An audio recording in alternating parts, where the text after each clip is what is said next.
Good morning, everyone. We're going to go ahead and get started. We do have an online audience as well, so just a couple of things to keep in mind.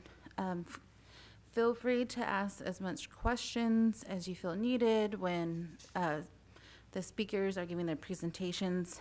These Native Edge Institutes, we really like it when the audience is engaging with the speakers. Just raise your hand so I can run a mic over to you, because we want to let the online audience hear those questions as well. Another bit of housekeeping: restrooms are back by the elevators. We have some bagels in the back. Feel free to grab one. We got coffee and tea, water. Please help yourself to it. At the end of everything, I am going to send out all the PowerPoints that were presented today, and then also the link to the recording as well. So that way you guys have access to all of the information. We have some great speakers lined up today. If you want to know more about them, we put their bios together in this nice little packet with all their headshots. So as you go out through the day, you can kind of find more information on them there. Sorry, I didn't introduce myself, but my name is Kaya Jackson. I'm the Business Development Specialist at the National Center. Work with a great team, and I just want to say thank you so much to them, especially Yvette Fielder. She did a really good job of pulling the speakers together. Our team out front, Charmaine Charlie and Nicole Watson. So grateful for them. And then we have Erin Abrahamson, our Chief of Staff. She's also here too. And then, of course, Skyber Media, Riley Gibson. We couldn't do this without them either. Thank you guys so much. With that said, we'll go ahead and get started. We'll start out with Yvette. And then we also have Jeff Fitzpatrick, my apologies, and Amber Schultz Oliver. So really excited to have you guys here. Thank you guys so much for joining us, and I'll let you guys take it away. Do you want us to just stay here, or do you want us to go to the podium? I think you guys can stay there. Okay. Unless you guys want to come up here. That's good. I If- think if we're a not. small, intimate group, so we could just Yes. stay here. Okay, thank you. Great. Thanks, Kaya. Thank you so much for being here. Like Kaya mentioned, my name is Yvette Fielder, and I'm a program director at the National Center for American Indian Enterprise Development.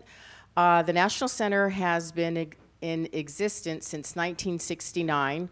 We started out in the Los Angeles area with some young entrepreneurs that wanted to come together and help give back to the community, and that they were successful business owners, so they wanted to share their knowledge and skills to others that were interested in going into business for themselves. So since then, we moved to Mesa, Arizona, where we reside now at our home office. And we purchased that building in the mid-'80s. And since then, the National Center has done a number of things throughout the years, working with tribes for entrepreneurship, helping tribes get into federal contracting. Our longest running program is the Apex Accelerator, which formerly was known as the PTAC Center, Procurement Technical Assistance Center. It's almost 30 years in the making, and so it's one of the longest running Apex Accelerators, Native American Apex Accelerators. If you're not familiar with what the Apex do, they help you learn about the different certifications and how to work with the federal government, who is the largest procurer of goods and services. And so that program has been in existence since then. We cover a 26-state region on the East Coast, as well as New Mexico, Colorado, and the Navajo Nation. And the Navajo Nation, if you're not familiar, does encompass 4 states, which is in northern Arizona, Colorado, New Mexico, and a piece of Utah as well. At the National Center, like I mentioned, we have different programs. Most recently, we had a tourism program this past year, as well as our export program. So there was a delegation that just recently went to New Zealand. Kaya was a part of that team that went to New Zealand. And so they're working diligently to help entrepreneurs get into exporting and their wares and goods and services across the globe. So that is our export program. We also, let's see, the Reservation Economic Summit is the largest and longest running economic summit for Native Americans. It's, I think, going into its 30th year this year. At Res, if you've not been in attendance, it's almost 5,000 folks that show up for trade show, business matchmaking, fashion show. There's a lot of breakout sessions, of course, hundreds of breakout sessions, excellent keynote speakers, federal, state, all kinds of excellent speakers that come to Res. And there's a lot of networking opportunities. So if you get a chance to go to Res, I don't know if we're having a giveaway. I think we're having a giveaway today. So you'll get a chance to attend Res. That's in Vegas in March, towards the end of March. And like I said, there's numerous opportunities when you attend Res. Like Kaya mentioned, we have done the last 8 years the Native Edge Institutes that we come out into various communities and put on these local trainings to help entrepreneurs learn about different opportunities as well as engage with each other so that there's opportunities for teaming agreements or joint ventures and that kind of thing. And John Shiraka, who's just walked in, he will be going over that in more detail today. So this is your session, and we want you to get to know each other and really make this day a really great learning experience for yourself. So if you have any questions, we do want to be very interactive with you, and just raise your hand and we'll run a mic to you, like Kai said, so that the online audience can also hear your question. But I just want to welcome you again for being here, taking your time out of your busy day to be here and have the opportunity to learn and hear from our prestigious speakers. So I'm going to go ahead and pass the mic over. Do you want to get started on the schedule? I mean, I think you're up next, but go ahead, Jeff. Thank you.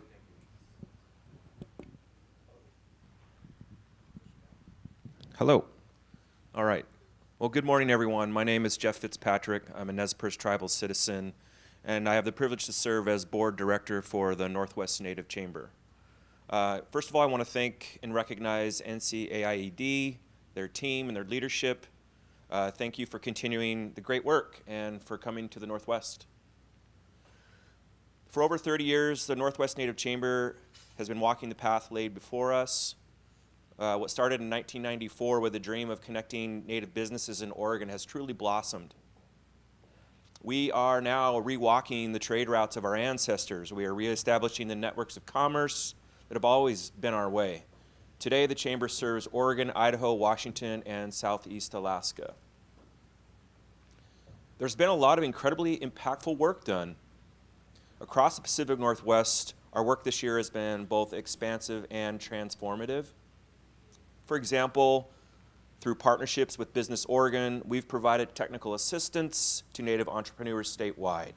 And this has helped hundreds of businesses navigate funding, contracts, and growth strategies. Here in Portland, PSEF support has enabled energy efficiency retrofits, climate-forward projects that create jobs while also strengthening Native communities. With Prosper Portland and the IBRN initiative, we are connecting Native businesses to capacity-building resources that amplify their impact. Across Southwest Washington, our Native Enterprise Program, with partnership with the City of Vancouver, is equipping the next generation of Native business leaders, while programs like HERE rebates provide critical financial resources to spur sustainability and resilience. 2025 has been a great year, and we're proud of the accomplishments. For example, more than 50 students have graduated from the Native Enterprise Program in 2025, and over $1 million in small business grants were secured for Oregon and Southwest Washington based on Native entrepreneurs. Through these efforts, the Chamber has become one of the largest technical assistance providers serving Indian country in the Northwest. And the focus is, more than business advocacy. We're reclaiming the economic paths that generations of Native communities have always navigated. And these paths are not easy. Rebuilding them took generations, and the work continues. Today, uncertainty and political upheaval challenge us, but also ignite us and push us into action. Native-owned businesses in Oregon and Southwest Washington are growing faster than the entire national average. And tribal economies are generating billions. And programs like the Native Edge Institute ensure that growth is sustainable, generational, and deeply rooted in our values. But this is about more than dollars and contracts. It's about reclaiming what's always been ours. Trade, innovation, self-sufficiency. These have always been a part of our heritage. Now we're rebuilding economies, not of extraction, but of restoration. Not of conquest, but of prosperity. And not of erasure, but of resurgence. We're here to sharpen our tools, strengthen our relationships and our partnerships, and create the economies that serve our communities across Oregon, Southwest Washington, and the greater Northwest. Let's continue to build the world our ancestors dreamed of, the world our communities deserve. So thank you. Thank you for inviting us, and thank you to the NCAIED for the invitation, and thank you to Talea for hosting us on your land.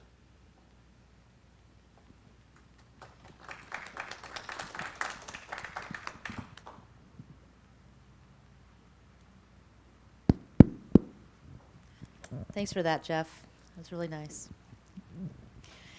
Nismaitsky, my name's Amber Schultz-Oliver. I'm Yakima and Wasco, and I serve as Executive Director of the Affiliated Tribes of Northwest Indians. And we are elated to host the National Center's Native Edge Institute here in the beautiful City of Roses. NCAIED is a leader in tribal economic development and understands that the key to healthy tribal economies is a robust and healthy private sector. Today you will learn skills and get connected to resources that will advance your business. The Affiliated Tribes of Northwest Indians was founded in 1953 by Northwest tribal leaders. Since our founding, we have remained committed to preserving and advancing tribal sovereignty and self-determination. We serve 57 tribes here in the Pacific Northwest, which includes all the tribes in Oregon, Washington, and Idaho, as well as governments in Northern California, Southeast Alaska, and Montana. ATNI is headquartered here in Portland, and we recently acquired the ATNI Embassy, which creates space and presence for ATNI programs and a home for visiting tribal leadership. Before I came over to ATNI, I led our sister organization, ATNI Economic Development Corporation. ATNI EDC is a separately incorporated nonprofit organization that, among other things, provides support to tribal entrepreneurs in the form of technical assistance and culturally responsive financing. During my time there, I had the chance to meet and interact with many business owners, and I understand the grit, moxie, and hard work that it takes to make a business successful. The path isn't easy, but it's incredibly important.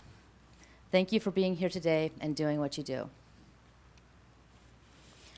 In addition to ATNI EDC, there are several other organizations based here in Portland that offer business services to entrepreneurs, including the Native American Youth and Family Center, the Northwest Native American Chamber, and if you're an artist, the Native Arts and Culture Foundation. If you're not from Portland, I hope you have a bit of time to explore the city. Some of my favorite places to visit are Powell City of Books, the International Rose Test Garden, and the soaking pool at the McMinimans Kennedy School. In the meantime, I'm sure that you will find the resources, connections that will make today will benefit your business well down the road. So thank you for being here.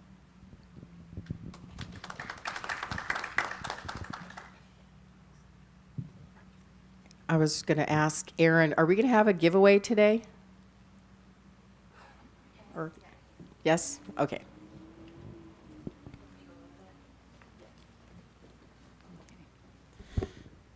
So for our giveaway today, it's for in-person only. Cannot be transferred to another person. It has to be for you and you only. And then also just for Res 2026. So we have an airline ticket. I believe that one can be used for anywhere, right? That can be used for anywhere. We have an airline ticket to give away. Thank you to Alaska Airlines for that. And then also for our upcoming conference, Yvette kind of talked about it a little bit, our Reservation Economic Summit happening March 23rd through the 26th. in Las Vegas next year. So we'll give away one ticket, or how many? One airline and one a package deal. So okay, a package deal of our reservation economic ticket.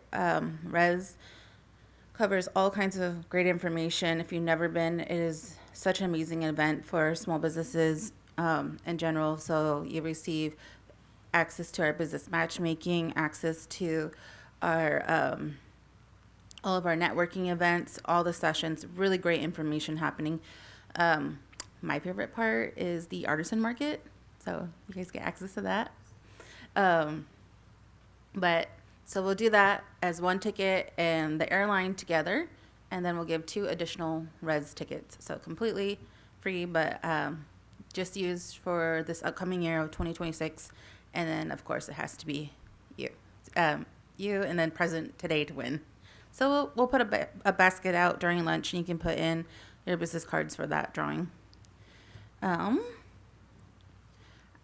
think we have a pretty small group today. So if you don't mind, do you think I we want to could- get to know them. Yeah, I Maybe was gonna say, here, could- run this mic over. Okay. And introduce yourself, maybe where you're from, and maybe your business or what you're looking to get out of the training today.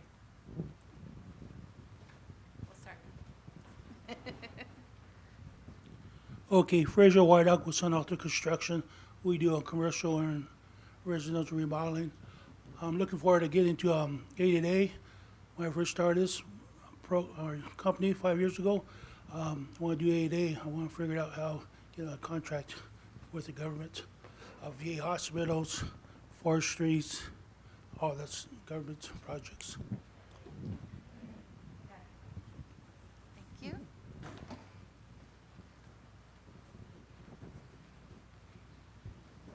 My name's Laura, and I'm helping my husband with his fairly new company, Costa Builders. Just trying to learn as much as I can how to get our business started, and I got invited to this event, so I'm like, I'm gonna go and see what I learn. Thanks for having me.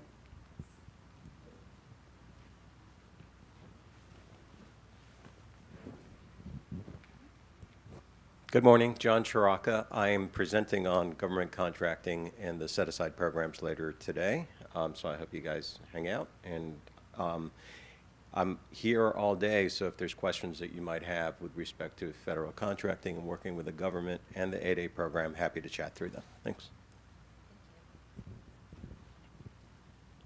You're going to be up next, so.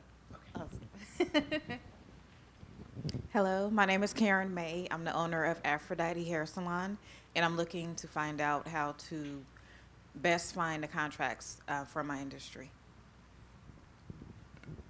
Hi, I'm Ranjani. It's like run behind Jenny. That's the best way to remember my name. You're running behind Jenny. So I'm here to kind of go over a couple of things, which is first to identify my identity and my business. And second would be I'm going to eat your brain about federal contracts. Thank you. Oh, my business is Grace Photography PDX. I'm a photographer.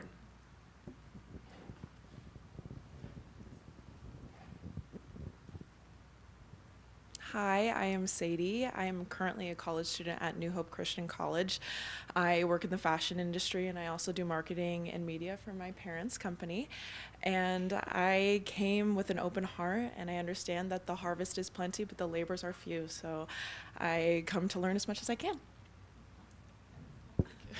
Hi, I'm Amy Sailing. I am her mother, and I own Civil Media Images, which is a production company, content creation, and we also do media buying.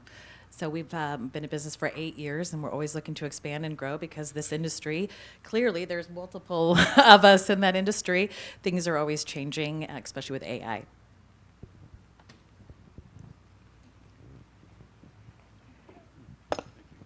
My name is David Sanchez. I'm working on several different projects on the humanitarian side. My day job is hedge fund investing, since I've been doing since 1989, but I semi-retired in 2000.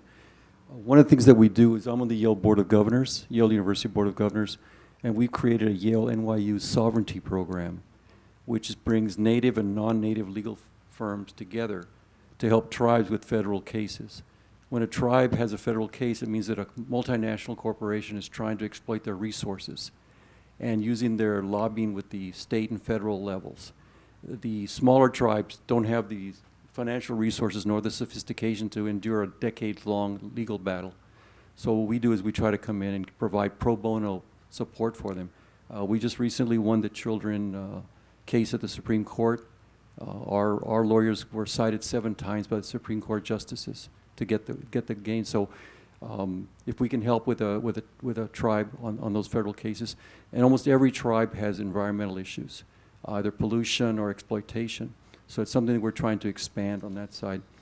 I'm also working with the Yale University Press, which has published many good Native American works of research, and we're setting up an endowment for that to allow more of that to be done, because the research that's done on Native Americans is not going to be selling, a million copies, but it's very important to get out, and so it's something we're working on.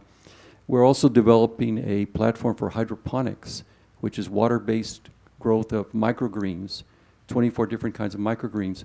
So a tribe can use 2 used containers of frozen food that you see on the freeways all the time. We convert them into a production process using about 5 employees, and that provides microgreens at a subsidized or at cost for the members. It can also provide very delicious microgreens for the casino restaurants, and also it can be sold to neighboring communities, supermarkets, restaurants, and things of that nature. So you're getting revenue, employment, and organic food 24/7 because it's self-contained. And we're also, I'm the chairman of the National Executive Service Corps, which was founded by David Rockefeller in 1977. So we have something like 1,000 retired professional experienced people at the highest levels. Most of them are millionaires, and they want to give back. So we can provide consulting to nonprofits, not startups, but ones that are already sustainable, and make them more efficient. And we do it on a pro bono basis, so it's free. And then that's about it.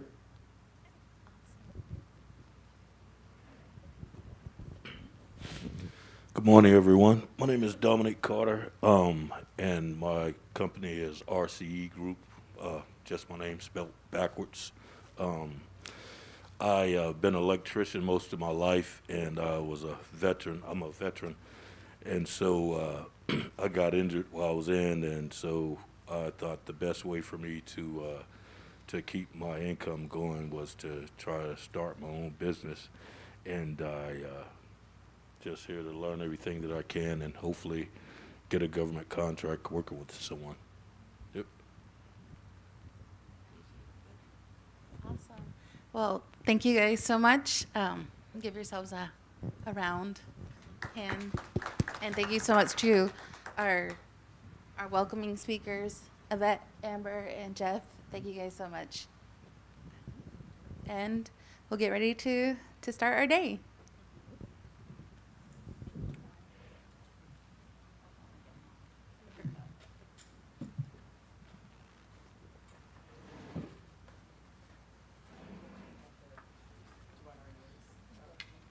Oh, yes. Thank you for that. Let's see.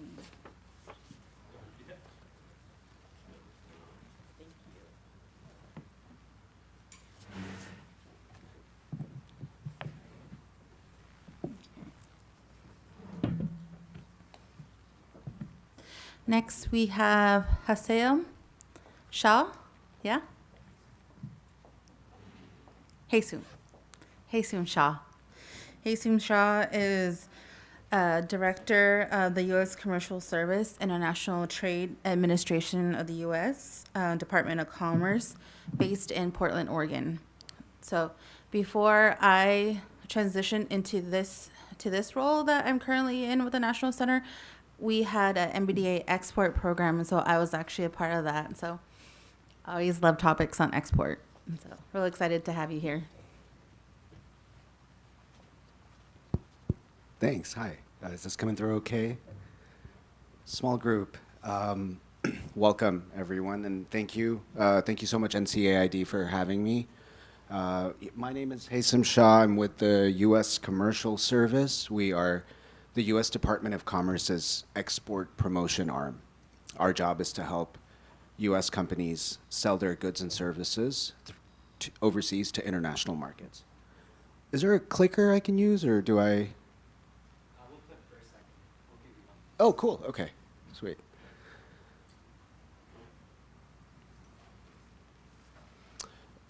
So I have, by way of background, I know I've got a little bio on the pamphlet that has more about my hobbies and soccer team interest, and so I'll quickly talk over my background. So I was actually born in New York, raised in Saudi Arabia, and I think one thing that has shaped my career in many ways is that perspective of growing up outside the United States, and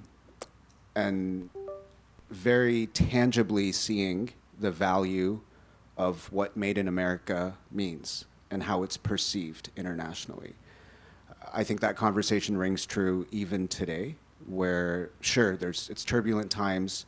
The U.S.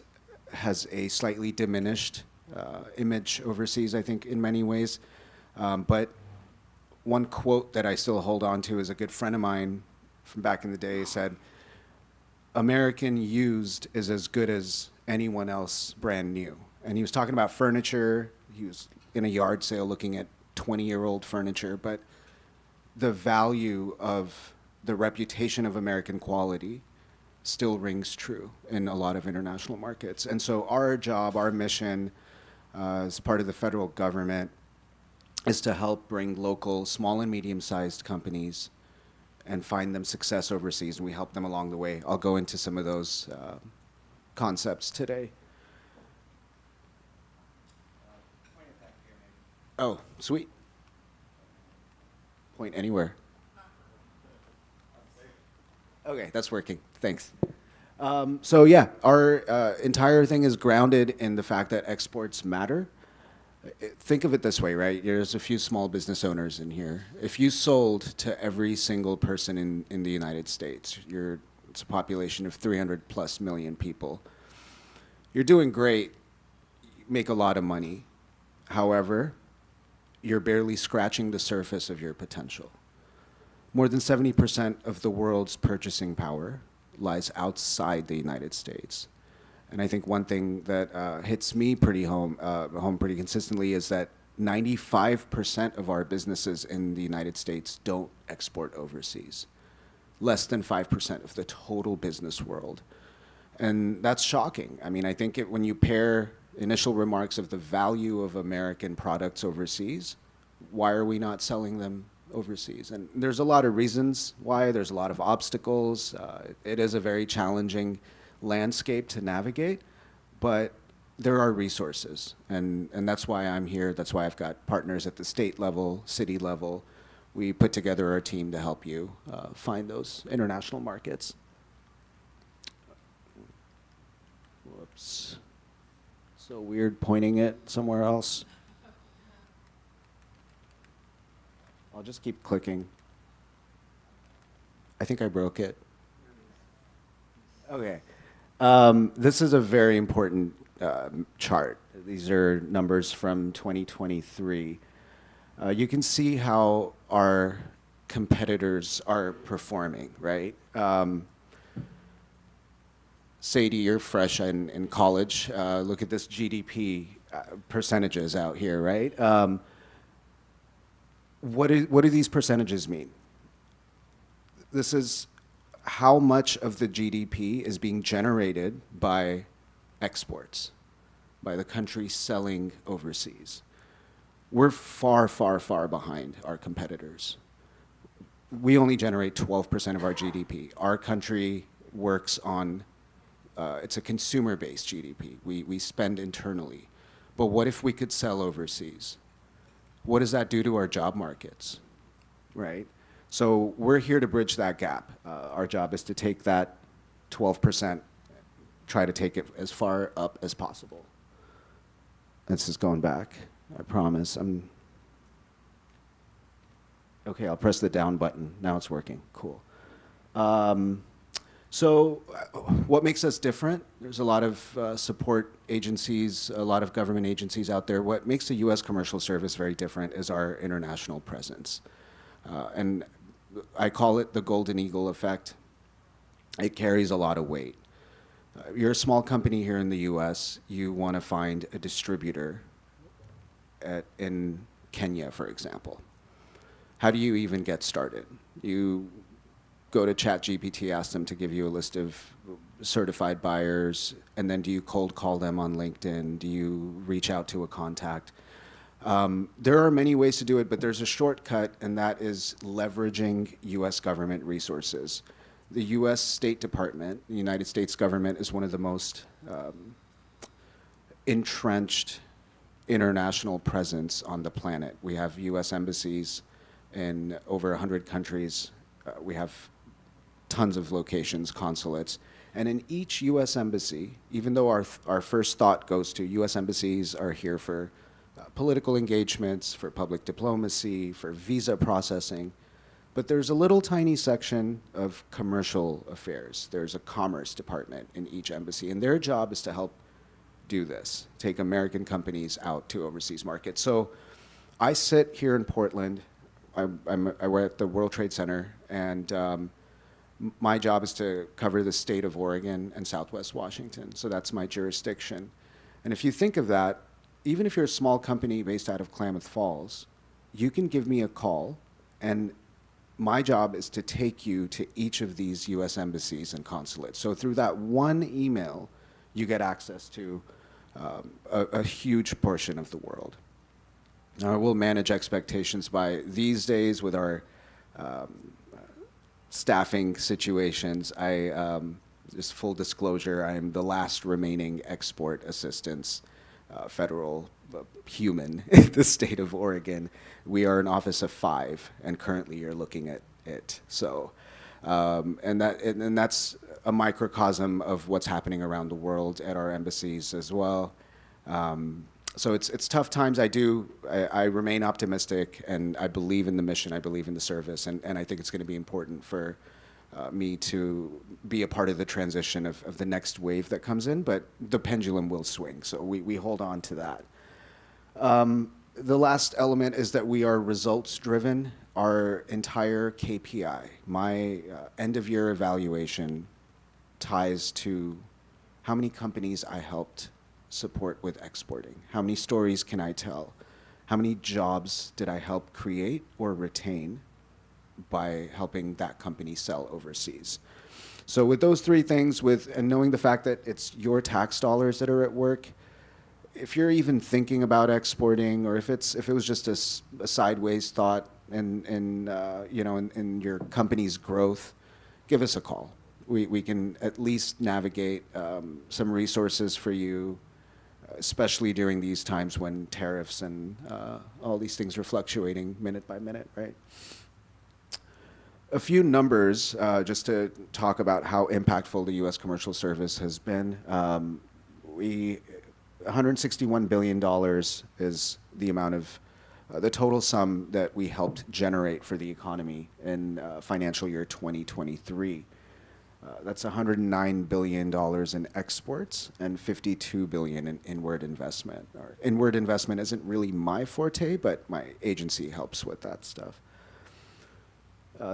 92,000 clients, and 85% of them were small and medium-sized businesses. So I think sometimes I run into a preconceived notion of, well, we're too small, we're just starting out, and we're not ready to export yet. And you're probably right. But get the conversation started, because the journey to exporting, the path is a couple of years. It doesn't happen overnight. And so you want to get the right coaching. You want to get your ducks in a row. You want to understand what export compliance is. You want to be able to apply for a license. All of that can take a while. And I think another really big issue is sometimes people get into it accidentally, right? Let's say you're selling stuff on Amazon and you get an inquiry from overseas and someone wants to be your distributor. You start a conversation. You haven't vetted them. You haven't reached out to us. You haven't done any due diligence. And you get burned. what happens then is you have PTSD from exporting, and you're never going to respond to an international email again. I've seen this happen over and over and over. So arm yourself, equip yourself with resources, with personnel, with consultants, build your little Avengers team, and then pursue exporting, right? At the end of the day, our entire mission is about jobs. We are tasked by Congress to create and retain American jobs. And so each one of our elements of effort, what we do to help, ties into how many jobs we can create for the economy. So 500,000 jobs is pretty good these days. We'll take that. And then this one has been very important to me. I think over these last few months, there's been, particularly the early days, there was a narrative of waste, fraud, and abuse and government wasteful spending. We actually generate money for the United States. Each dollar that's appropriated to us by Congress, we bring back 464 into the economy. And that's because the dollars that are appropriated to us pay my salary, help pay the rent for the building, but I work with the companies to expedite their growth. And so that money comes back into the economy 464 times over. So here's a quick little, very old school looking, I gotta update this slide, but this is kind of where we sit in the federal government maze. So president, vice president, you've got the cabinet of secretaries. We fall under the Commerce Department. Within Commerce, you have the International Trade Administration. And ITA has 3 unique buckets. They're all pretty hot right now. There's just enforcement and compliance is working on the trade negotiations. We do the foreign trade zones and anti-dumping and countervailing. That's all under enforcement and compliance. They're right in the thick of all the tariff conversations as well. And then INA, industry and analysis, is what gives us a little more deep dive into each of our industries, what's going on in our backyards. And then global markets is where I come in, and I work for the U.S. and Foreign Commercial Service. So I'm a civil servant here domestically. My colleagues are diplomats that serve overseas, and we partner up to help you export. This map is special to me, very important. I studied international relations. I take pride in speaking 4.5 languages, and I think being a global citizen, being a part of the world in a more holistic way is really important, adds a lot of color to your life. And so this is our international presence. We are in, what is the number up there? 106 locations in 80 countries. And so you can just think of the range. Each location has very qualified commercial specialists that have served there for many, many years. They have stacks of business cards. They leverage the value of being a U.S. Embassy employee when they go and do their networking, when they go into ministries. And so your access to very high-level contacts is through one email or conversation. Some quotes from our clients. We've heard this quite often. We're the best kept secret in U.S. government. We want to change that, but I don't know how we're going to do that if one guy's doing 5 people's jobs, right? So we do, I think our bread and butter is business matchmaking, because at the end of the day, business is about interpersonal connections. Business is about trust. Business is about time elapsed, depending on the market, right? Obviously, if you're in the Netherlands or in Germany, you can very quickly turn a deal around. But in the Middle East, in East Asia, a lot of these markets, in Africa, you have to spend time. You have to go there. You have to get to know the people.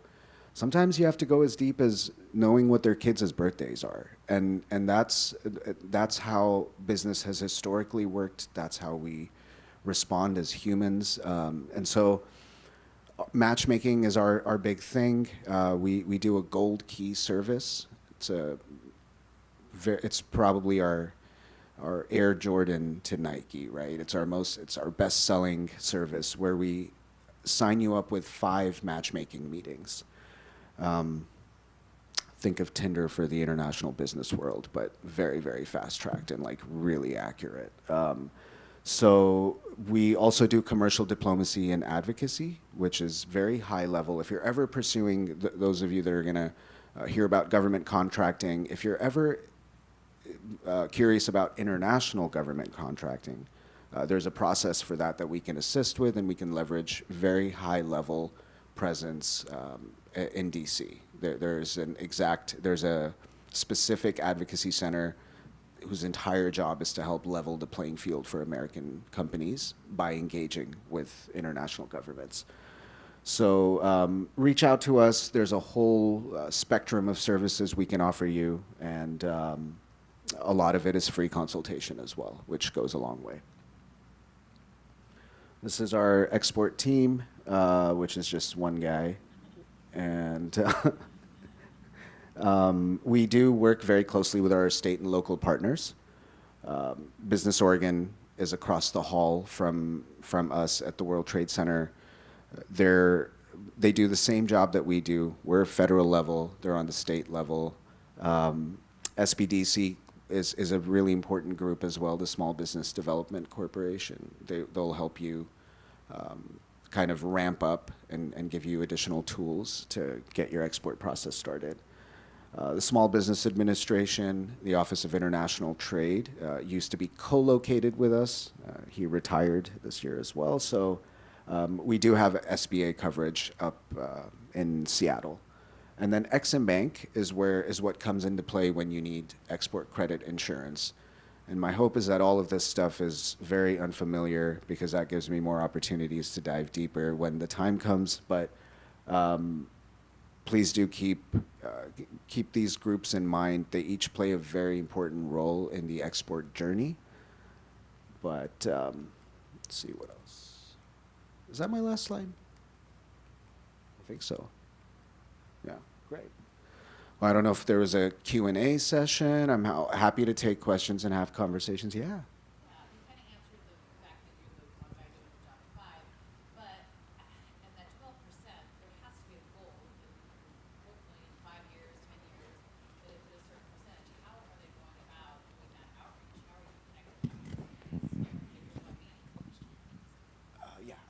I think I caught that question. You're saying what's our goal to Yeah, little bit beyond my pay grade, that question. But I think as an agency, I think our goal has been year upon year to just continue upping that number. It's really difficult to get to set up a target and go like, okay, 40% is what we're going to go for. What happens is, because of fluctuating, again, keep in mind how consumer-driven the U.S. economy is. When you're a small business here in the U.S. and you see so much ripe green fields for sales, right, that are still untouched. Let's say you've saturated Oregon. Well, now you've got California and Washington. If you get out to Colorado, you're keeping yourself pretty busy. So why should you think about exporting? Why should Europe matter, right? And so I think the couple of factors that come into play that keep that number at 12% are very much beyond our control, and that's fine. Our job is to help the business grow. If that's happening organically, domestically, we're okay with that. We just want to be prepared for the ones that are. I think what ends up happening, our biggest strategy, and what I'm seeing right now with this current administration and this sort of pivot into a few different key industries that they're looking into, is slightly more long-term and sustained growth over time. But there's also an element of flying with the fastest. I said 5%, those 5% of companies that export, right? You can think of them. It's going to be Nike, it's going to be Boeing, Lockheed Martin, Raytheon. These are and 90% of the time they don't really need our help. They've got their networks overseas. They've got things under control, but maybe there's a little more of a focus on us helping them grow their export potential, which I think conflicts with our mission objective, which is to help, as a government agency, our job is to help small and medium-sized companies. So I'm rambling. I don't think I answered your question very well, but the short answer is no, we don't have a fixed number to shoot for. It's more of just keep chipping away, plugging away. Exactly. And I think the reality on the ground right now is how paralyzed we are as an agency overall because of staffing. You know, it's very acute. We were 500 plus. There was 500 of me around the country, including our directors and specialists. That was pre-2020. Today we're at 140. So everyone's doing 5 people's jobs, and so we just can't keep up. And that's kind of the challenge right now. All right. Any other questions? Just a reminder, please let me run the mic over just so we can have it for the online audience. Well, I have a question. I see some of the partnerships that you have listed. Can you kind of go into the STEP program that you have listed up there? I know that's not underneath your guys' section, but if you could. Sure. Yeah. Thank you. The STEP program, STEP stands for the State Trade Expansion Program. STEP program is funded through the SBA, the Small Business Administration, has earmarked some funds that are approved to be dispersed to small businesses looking to export. And these STEP grants are distributed out to the state partners. So each respective state entity has its own individual STEP program. So ours is run by, here in Oregon, it's through Business Oregon. And essentially what the STEP program does, the STEP grant covers up to 50% of your incurred costs related to exporting. So say there was an international trade show you were going to, your flight tickets, your, I think, lodging, a few other items, definitely your conference registration fees. If you were to do a gold key service with us, any services you do with us, we have and I haven't gotten into our services on purpose. I think it's important that people come and reach out, and then I can get into our services. But I think beyond our matchmaking, our due diligence service is a really big one, where we can vet the international entity for you. So all of our services are covered under the STEP grant, and a few other buckets of costs that can potentially be incurred. I believe the cap is $10,000 a year that you can apply for, and I think you get 2 or 3 attempts to apply for STEP grants. So a lot of people clump up their international projects and trade missions, and then capitalize on the STEP grant. So worth looking into if you've got, I'd say if there was a scale of 1 to 10, with 10 being your Lockheed Martins and Boeings, right, the big exporters, and 1 being a food truck, right? You probably need to be somewhere around a 3 or 4 to start thinking about knocking on the door of a STEP grant or exporting. But being an established business, the ramp up to that point isn't too long. Awesome. I also see Exim Bank up there. Could you kind of go into what they do as well? Briefly, yeah. I never want to speak on behalf of the other agencies, but Exim Bank is the United States is it's our bank it stands for Export-Import Bank. It does export credit insurance. And so one of the big things in the export process is getting paid, right? You're obviously not going to sell stuff without getting the money into your bank. And so how can you guarantee that you get paid?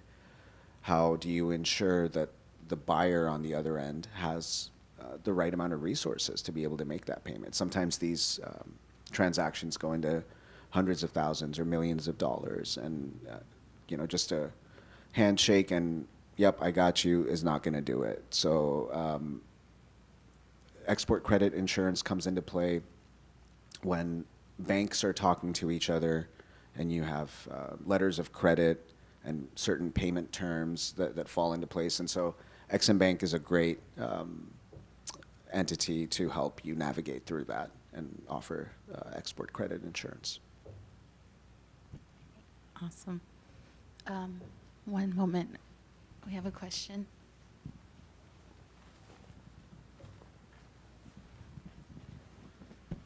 This is a question from online. Oh, hey, online. Can you share a recent success story of a business that may not have thought they could export, but you were able to kind of find them some solutions? Yeah. A business that thought they couldn't export, and we were able to, like a first-time exporter. There's a lot that ring to mind right now. I'm going to take a quick second to just think about a more recent one. But we do have, yeah, I mean, I think I'll talk about Digital Harvest. This is a great company based out of Camas, Washington. They're a software as a service. They provide satellite imagery data for the agriculture industry. And initially, they started off with sugarcane. They would talk to international governments and private sector key players that had a heavy sugarcane industry. So you can think of sort of the Dominican Republic, Costa Rica, Brazil. They went out to India. And so for each of these conversations, they weaved us in and engaged our local embassies. In Costa Rica, we were able to very quickly connect them to the largest sugarcane alliance. There's and I mean, this is one of the things that always stands out to me is I don't know the landscape in Costa Rica, right? I don't know how, what the political relations are and which industry has what barrier to access. But my team on the ground there does, and they know it acutely. So we were able to set up not just a meeting with the Sugarcane Association there, but we got him a platform to speak to every major sugar player in the country, all with one very quick service called a single company promotion on our side. And then our team was able to make that happen pretty smoothly. I think within a few weeks of that presentation, he signed a national level contract with them. And so this is a company with a great idea, with the tech and the know-how to do it. They just don't have the right access to the audience overseas. And they always believed that if they could get in front of the right people who had the right interest and the right understanding of the science behind this tech, they could make the deal. And so for us to take them to the finish line is a matter of pride, and I think is a great story. Digital Harvest I picked that company as well because you could probably Google their name and ITA, and you'll find an article that was just released a couple of weeks ago from headquarters that goes into how Digital Harvest was able to utilize a bunch of our services. And now they're in a lot of different countries. They've pivoted to a few other plants as well. And they've had the flexibility to do that because they've been able to find success in some overseas markets. So hope that helps. Thank you. I do want to ask, I know you kind of said like you didn't want to go too much into detail about some of your programs, but your gold key service. Can you cover that? Aaron and myself, we attended international trade mission to South Africa and Ghana through the U.S. Commercial Services GDEI program. Very awesome, very awesome. And a lot of the attendees there via that trade mission was kind of really special because it wasn't just small businesses. They had a delegation of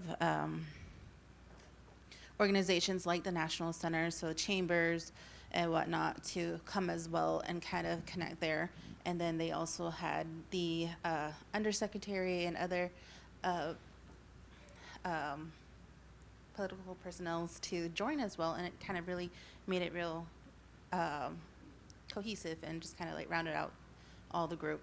But for the small businesses, one of the many topics that they talked about from the services that were offered through U.S. Commercial Services was Gold Key, and they were ecstatic with all like the information that they received. They talk about when they first dived into export, it was kind of daunting to them, but when they reached out, and especially with Gold Key, they said that made it so much more easier for them to navigate these waters.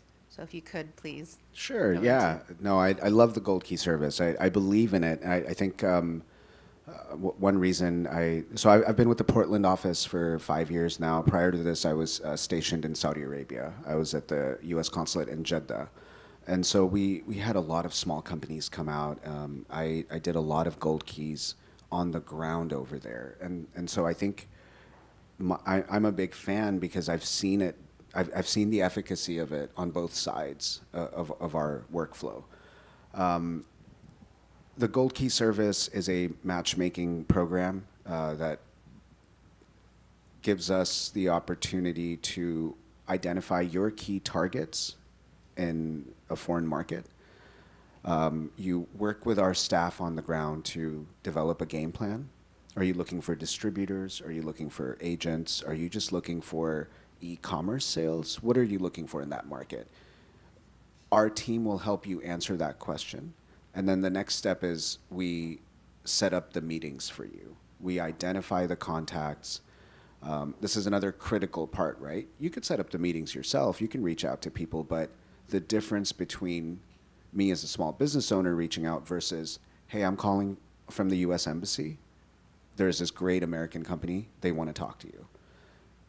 The percentages of yes versus no on that are insane. I mean, people 9 times out of 10 will say yes to a meeting with the embassy just because it's the embassy calling.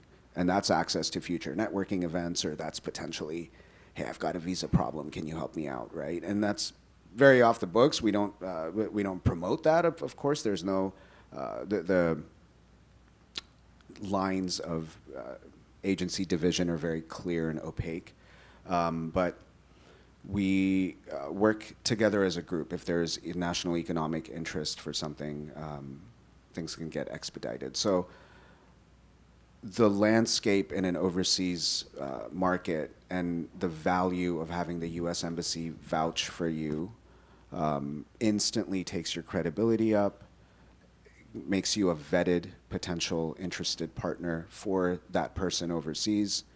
And we then even go further and set up the meeting, and we attend the meeting with you. So as a small business, you're not just out there landing at the airport, checking into your hotel, going to your meetings. You have a U.S. Embassy person in many occasions in the car with you, going to all of your appointments, and sometimes speaking on your behalf, consulting you and coaching you throughout the way. So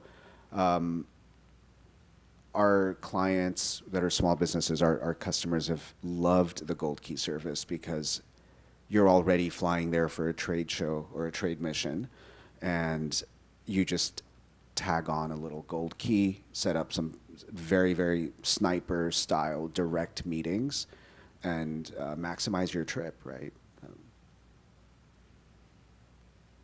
Yeah, sir, please. And second. We've used the Gold Key to export to Latin America. Very successful. You guys are constantly in meetings, you're networking, and you're screening, and you know who's good and bad. And the bad in a developing country is 70% are hustlers, frontmen, and so that filtering process is invaluable. So we really believe in it.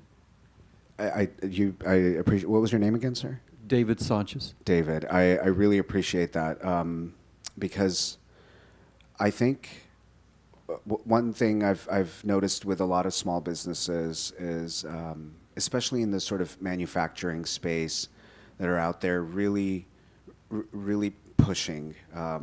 Their names end up getting on lists that international bad actors get access to. I've seen this happen a lot of times where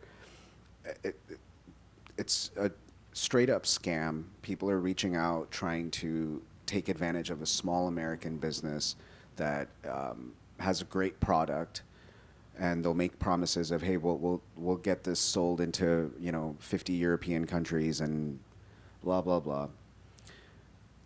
If you only reach out to us and just say, hey, I got this email, green light, red light, 9 times out of 10 will get you a very definitive answer right away. Because, as David said, our people on the ground, and I remember working these networking events in Saudi, you're out there constantly picking up business cards, you're constantly talking to people, and so you get a really clear sense of who are the good actors, who are the bad actors, who are the clear green lights. If a familiar name comes to me and says, hey, is this a company that you've heard of? And I know them, I've been into their headquarters, I'm going to say, yeah, absolutely, move forward with that conversation. They're a legit group. And then if it's someone that is because those cases would show up in our inboxes locally multiple times. So there were many occasions of the same scammer trying to get multiple companies in America. And because we've got coverage in all 50 states, we all work together, we are able to build up a case, send it back to the team at that embassy saying, hey, this is a pattern, watch out for this name. And so that's a clear red light. And then anything that's in the yellow or orange zone, that we can dig into a little bit more. But instead of a very costly mistake of moving forward with that conversation with a bad actor, just reach out to us. Yeah, we found out that a medium-sized business, for example, can leverage their IP and technological experience by finding a joint venture partner in a country like Brazil that has import substitution, a lot of taxation if you're importing. But you can do components and development of manufacturing that's 3 times bigger than what you do in the States. Because you've got competition in the States. You don't have as much, especially quality production. So yeah, it's definitely something that's being underutilized by our people. Appreciate that, David. Thank you. Great, thank you. Do we have any other additional questions from the audience or online? You have another one? Okay, one moment.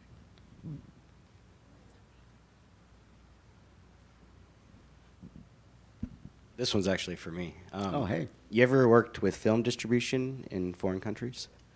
No, I think the closest I've gotten to that is a couple of we work closely with universities. That's a good question. I'm like thinking through, have we ever helped like a production company? But we work with universities because attracting foreign students to the United States is an educational service export. It counts where we're selling the education.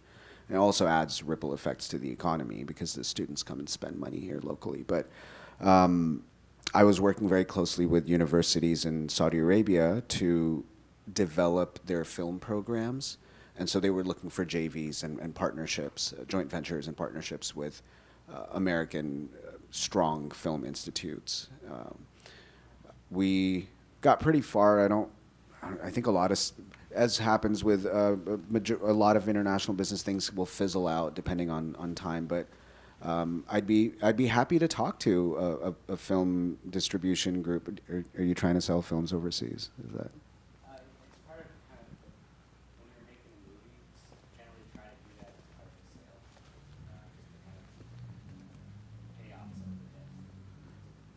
what's the like tried and tested path to selling films overseas?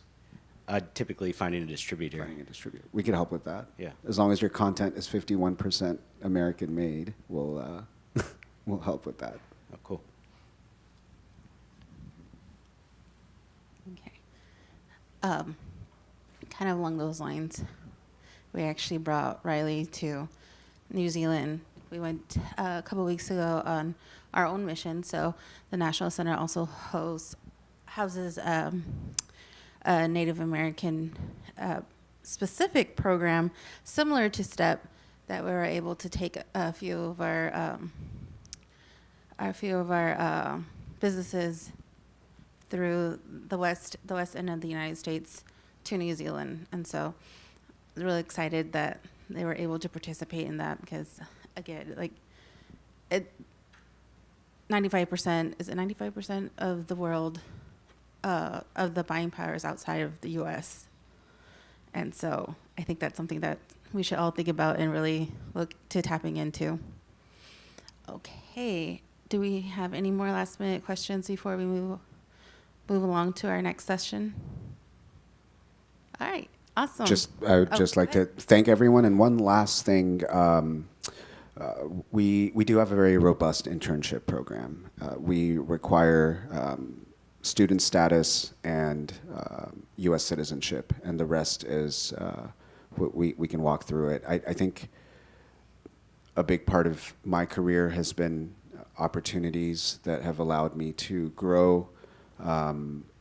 And I think our internship program allows us to do that. These are unpaid internships, but having local access here in Portland to federal government space is very worthwhile. So please feel free to spread that word. We do have a networking event. If you're interested in what we do, our flagship events are called Journey in Exporting. You can look that up. Our next one is actually tomorrow evening. I'll be moderating a panel, including the Digital Harvest, the company I mentioned. He's going to be on that panel too. But we're going to have 5 panelists, and it allows for a lot of networking. Get yourself familiar with the space, and you're welcome to come. It's at the Sheraton by PDX. So open invitation. Please do attend if you're interested, and don't be a stranger. Reach out. Always happy to talk about exporting. Thanks for your time. Thank you. Real quick before you were talking about events, is there any trade missions scheduled out for this year, this coming year? There were some. I can speak directly to trade missions as the questions come in. It's a fluctuating situation right now because of budgets. So we short answer, there are potentially some in the pipeline, but they're not confirmed yet. Okay. Awesome. Thanks. Well, thank you so much.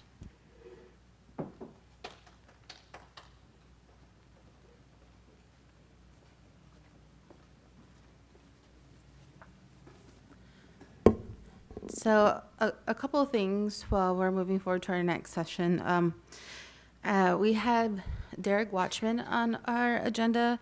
So he is our board chair. He was unable to make it for this event. So really, really sad to see him not here, but he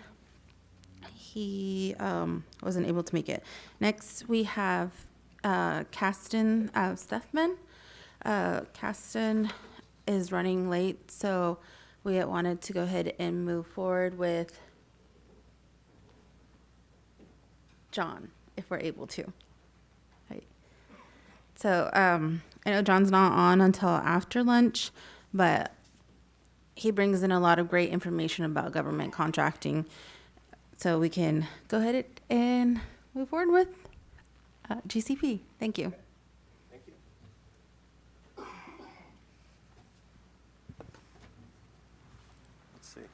Oh, perfect. It works. Okay, thank you. Thanks, guys. Thank you all for being here. Thank you, National Center, for having me participate in these events. I think you guys heard, National Center undertakes these events all over the country, in Alaska, in Hawaii, on tribal reservations. And they've been doing this for a number of years. And it has, from my perspective, it's really beneficial because it's sort of one-on-one handheld training, and then there's follow-up as well. So real quick, my background, I'm going to be talking about the federal government's small business set-aside programs, right? And federal procurement in general. My background is I used to run the federal government set-aside programs for about a period of 7 years under the Obama administration. So if you think about, just the small business set-aside program, you think about 8A, HUBZone, women-owned, service-disabled, all of those programs fell under my umbrella office, so getting certified into those programs, and then working with all the federal agencies to make sure they meet their goals. And we'll talk a little bit about what the federal programs are, how the agencies meet their goals, how to get certified, what the different programs, set-aside programs are. And then I will also include in there sort of what we're seeing today. As was mentioned in the previous session, there's been a significant reduction in staffing across the federal government, right?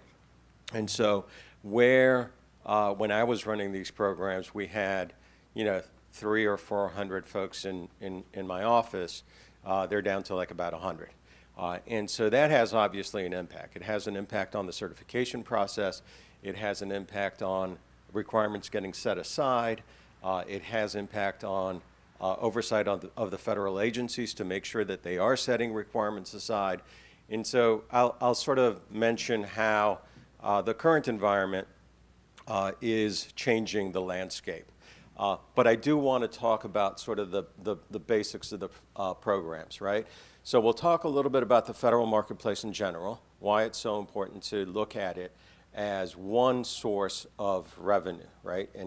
And sometimes folks get incredibly frustrated because it is a maze. And when you first start sort of chipping away and looking into that maze, it can be daunting. But if you sort of be very strategic about it, as was mentioned earlier, there are Apex centers. National Center has an Apex center. They provide free assistance. Someone mentioned the Small Business Development Centers, SBDCs. They provide assistance. The SBA District Office can provide assistance. National Center will engage me and my firm to provide assistance. So there's help out there. And to a significant degree, it's free. And when I was at the SBA, before I went to headquarters and ran these programs, I was a regional administrator. And I had 7 district offices. And the reason I'm bringing this up is because in every region, the entity that was strong in government contracting was very different. Like in Philadelphia, and it wasn't called the Apex Center then, but what is now the Apex Center used to be the strongest. But if you went to Pittsburgh, the Small Business Development Center was stronger. In Delaware, the Women's Business Center, and it's just how they're staffed, right, and who their staff is and how they can support. So if you walk into a free resource and you're disappointed, don't assume that all the free resources that might be available in your area are going to disappoint you. There'll be a good match at one of those free resources. So we'll talk about the federal government just overall. We'll talk about the set-aside programs, which are 8A, HUBZone, women-owned, service-disabled. We'll talk about how set-asides happen and why you should understand that, because it's really important, especially in this environment. The one thing that we're a small group, right, and I do this even with big groups, I prefer to keep it conversational and have a discussion rather than me standing up here talking for 45 minutes, because I think that'll get you bored relatively quickly. So please ask questions, right? Just raise your hand, ask questions. I guarantee you someone else in the audience or online will have a similar question. So just feel free to ask questions as we move forward. So the federal government is the largest buyer of goods and services in the entire world, right? So there's no one that buys more goods and services. And because of statutory requirements, the federal government is required to set aside at least 23% for small businesses. And I think the number is up there. It's roughly $140 billion annually has to go to small businesses. It's every year. So under the 23%, and historically the federal government has hit roughly 25%, there are additional set-aside categories, or socio-categories.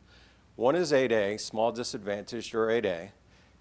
One is women-owned, another is service-disabled, and the last one is hub zone.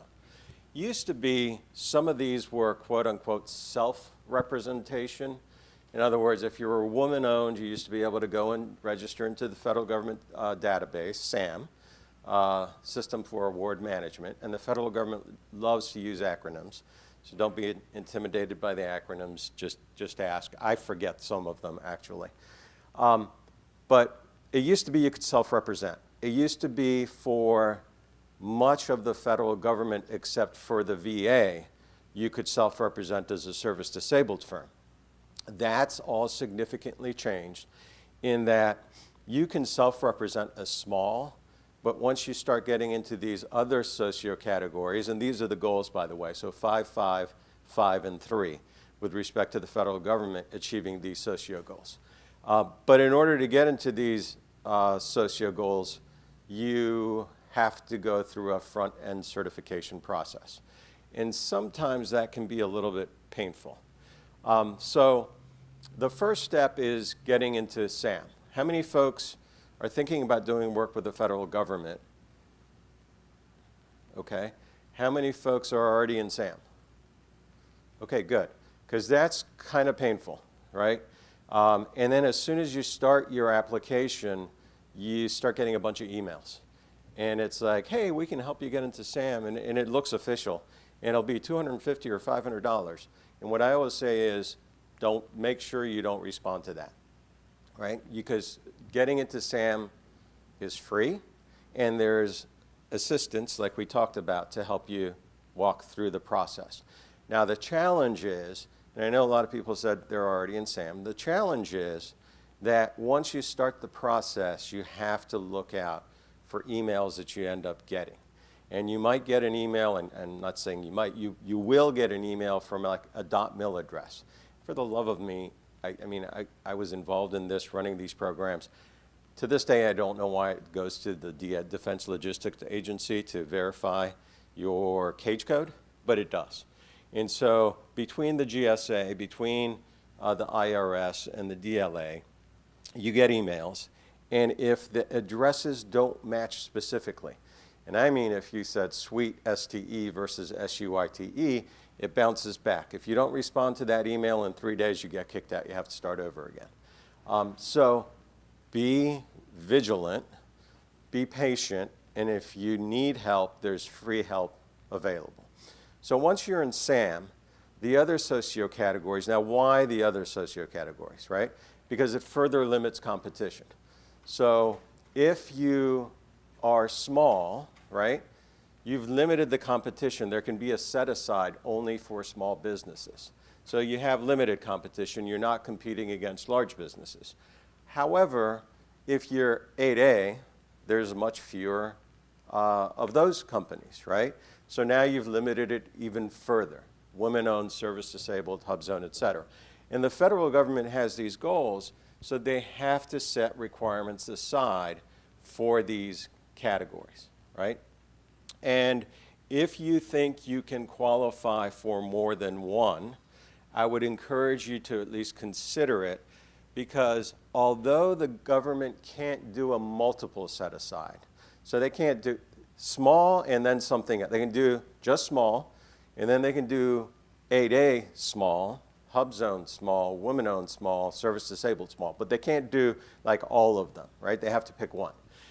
However, the federal government gets credit if you are all of them. In other words, if you're like the unicorn and you are the service-disabled women-owned hub zone 8A, and they give you $1 million contract, they get credit in each of those buckets for $1 million. So although they can't set it aside that way, they do get credit that way. Now, I'll talk about real quick the requirements of these programs, and then we can get into more depth on them as questions arise. So on the 8A, the 8A is unique in a number of senses. It's a 9-year program, right? It's also unique because it has real special, unique authorities that allow an agency and a contracting officer to directly award you a contract up to $4.5 million without competition. And the contracting officer doesn't have to write a justification. They don't have to get an approval. If they like you, they can write a statement of work. They can get a government price estimate for that work, and they can issue directly without competition under the 8A program an award. Now, that's really unique and beneficial. That's the only program that can do that. And so you do see a lot of firms growing significantly when they're in the 8A program. However, it's a 9-year program. So if, and the SBA, and I'll talk a little bit about where we are with the SBA right now because of a loss of staffing.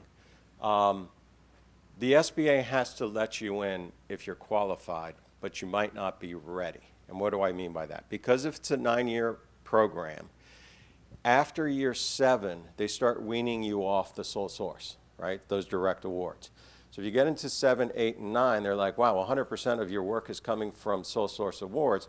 They're going to start weaning you off of that because it's a business development 9-year program. After 9 years, you're supposed to be able to stand alone on your 2 feet. Now, if you waste your first 5 years because you don't have enough traction to start taking advantage of the sole source, then you get into 7, 8, and 9, all of a sudden you start hitting your stride and getting a lot of sole source awards. The federal government's going to be like, no, no, no, no.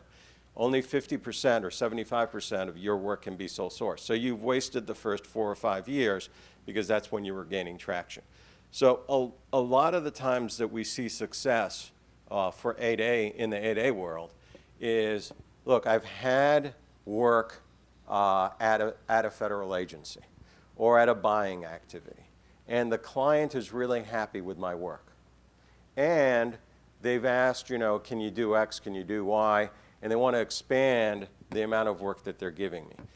Those relationships and that trust then can be used to leverage the 8A program. Because then if you have that past performance, that track record, those relationships and those networks, now the federal government or buying activity can say, oh, wait a second, I can give this to you directly now without competition. I can give you a sole source award. So the 8A program is unique in, number one, there's sole source authority. There is sole source authority in women-owned, service-disabled, and HUBZone, but it's very different. If you don't know this, contracting officers are very risk-averse, right? So they want to follow the federal acquisition regulations. They don't want to stick their neck out. They don't want to end up on the front page of the Wall Street Journal for fraud, waste, or abuse. So they're very risk-averse. In the 8A program, sole source doesn't require any justification and approval, up to that $4.5 million. In the other programs, this is why we don't see a lot of sole source in the other programs. In the other programs, the contracting officer has to write a justification. It has to go to their boss, head of contracting activity, and it has to be approved in order for them to do a sole source in the other programs. Does it happen? Yes. Does it happen anywhere close to as much as it happens in the 8A program? No. So that's the unique sort of benefit of participating in the 8A program. Now, what are the requirements for the 8A program? Obviously, the first one on all of these is that you're small. You're small for your primary NAICS code. And NAICS, North American Industry Classification Code, every industry is different. Most services industries are revenue-based. And if you think about like IT services, it's about 37 million. It might have gone up recently, and it goes up based on inflation. And if you think about professional services, it's I think at 21 million now. I don't know what media is. You might know. Riley might know. No? Okay. But by the way, I heard there was a couple of folks that are sort of in media and filmmaking, et cetera. Riley and his company, who are in that space, do federal contracting as well. So he's a great source of information on how they started and where they went, and how they got where they are today. So every industry is different, right? So you have to figure out what your NAICS code is. You'll do that in SAM. If you're registered in SAM, you'll have a NAICS code. And you'll have to be small for your primary NAICS code. So that's requirement number 1. For 8A, it's 2 requirements: socially and economically disadvantaged for the principal owner or the majority owner, right? What does that mean? Economically disadvantaged, there are some thresholds, but they're pretty high. Total assets, like all your assets thrown together.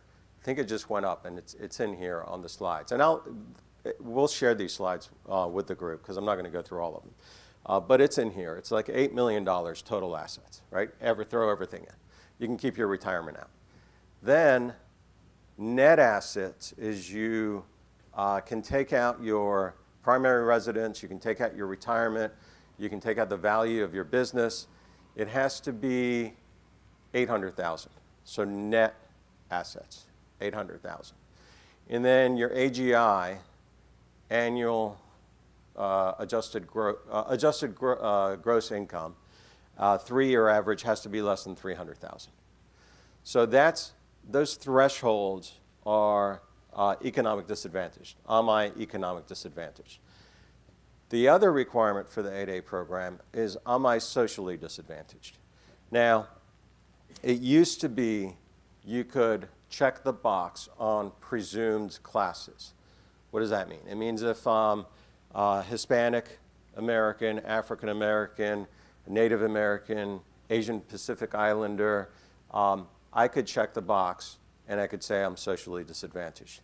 In that context, even before the Ultima court case, we'll talk about that, there was another way of demonstrating social disadvantage was through the preponderance of evidence, you could demonstrate that you were socially disadvantaged. And we'll talk about what that means. However, because of the Ultima case about 2 years ago now, maybe a little over 2 years ago, and the challenges in the Supreme Court, the SBA had to change the program. They could no longer have presumed classes, right? Because it was taken to court to say that it was a race-based program. You can't have a race-based program. So now everybody has to get into the program with the presumption of discrimination, right? So you basically have to write a narrative. And a lot of times this is frustrating, right? Because we know that certain classes of individuals have been discriminated historically in this country. But now we have to go ahead and draft a narrative to get into a program that is for those types of individuals. So on the one hand, it's a little bit of annoyance. On the other hand, it does sort of open up the program wider, right? Because everybody has to write a social disadvantage narrative. And what does that mean? You have to demonstrate that you have had discrimination against you, right? And you can't just be, oh, I had discrimination. So there, you have to connect the dots. 1, there was discrimination. 2, it impacted your ability to get an education, ability to get a loan or financing, ability to get a job, ability to get a promotion, ability to get a work like a contract or win a project. So you have to connect those dots for social disadvantage. And when you go to certify, SBA, and it always changes, like almost like on a monthly basis, the certify website changes. The version that is there now, used to be you had to upload your narrative like in an essay. Now it asks you a list of questions, and you want to give examples of when you were disadvantaged. So number 1, discrimination. Number 2, it resulted in an impact: education, funding, access to capital, job, promotion, project, work, et cetera, right? Last connecting of the dots is, but for the discrimination, it would have happened.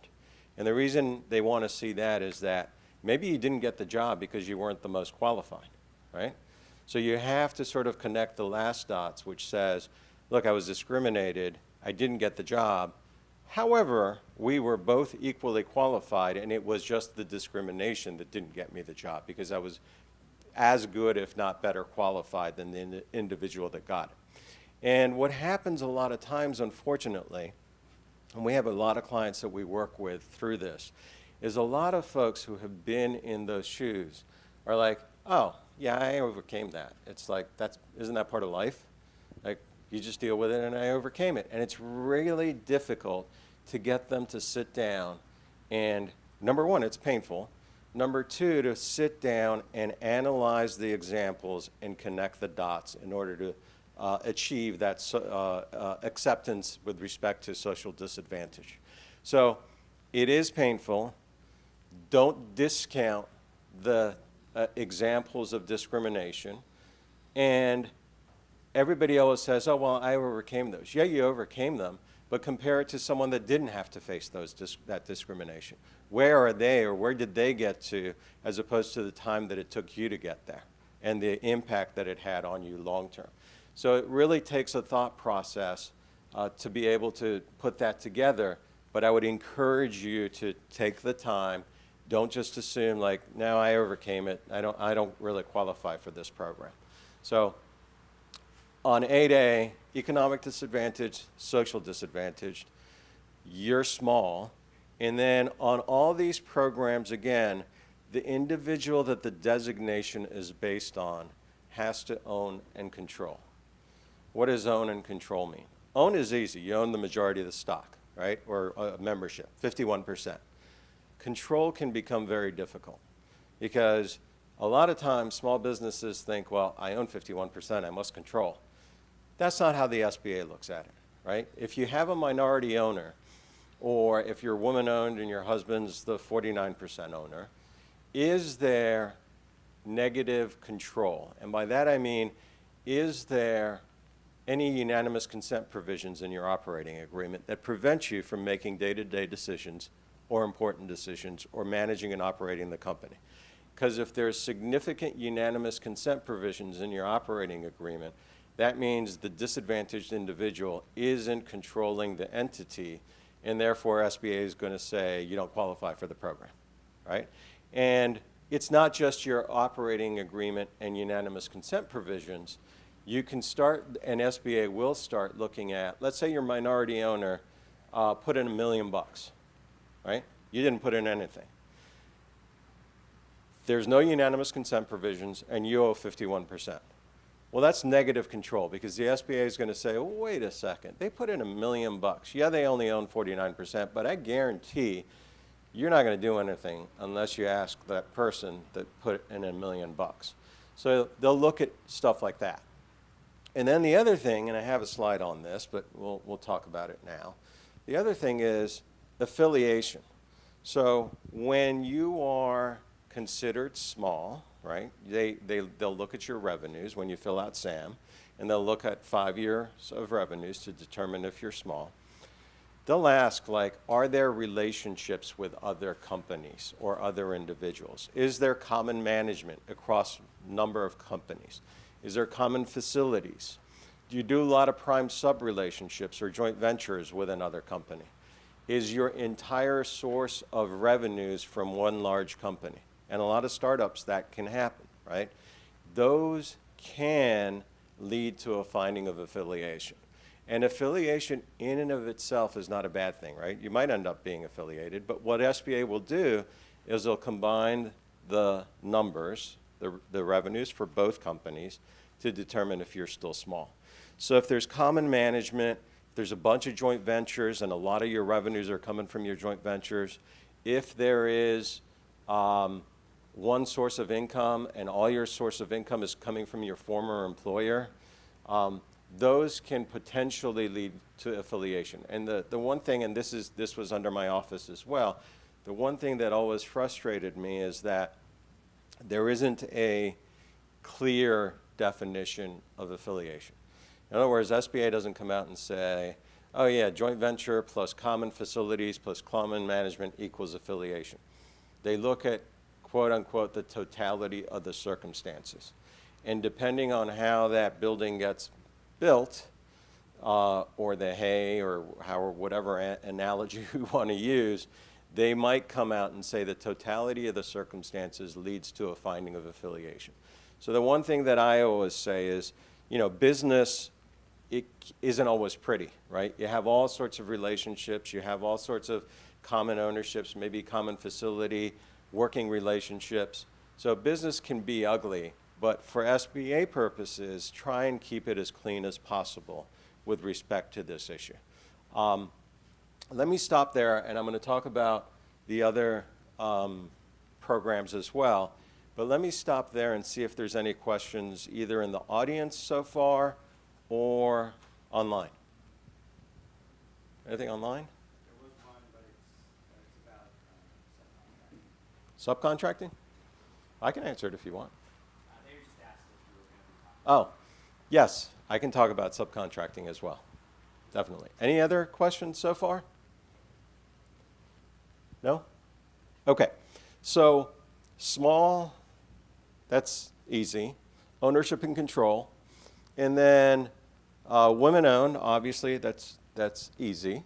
The majority owner, female.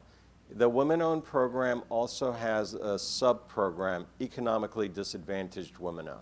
So in addition, so you can qualify for both, right? So and set-asides can occur in both. So if you are a woman-owned company and you qualify for 8A because you're economically disadvantaged, you are more likely than not, in fact, they made them the same, you will qualify for economically disadvantaged women-owned small business as well. So again, if you think you can qualify for more than one, you should definitely do it, because you will look better to a contracting officer. And then service disabled, obviously, the service disabled individual has to own and control. All the requirements with respect to size and ownership and control are the same. And then HUBZone is the more complicated one, but I think there's a question in the back. Let me answer that, and then we'll go into HUBZone. I wanted to understand when you say women-owned. Yeah. So there are two different kinds. I've applied for a couple of them, and I kind of want to understand if there is an advantage of owning the business 100%, because I know there are a lot of women-owned business where they are 51% and then their husbands own, and they are usually making the decisions. So I wonder if there is an advantage of me owning it 100%, and there's another person who's applying for the contract at the same time, but has only 51% of ownership. Thank you. Yeah, no. So once you are certified as a woman-owned small business, that distinction isn't going to be visible to a contracting officer, right? What will happen, though, there's a couple of things. That's a really good point that you make. Number one, on the front end for certification, SBA will want to know and understand that you are running day-to-day activities. So they will look at, if you have, and if your spouse is in the firm, in all these cases, the disadvantaged individual needs to have the highest position in the firm, right? And again, according to the operating agreement, they need to be able to operate and control, and there should be no unanimous consent provisions. If your spouse is in the business, SBA will want to see a record of decision making. A lot of times they'll be like the corporate records. Show me in the corporate records how maybe there was a disagreement and it went your way. Or show me how you actually manage day-to-day operations of this entity. And you are the highest ranking official on the organizational chart. And you hold the proper education, experience, background to be able to run this type of company. If those things are not present, SBA will say you probably don't control the organization. So on the front end, SBA will look at things like that. But once you're certified to the contracting officer, they go to the SBA system, it says certified, they don't see behind, they don't pierce that veil to say, oh, it's 51, 75, 100%. However, an important situation comes into play. If, and this happens a lot, if you lose to a firm, let's say there was a women-owned set-aside, right? Or let's say there was an 8A set-aside or an SDVO set-aside. I lost to you guys, right? I'm going to say, wait a second. She doesn't really run the company. I know this. I've seen them out. The husband runs the company day to day. She's just a figurehead. I'm going to file a protest with the SBA and challenge this award. And then SBA, if you have proof of this, and this is something that actually just came up recently, like make sure your LinkedIn profile for the company and yours says what you told the SBA, right? Because if your competitor files a protest and says, look at this LinkedIn post and look at these communications to the contracting officer and look at the project implementation plan, and they have access to all those because they did FOIAs or whatever else, then you could lose on protest because you technically don't control the company. And again, the SBA would analyze all of that and look at the totality of the circumstances and say, yeah, it looks like maybe she's not running the company. So you have to do it on paper, but you have to do it in practice too. On paper, it's important to get certified. In practice, you want to prevent losing a contract based on a protest. Okay? Any other questions so far? No? Okay. So HubZone. HubZone is really unique. The federal government has never met the HubZone goal, right? And it's only 3%. So they're always looking for HubZone firms. And historically and traditionally, Democratic administrations, I'm not being political, Democratic administrations have favored 8A, disadvantaged and women-owned, and Republican administrations have favored service-disabled and HubZone. It's just the way it's been. I will say that this administration, it's totally unknown. Like where we'll land, we don't know. And we've been tracking this, right? And it's just hard to figure out, do they not like any of the set-aside programs? Like, do they not like small business? Do they? Do they want innovation? Do they want competition? We can talk about all of those things. We try to track that for our client. But historically, service-disabled and HubZone have been favored by Republican administrations. And because HubZone is never met, there's a huge demand for HubZone certified companies because contracting officers, agencies have goals and they need to meet them, so they're looking for HubZone firms to help them meet their goals. Now, what's a HubZone firm? It has to be owned by an individual, right? It can be owned by a holding company, but it has to be small for their primary NAICS code. And there's two requirements. Your principal office is in a HubZone. A HubZone is a historically underutilized business zone. That's like a number that Housing and Urban Development comes up with. Even when I ran these programs, like the maps just got produced, right? They look at economic data, they look at unemployment data, per capita data, et cetera. And SBA has a great map. If you go to SBA HubZone and put in your address, it'll automatically tell you if that address is in a HubZone. So requirement number one is principal office is in a HubZone. And principal office doesn't mean headquarters, right? It just means where the most number of your employees work. So if you have two offices and 3 and 2, and one of them is in a HubZone, you could just move one person this way if possible. And it's not gaming. A lot of our clients do that. Move one guy over, and then all of a sudden the most number of people work in this office that happens to be in a HubZone. So it's not your headquarters, it's where the most number of employees work. And you can exclude job-specific employees. Let's say you had a bunch of people at Aberdeen Proving Grounds in Maryland, military base. Those are worksite employees. You can exclude those guys. And then everybody else, where does the majority work? That's the principal office. Is it in a HubZone?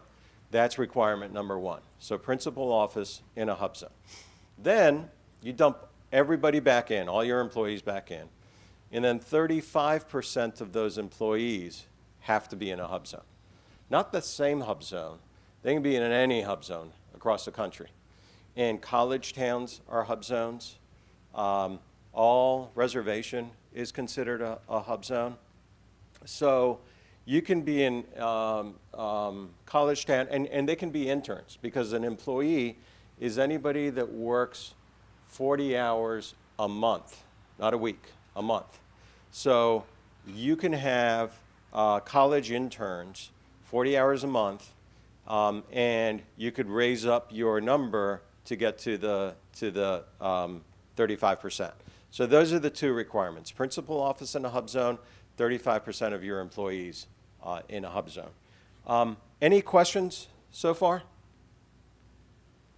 No? Yes, 3%. Yeah, 3%. And so the question was, are there specific set-asides for hub zone? Yes, there are. And again, the hub zone program does have the sole source of authority. It's not like 8A, but it's like women-owned and service-disabled. So there is a sole source authority, but it's not as robust as the 8A requirement. Now, with respect to subcontracting, so you see all these goals, 5, 5, 5, 3, right? Because federal contracting can be sort of a deep dive and difficult to figure out right off the bat, one way that small businesses get into federal contracting is as a subcontractor initially, right? Because all the large prime contractors that win a contract have these goals as well. And they negotiate, sometimes they're higher. They negotiate them on each of their large prime contracts.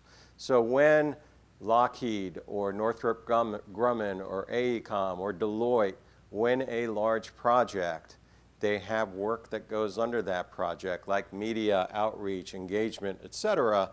They have these goals. So they are looking for a disadvantaged firm to help them meet their goal, or a women-owned, or a service-disabled, or a hub zone, because they have these goals as well. So subcontracting oftentimes is sort of getting your foot into the door and then building the relationship at that agency. And that's the important part, right? So once you start doing subcontracting work, a lot of times the privy of contract is between, I mean, I shouldn't say a lot of times, the privy of contract is between the government and the prime contractor. So a lot of times they try to keep you out and keep you at arm's length, right? But it's really important to let the agency know that you're doing good work at the agency. And how do you do that? Every agency has an Office of Small Business Programs. Under the current environment, as we talked about this morning, with staff reductions around the federal government, some of those small business offices where you had 20, 30, 40 people running the small business office are now a one-man show, but every agency has a small business office. And in the Department of Defense, who's the largest procurer for the federal government, every buying activity has a small business office. So think about, you know, you have DOD proper, then you have Army, Air Force, Navy, U.S. Corps of Engineers. Each of those has a small business office. And each of the buying activities under those has a small business office. So even, you know, White Sands or Aberdeen or any of the bases will have a small business office. Now, those used to be significantly well-staffed, and they've been reduced. But if you're a subcontractor doing electrical work on Aberdeen Proving Grounds, I would make sure that I go visit the small business office and say, hey, I'm here, I'm doing great work, I'm not the prime. I don't know, trying to think of a large construction company, but they're the prime. But I'm doing great work, and if you have any smaller projects that are just within my scope, I'm here, I'm doing great work, and I'm available to do that. And guess what? I'm woman-owned, service-disabled, hub zone, et cetera. So marketing yourself that way is actually really important with the small business specialists. Their only job is, I need to find companies to help my buyers meet their goals, right? So they're looking for qualified small businesses that can produce and can deliver to help meet these goals. Now, the basics of this system. Any questions so far? Yes, in the back.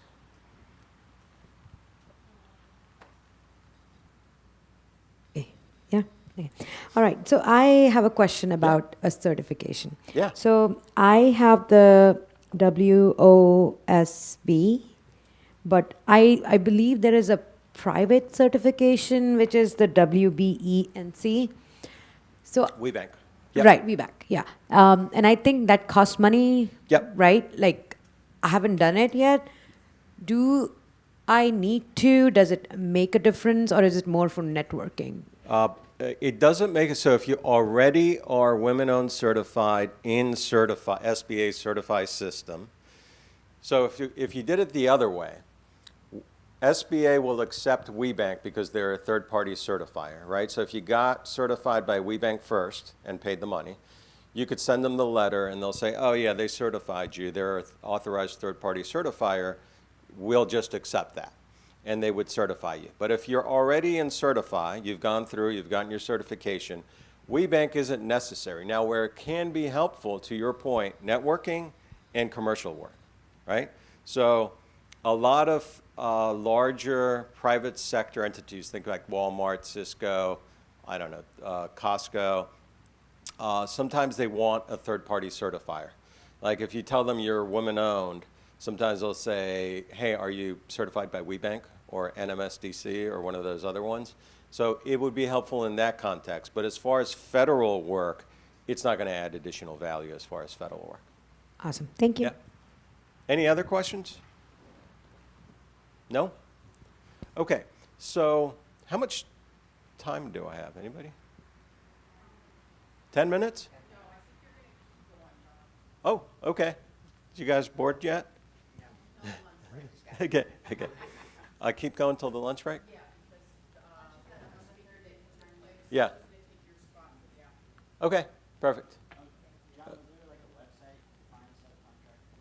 Yeah, it's up here now. So thank you. So website for subcontracting work. So real quick, the basics of this different systems that you should know. Now, SAM, obviously we talked about that earlier, right? To do work with the federal government and even most prime contractors to do subcontract work want you to be in SAM. Why? Because they can rely on that with respect to your representations to the federal government. When you go into SAM, you're representing at risk of perjury certain things are true, including your size, your number of employees, et cetera.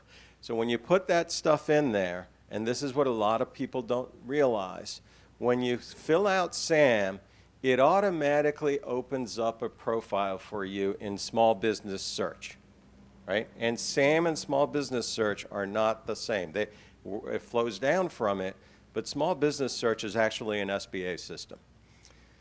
Why is that important? Because if you don't fill out the small business search section of SAM, your profile is kind of like your resume. And contracting officers use, it used to be DSBS, Dynamic Small Business Search, now it's just SBS.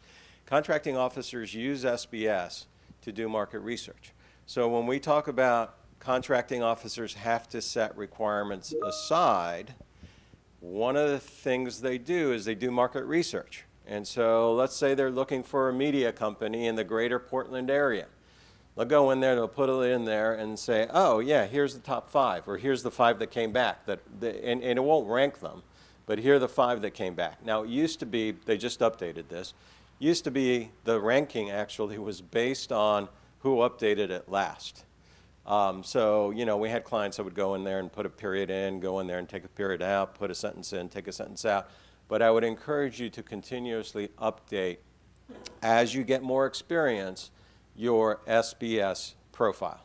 And you can go in there directly at your government login, if you have a government login, or you can go in there through SAM, but you need to make sure that that's updated and kept updated, because that's where at least one way contracting officers do market research, okay? Then, now if you're only bidding on requirements that come out of SAM, you're probably way sort of behind the 8 ball, if that's the right idiom or analogy. Because your competitors, because number one, you only have 30 or 40 days. Number two, your competitors have probably been tracking this for months, if not 18, 24, 36 months, and have their team together, have already talked maybe to the contracting officer and the program office, have already talked to the small business specialist. And so for you to just respond to Sam, 5 minutes? I thought she said I was kept going. Oh. Okay. You got to clarify because I'm just kidding. It's fine. It's fine. It's fine. Okay. So we'll be quick, at least for now. So you're probably way behind. How to get ahead, right? USA Spending. USA Spending is a database of every contract the federal government has ever let, right? So if you have your NAICS code, you have your product service code, you have your keywords, you can put that all in there and you can see what kind of contracts the federal government has let. Anything above $25,000 goes into USA Spending, right? Now, why is that important? Because if I'm selling widgets, I want to know who's buying the most widgets. And then you can slice and dice that data, right? You can look at, let's say, I always use Aberdeen, but let's say Aberdeen's buying $1 billion worth of widgets, right? So do I want to go to Aberdeen? Maybe not, because if it's one contract for $1 billion, I'm not going to get a contract for $1 billion. But if there's tens of thousands of contracts for $1 million or $2 million, that might be a better target. So that's like your first slice of who's buying what I'm selling. And then you can start dicing the data further. Are they small business friendly? Like, do these get set aside for small businesses? Are they 8A or women-owned or service disabled friendly? Because that encourages me to rank my top 5 or 10 target activities. And you can do it geographically, you can do it nationally, you can do it, by size of contract, type of contract. So that's a way, rather than doing a shotgun approach and getting frustrated, because a lot of small businesses end up getting frustrated, a good way of targeting is figuring out who's buying what you're selling and how they're buying it. And USA Spending is a great way of doing it. There's all sorts of systems out there, right? By the way, bid speed is another one. SBA, Small Business Administration, gives you access to bid speed for free. So that's another one that you can use. But there's, Bloomberg Government is like $12,000 a month. Now, Deloitte will use that, or AECOM, or one of those. FedMine, I think, is like $5,000 a month. You don't need that. You can do it off of USA Spending. Who's buying what you're selling? Now, once you identify who's buying what you're selling, you don't necessarily just want to target the contracting officer, right? Because who else did we talk about this morning? We talked about the contracting officer lets the contract. They officially work on behalf of the government to let a contract. Aside from the contracting officer, there is the program office. The program office is the office that gets the money and actually has the requirement. So you want to make sure you know who the contracting officer is. You want to make sure you know who the program office is. And then lastly, what we talked about this morning, you want to figure out who the small business specialist is at Aberdeen and work all 3 legs of that 3-legged stool towards your contract. And if you've seen every contract let by the federal government, you know when that contract is going to expire. Because now you're looking at it and you're going, oh, it's going to expire in 12 months.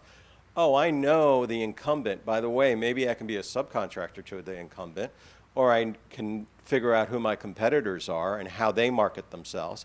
So it gives you a whole host of information on who's buying what you're selling, how are they buying it, who your competitors are, who you can potentially team up with, when the contract's going to come out rather than waiting on Sam, and then how am I going to team up, partner, subcontract, lead the effort, and get ready for this particular procurement way before it comes out. So that's sort of the how, who, and who to engage with. And then the last thing that I'll say, every buying activity, I'll stop in a second. Every buying activity and their small business specialists have industry days. So if you figured out that I got to be at Aberdeen or White Sands I'm going to go to their small business office and I'm going to figure out when are they going to have industry days? When are they going to have matchmaking? Because they'll be there, they'll be waiting to meet with you. You can network with prime contractors, you can network with the program office and the contracting officers. I would take my one-pager, I would know their requirements so I'm actually selling to what they need and be ready for that discussion as opposed to just showing up and saying, hey, I'm an 8A, give me a contract. So I'll stop there. Last thing, I know they're giving out Res tickets this afternoon. Res is a great place for networking. They're buying, there's the buying activities, the federal government is there, and I'm not just doing this to sell the event, but the large primes are there. It's a great opportunity for networking and sort of presenting your qualifications. So let me stop there. I'll be back after lunch. Okay, thank you guys, I appreciate it.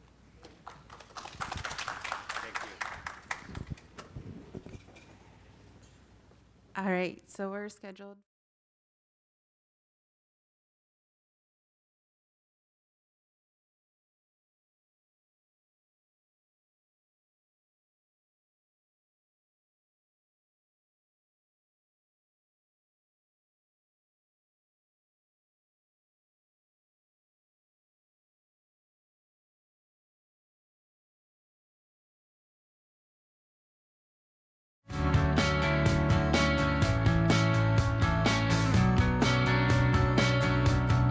I love the word knowledge share because it's not always just sitting in a room, you know, receiving the knowledge. It's like you're also part of the conversation and sharing the knowledge as well. And I love it when I hear of a company coming in, they've never been to a Native Edge. We recently had this again in Oregon, and they develop, and as a result of it, they go after a contract, and then as a result of that, they get to hire 50, 100 new employees, that kind of thing. And then they come back and they tell you, you know, like, hey, this past year, this is what I've done, and thank you because you gave me the strength and courage to just go after it. Yeah. Because a lot of times they sit on their hand, they have so much information, and sometimes it's just at their fingertips, and it's just that little bit of encouragement that then they want to go pursue that. Well, you know, a lot of times we use the word empowerment. What does the word empowerment mean to you?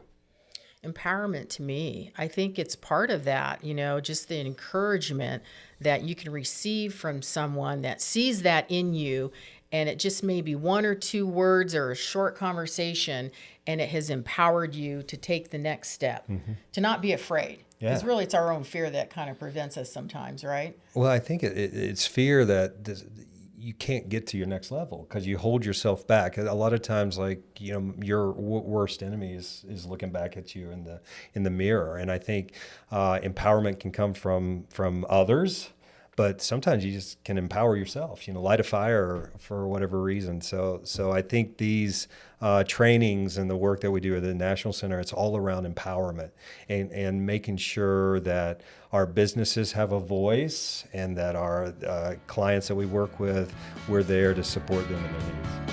Absolutely.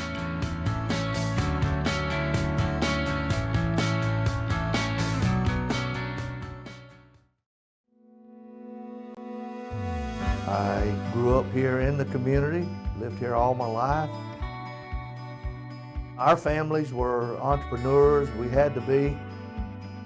Our entrepreneurial spirit, we used that to start small businesses that would bring jobs to our reservation. PCI Federal Services, we started with one employee. The exponential growth that we've experienced, we're hopeful that we'll cross that 1,000 employee threshold later this year. We continue to look for partners, and we continue to look for organic growth. Native Edge is a great way to do it. The Native Edge Institute, this is our second time here in Alabama. Business is complex. You're not alone. There's programs out there funded with our tax dollar. There's state programs, there's local programs, there's national programs like our Arizona MBDA Export Center, and our services are for all minorities. I put a panel together of myself and Brian Davis, Alabama ITA, working with him to see what our clientele needs are and what he can offer. using SBA's programs, Hub Zone, Apex Centers, Minority Business Development Centers. These programs alone help me leverage into working with prime contractors and being prime to the government. Opportunities like this, getting to interact with a lot of business owners, just provides so many different networking opportunities that can really help a business exponentially.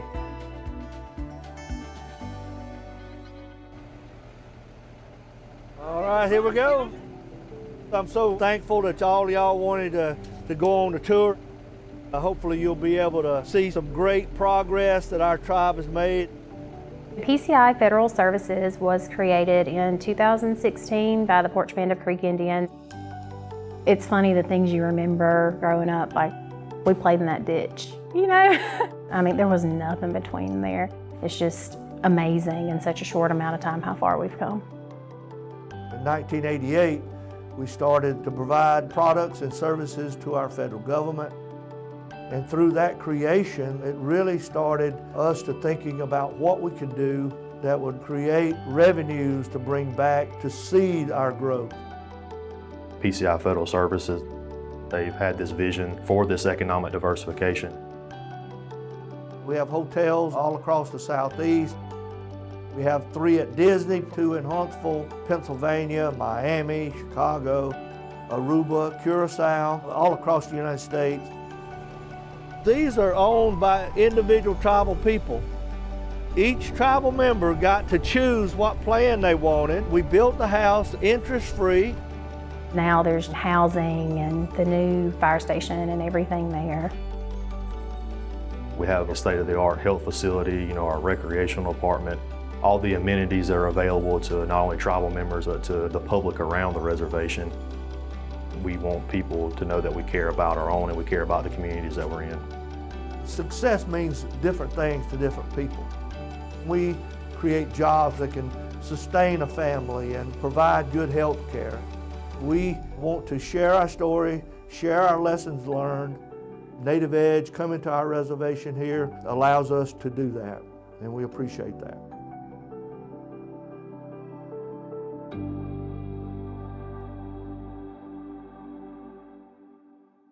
We just want to welcome you and thank you so much for being here in this amazing space. Thank you for joining us. Great information to improve Indian country. Today we're in New York City at the beautiful Hard Rock Hotel owned by the Seminole Tribe. There's some lucky attendees that are here today. They're getting the first-hand experience of what a Native Edge Institute is. It's important to attend events like the Native Edge Institutes because of the resources that are here. Networking is always a big part of any event that we do at the National Center.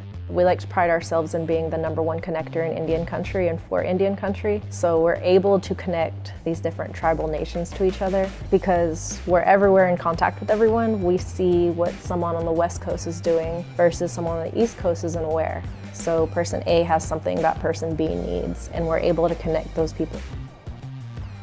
And our goal is to expand globally. I'd really like to see our tribal enterprises and our Indian-owned businesses selling to the world and doing trade with the world. I've been with the National Center since 1980. We're one of the first Native American government marketing assistance programs to introduce the 8A program to the Native American community. We've pretty much been there since the beginning.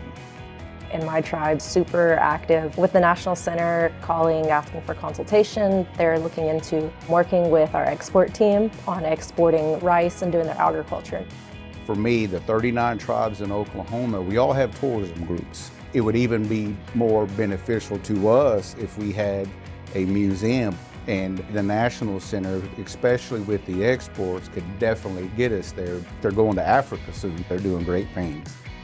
We're going to South Africa and we're going to Ghana, and we're going to be meeting with businesses who are looking into importing and exporting. This being the first mission is pretty exciting. We're going to see what opportunities there are and we can bring them back to our clients. You know, economic development, we think about it as a circular economy. How can we share more of the resources that we have and expand on that and build it? Our goal is to create more opportunities for investment into tribal communities and Native-led nonprofits. And we do that by advocating and working with tribal leaders and Native-led nonprofits. Whenever you support a Native business or a tribally owned enterprise, that money doesn't go into the pocket of one person, of like a millionaire or billionaire.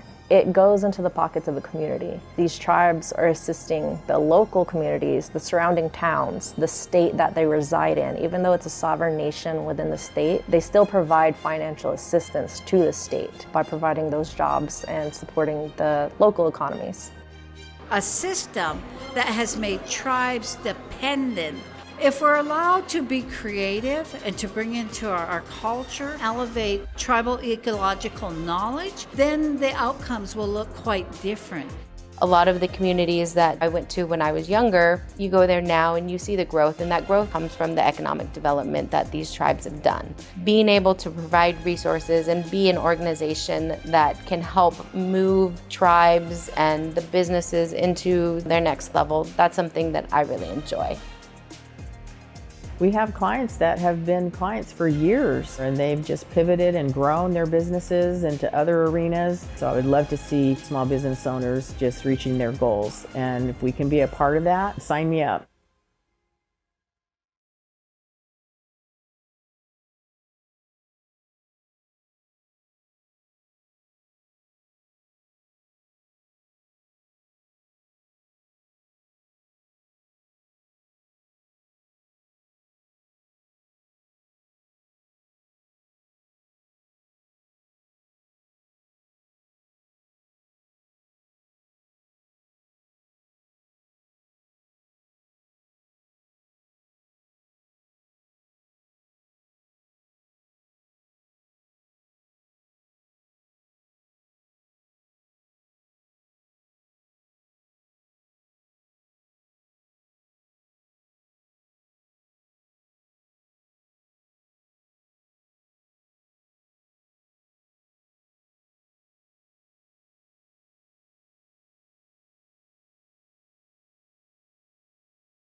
I love the word knowledge share, because it's not always just sitting in a room, you know, receiving the knowledge. It's like you're also part of the conversation and sharing the knowledge as well. And I love it when I hear of a company coming in, they've never been to a Native Edge. We recently had this again in Oregon, and they develop, and as a result of it, they go after a contract, and then as a result of that, they get to hire 50, 100 new employees, that kind of thing. And then they come back and they tell you, you know, like, hey, this past year, this is what I've done, and thank you because you gave me the strength and courage to just go after it. Yeah. Because a lot of times they sit on their hand, they have so much information, and sometimes it's just at their fingertips, and it's just that little bit of encouragement that then they want to go pursue that. Well, you know, a lot of times we use the word empowerment. What does the word empowerment mean to you?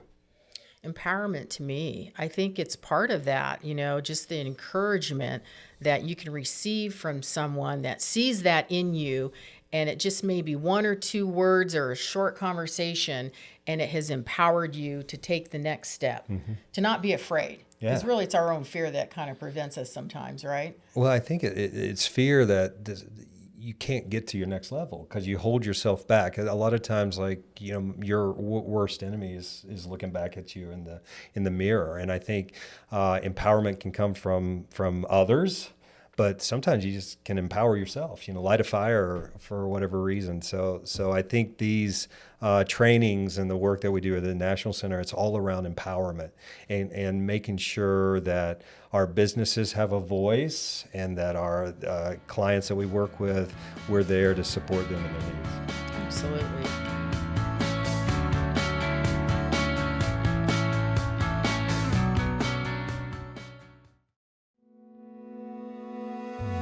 I grew up here in the community, lived here all my life.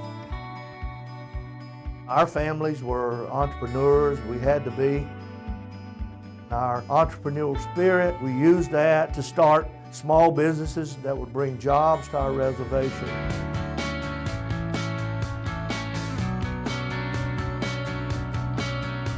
So do we have a small clip to run of Lance and Yvette's interview from Ho-Chunk? Let's run that clip. We have divisions. Government contracting is probably our biggest division. We have a large real estate development company. We have a local division that includes manufacturing of tobacco products, farming, stores, retail, distribution. We focus our attention on profitable business relationships off reservation, and then we try to take care of our own on the reservation. So that was from your interview with Lance, and it was pretty amazing. Just talk a little bit more. I know he had mentioned a few things about the work they do, but he directly associated some of the work they did with the National Center. Yeah, he's been around a long time, of course, and I think started out, as he said, Ho-Chunk Inc. in his apartment. Yeah. Kind of like Mel McGee. Yeah. A one-person starting up their tribal enterprise and taking advantage of the 8A program and then building that and then creating another arm and another enterprise and another small business and then taking the tour of the community and what they've done as far as their housing. The elderly housing that we toured was incredible. Their farming operation, we went out there as well. And then in town, they have a building in town with their name on top, at the very top. Toured their marketing facility there, and they have a really nice setup. Not as humble as ours here at the Native Edge. Our setup is awesome. Though. It's so awesome. We don't have our name on the building. 8-10 story building. Well, we have all those stickers. We have a lot of stickers. We do have a lot, and our logo is very cool. Yeah.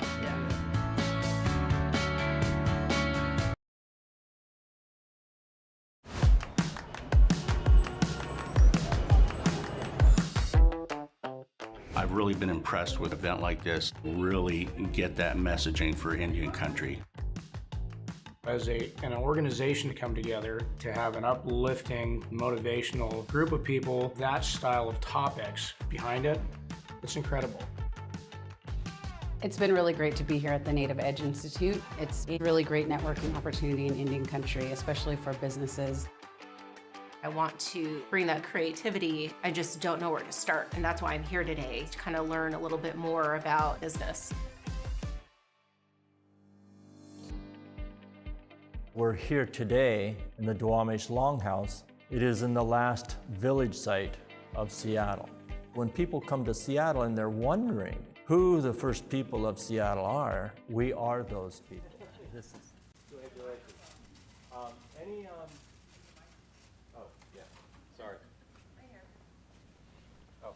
Any questions? Yes. Sorry, you don't hate me. No, this is great. Questions are perfect. That's what we're here for. I think the last statement you kind of had was the industry days. Yeah. And you said find the small business offices and when you say a piece of paper, I believe you're saying the capability statement? Yes. Okay, perfect. Like a one-pager. A one-pager, okay. Yeah. So could you guide us a little bit more about what do you mean by industry days? And Okay. So. And if you could focus on more of media, my kind, that would be great. Okay. So look, every buying activity is a little bit different, right? Depending on, is it a civilian agency that you're targeting? Is it the Department of Defense that you're targeting? And then how far down from that organizational structure your program office exists, right? And that's what creates sort of the challenge with first entering the federal marketplace, is that some of these agencies can be behemoths, right? If you look at the VA, or if you look at the DOD, or you look at the Department of Energy, they can be incredibly difficult to figure out, okay, who's actually buying what I'm selling and at what level. And that's why USA Spend is important because USA Spending, when you go in there, it'll identify the contracting officer and the program office. And then you got to do like a little bit of sleuthing, but you can from that try to figure out, okay, the program office that I'm interested in is, like my program office used to be called Government Contracting and Business Development, GCBD. So that may be the program offices that I'm interested in. And once you identify that, or it might be that, for the VA, I determined that Region 7 has a need for me, and I'm an electrician. And so there's these contracts coming up there. And then, okay, who are the contact points at that particular buying activity? And so once you've identified to that level, then the Department of Defense calls it industry days, right? Like at Aberdeen, they will have an industry day, or they used to, once a quarter. The VA calls it, they call it matchmaking or something different. But generally, the small business office should have a schedule. So let's say you want to work at the VA. I would go to the VA OSDBU office, Office of Small and Disadvantaged Business Utilization, and sometimes they call it OSBP, Office of Small Business Programs, and start researching to see does their hierarchy still exist where they have the central office, and then they have offices at each of the regions. And then if I'm interested in Region 7 and they're staffing there, go to their webpage and see when are they going to have an industry day or a matchmaking day or an outreach day, they call it. And that's what I want to sign up for. In addition to that, those individuals, again, historically, would participate in events like the National 8A Small Business Conference, which generally is end of January, early February, so it's coming up 2026.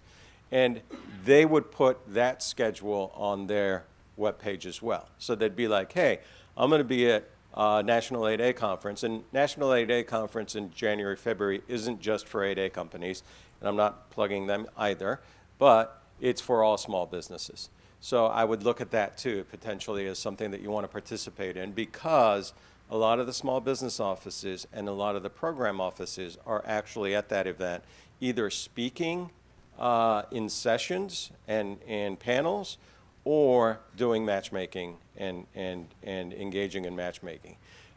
So it's doing a little bit of sleuthing, right? As far as identifying, once you identify who's buying what you're selling, figuring out where those small business specialists are either going to have industry outreach, contractor days on facility or on site, or when they're going to be at an event like National 8A or at RES, so that you want to get in front of them. And then the other point, you're absolutely right, the one pager, to me, look, before I went to the SBA, I actually started at a small government contracting firm my dad had started back in the 80s, and I did that for like a period of 20 years. Our statement of capability was like 30 pages long. And I always used to use that. Nobody looked at that. Like every project had a paragraph and it talked about it and how much it was. But that's great to have handy, but that shouldn't be your one pager because you have 15 minutes, right? Number one, I would want to know what their requirements are. So from USA Spending, I would know, oh, this project is coming due. My one pager matches your needs and says I'm 8A, women-owned, hub zone. It has a quick explanation of my past performance. I've been subcontractor on your base for 3 years. This is all the great work we've done. This is who we've done it for. This is the size, and these are all my certifications. So that one pager has to hit home depending on their needs. Does that make sense? Yeah. Any other questions so far from this morning? No? Okay. And then, as we had talked about earlier, subcontracting is a more and more important part of getting your feet in the door under the current environment, where we're seeing contract requirements getting larger and more complex. So the federal government is issuing government-wide contracts, right? So GWACs they call them, or indefinite delivery, indefinite quantity type contracts, which are rather large. So large primes win those, but then they need subcontractors. Now, this is not the best and always the most updated website, and it keeps changing. It's like Internet 1.0. But if you go to the SBA and do subcontracting, the prime contractors that are not meeting their goals are generally required to put opportunities up on this page. So it's a good place to at least figure out which large primes aren't meeting their goals. Okay, so we already talked about you have to be small. Now, to get into the program, you have to be small for your primary NAICS code. However, every contract has a NAICS code assigned, North American Industry Classification Code assigned. So you could technically be small for one contract opportunity and other than small for another contract opportunity. And that's perfectly fine. Like if you're borderline, let's say you're at $17 million or $22 million, you're no longer small for professional services. And if a contract comes out with a professional services NAICS code, by the way, that doesn't mean that contract doesn't have any media work in it. It just means that professional services is the preponderance of the work. So then, if you can imagine, no contract is just this and nothing else. So it just means the preponderance of the work is professional services.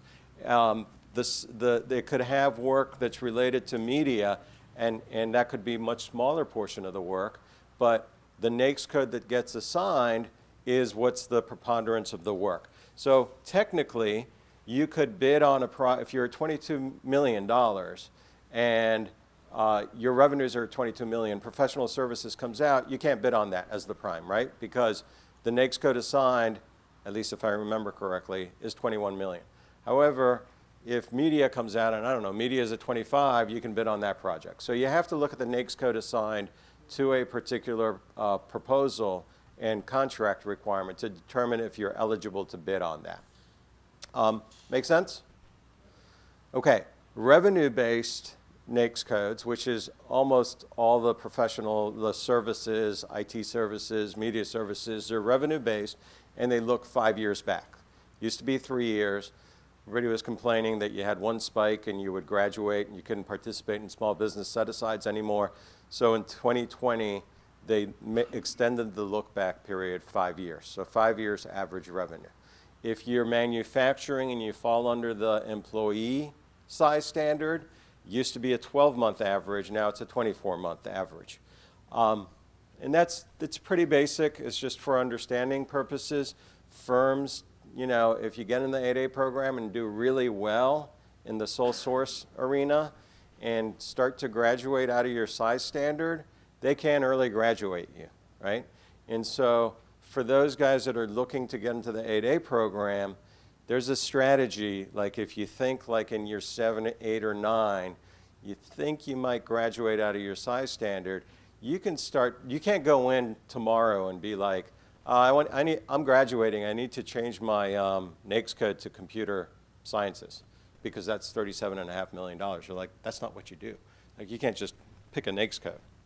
However, you can develop a strategy to say, wow, we're going to start shifting our work into this other industry, and over time, we're going to change our focus so we can change our primary NAICS code to this other industry. And once you're in the 8A program, you have 9 years, right? And every year you have an annual review. So you'll work with a business opportunity specialist that's assigned to you from the district office, and you have to submit an annual business plan to them each year. So you can plant that seed and say, I'm going to change my industry over time. We've decided to expand in computer services, and so we're bidding on these types of projects, and we'll show that we're expanding our revenues into a new sector, and so we're going to request a change in primary NAICS code. Any questions? Anything online yet? No? Okay. Yes?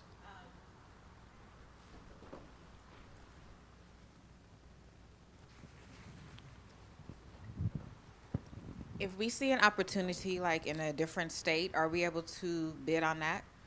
Yes, for the most part. So federal work, if you have the capacity to do it somewhere else, there's no reason why you can't bid on it. Construction in the 8A world is a little bit different.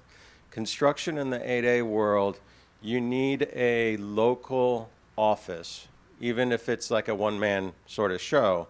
In construction, if you're in the 8A program, they want you to have a bona fide office presence where you're bidding. But other than that, there is no local requirement. I mean, you'll have to figure out how to deliver, right? That's on you, how to deliver wherever they need it delivered, how to meet their requirements, et cetera, but it's more on you. There isn't a restriction on it. Any other questions? No? Okay, so I'll start over.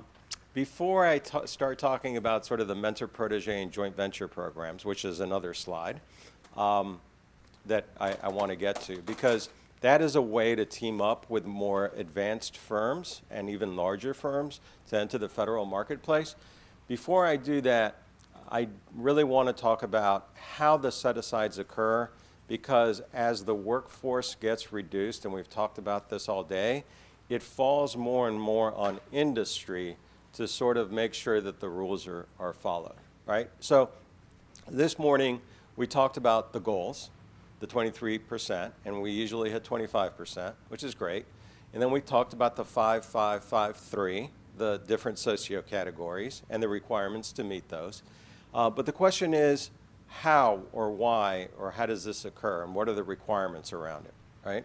So the first one is everything below the simplified acquisition threshold. And the simplified acquisition threshold right now is $250,000. So everything below $250,000 is exclusively reserved for small business. Now, everything above $25,000 is supposed to come out in SAM if it's a standalone contract. And if it's below $250,000, so it'll be on SAM, and if it's below $250,000, it's reserved for small business. So 100%. So that's also a place where small businesses sort of get their feet wet in federal contracting. In addition to the simplified acquisition threshold, SAT follows SAP, which is another great acronym, Simplified Acquisition Procedures. And the reason it's a good place for small businesses is that under the $250,000, the SAT and SAP, you don't have to follow the volumes and volumes of the federal acquisition regulations with respect to the bidding and compliance process, right? So it's really an important and useful tool where small businesses, number one, it's reserved 100% for small businesses. Number two, it's a good place to get your foot into the door and start working with your potential clients and understanding federal contracting before you have to comply with all the compliance requirements of the federal acquisition regulations. Now, if you are seeing requirements not set aside, like if you are looking for opportunities and you come across them and you're like, wait a second, this should have gone to a small business, I encourage you to identify those and then inform the small business specialists at your buying activities that the contracting folks are not following the SAT requirements, right? Because in my old office, we used to have procurement center representatives, PCRs, that oversaw all the buying activities. Now, if you kind of think about all the buying activities across the whole country, there are tens of thousands of buying activities. I was distraught because when I ran the program, it had leveled off at 119 PCRs to overlook all the buying activities. I thought that was horrible. They are now down to like under 40. So the ability to really have oversight in making sure that these are followed is negligible, right? So it's really industry's eyes and ears. So if you're seeing requirements that are not going small business when they should be, I'd encourage you to contact the small business specialist and also the PCR. The SBA is sort of the police of the set-aside programs. So the PCRs, procurement center representatives, and they're good too. So when you identify Aberdeen or White Sands, in addition to program office, contracting office, small business specialist, I guess Now it's a chair because it's got 4 legs instead of the 3-legged tool. The 4th leg would be the PCR. So the procurement center representative, if you go to the SBA website and type in PCR directory, they will show you which PCR covers which buying activity. And so it's good to know if you're going to always, if you think Aberdeen is an important buying activity for you to be engaged with, I would get to know the PCR that covers that buying activity as well. So if you're seeing stuff not get set aside or go small business, definitely inform the small business specialist and the PCR. What's the other way that small business set aside happens? And this is really the backbone of the small business set aside. It's the rule of 2. Anybody familiar with the rule of 2? Okay, if there are 2 or more small businesses that can provide the product or service at a reasonable price, it's not the best price, it's a reasonable price, then you shall set the requirement aside. And shall is really important in federal speak because that means you have to. It's not a may, it's a shall. And so that's really the backbone of the set-aside program. And that's why it's really important to make sure, number one, you're engaging with a small business specialist and letting them know you're out in the marketplace and available to provide the product or service. And number 2, you're updating your SAM profile and your small business search profile so that when they do their market research, you're coming up on their research. Because if they identify 2 or more small businesses that can provide the product or service at a reasonable price, then they have to set it aside. And so the other thing, so oftentimes, they'll put a RFQ. How many folks know what a RFQ or RFI is? Okay, request for a quotation or request for information. A lot of times they'll put that out. Number one, that's another source of market research. So it's important to respond to those, right? I know, like, when I was in federal contracting, it was like, oh man, it's almost like a proposal. I got to put this together. I don't even know if they're going to set it aside or they're going to award it. They're just doing market research. But it's incredibly important to respond and have your colleagues and competitors or colleagues respond as well, because if more than 2 respond, the requirement is that they shall set it aside. And who oversees that is the PCRs, the procurement center representatives. Again, if you saw an RFI and you know you submitted a legitimate response to that RFI, and you know your competitor or your colleagues did as well, and it doesn't get set aside, I would contact your small business specialist and your procurement center representative, because they are the cops that are supposed to make sure that agencies set requirements aside when they're supposed to be set aside. But I would also encourage you, RFQs and RFIs, they're a pain in the butt, but if you see them out there, go ahead and respond to them. If you see that they're extremely onerous, so there's another thing contracting officers, and used to work with them a lot, have a lot of respect for them, but another thing that they do is make it extremely onerous, like it's almost like another proposal.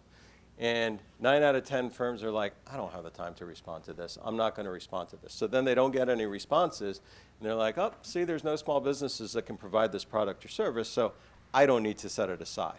So if you do see an onerous RFI, again, reach out to the small business specialist and the PCR and say, this is overburden on small business. It should not be a full proposal for an RFI or an RFQ. So they're there to support and help you. But it's important to respond to sources sought, because that's how requirements get set aside. And as we talked about, it's important to continuously update your small business search profile and SAM in order that you come up in the market research that contracting officers do. And look, so again, the PCRs are supposed to oversee all this, but unfortunately there are fewer and fewer of them, so it falls on industry to really step in and identify the issues and bring it to them. And if your PCR isn't responding, there used to be 6 area directors because there were 6 regions at the SBA.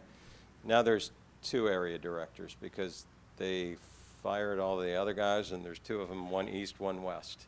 So if your PCR isn't responding, reach up to the area director and engage with them, they'll identify who needs to be informed. Any questions so far? Yes, ma'am.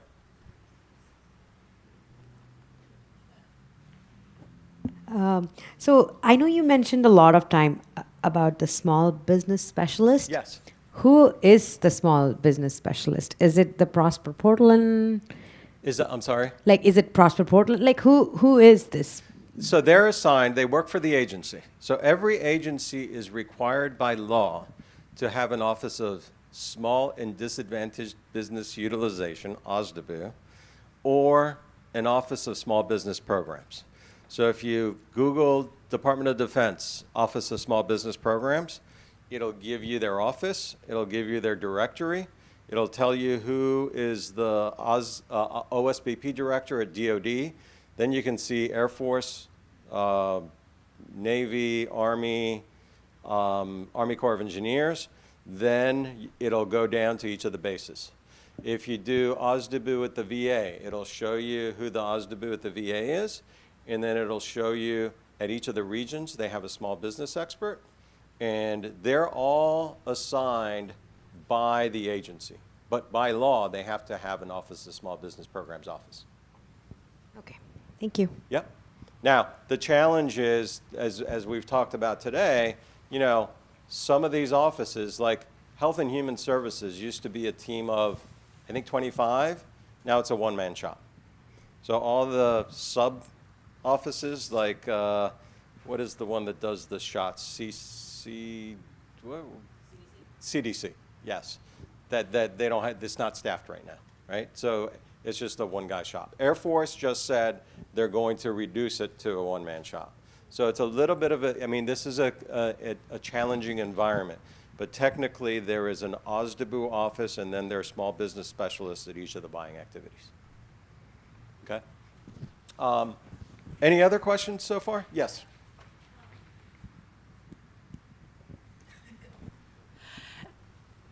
As you're going over this, it seems like a lot of work to make this happen.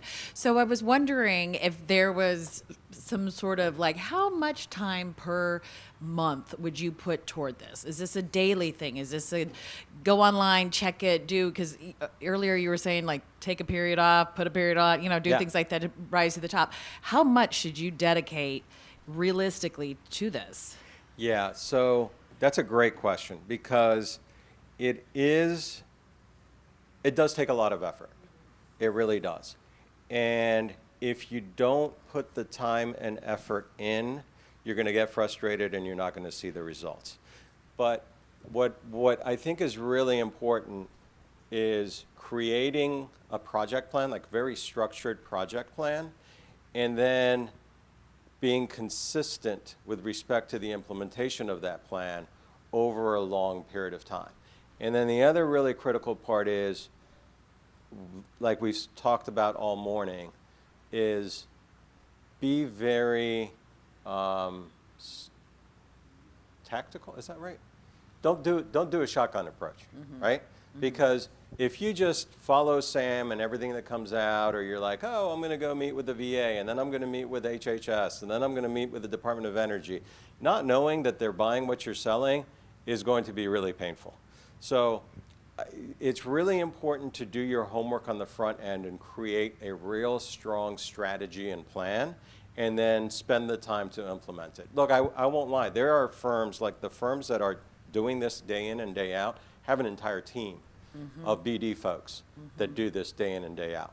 Track projects, track the people to the project, who am I spoken to, put it in a CRM, follow up from that CRM, who met with the guy, what was the last info, what was the last intelligence, who's our competitor. And this is small business. Yeah. Wow. Yeah. Okay. And so, but look, there are systems that'll help you do that though. Like you can, again, it's a free system from SBA. Look at BidSpeed. Like BidSpeed will track opportunities, and then it'll almost create like a mini CRM application for your teaming and what you've done to pursue that opportunity. But it really has to be like very structured. Otherwise, if it's not structured and timed out and you don't have a plan, it's going to get super frustrating.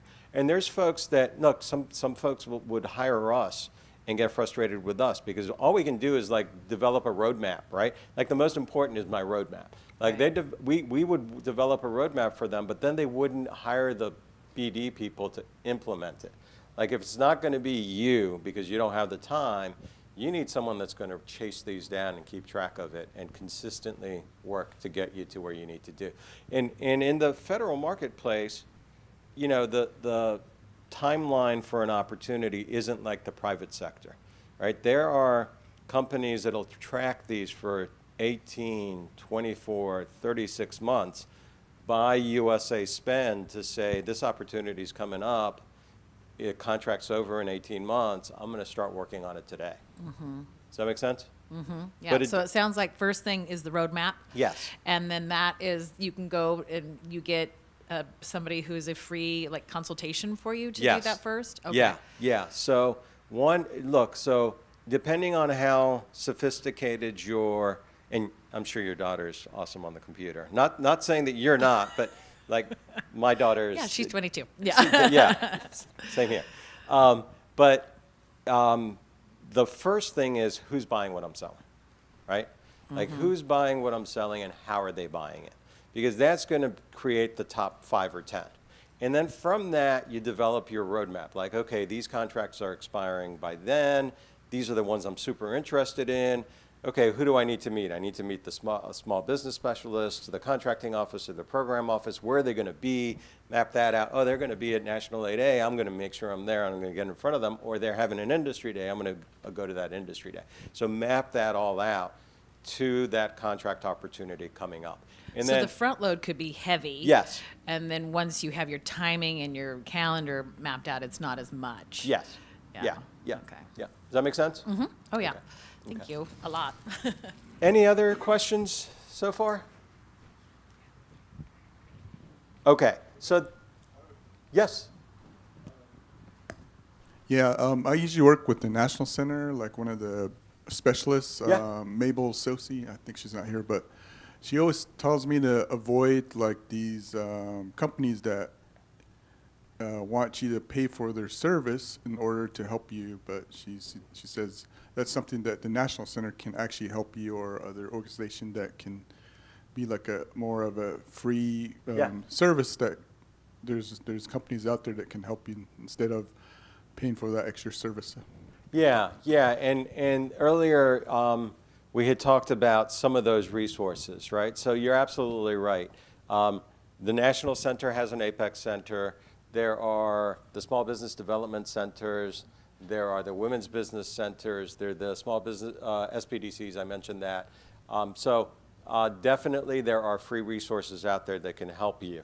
As you get more sophisticated and start like bidding on projects and putting stuff together, sometimes you need to enhance that with additional paid services, but I would not jump out and get paid services right off the bat. I would use the free resources that are available to you. And every area is different, right? And what I would suggest is your SBA, local SBA office will have a list of your local resources available. And that's a good place to start. And the local district office is a good place in itself to start, but they have the list of the assistance available in your region.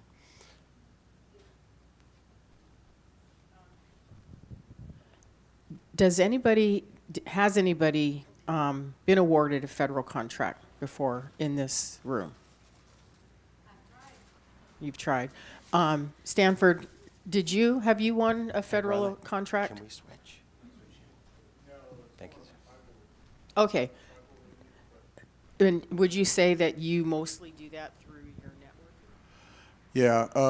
Yeah, it's mainly like through my network and things, and just like one of the things the National Center actually helped me was with the matchmaking. Matchmaking is a good resource for like at the RES conference or even some regional conferences where, like I said, National Center has helped me with the matchmaking, so that helps.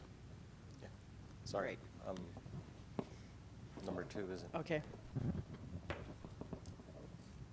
We're just loading the second. And then Riley, you guys have won a federal award before, right? Do you feel comfortable sharing a little tidbit about how you did that? Like as far as, is it relationships? We were lucky enough to find one on SAM, and we applied on SAM. And you won. And we won, yeah. But we also knew like this was our first Fed contract, so we really made it as cost effective as possible, just so we could get this one. But yeah, we. Meaning you were very cost competitive. Yeah. Okay. Yes. Okay. Good. Smart. And we had to travel for this one too. So yeah, we found it on SAM. It was over Christmas. Like they put out some of these bids like in New Year's and Christmas, and that's kind of when I was looking and applied, and we got it in February, and we just finished it actually in July. Awesome. Congrats. Thank you. Congrats. Yeah, that's awesome. So as the slide comes up, I want to talk about a little bit about the mentor-protege program and the joint venture program, because as we've sort of alluded to, yeah, if you do that, number 2, Portland, yeah, that's it. As we've alluded to, it's become, the requirements have become more complex. They've become harder to get on. And so being a subcontractor is one way of doing it, but then the mentor, protege, and joint venture programs is another way of doing it, right? And the mentor, protege program started off in the 8A program years and years ago, several decades ago. The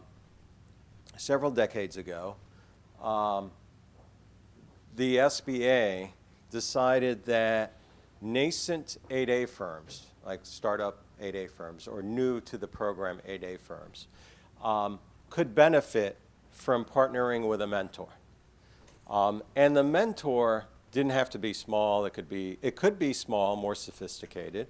It could be a medium-sized company. It could be a large company. And there's a benefit to the mentor, and the way they structured the program is that there's a benefit to the mentor and there's a benefit to the protege. So what's the benefit to the mentor? Well, actually, let's start with what's the benefit to the protege. So the protege should be receiving some sort of assistance from the mentor.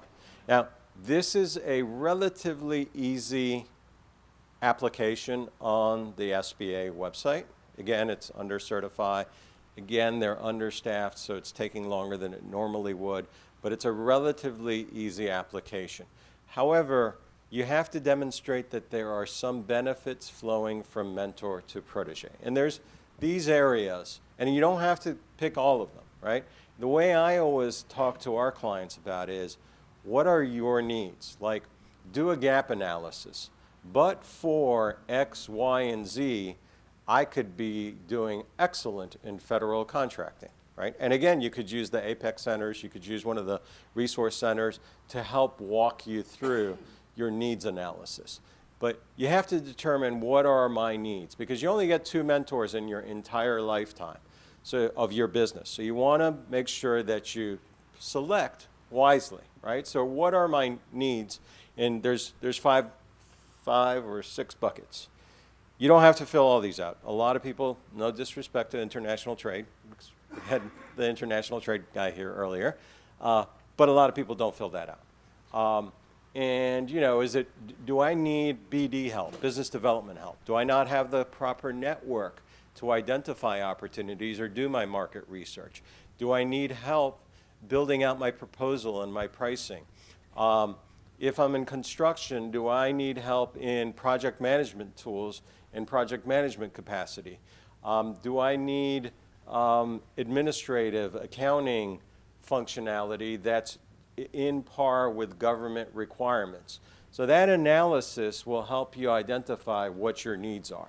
And when you identify a mentor, it's really highlighting. And if you go to the SBA and say, look, the only thing we want to do is go after set-aside contracts, and there's a way of doing that, and that's one of the benefits of this relationship.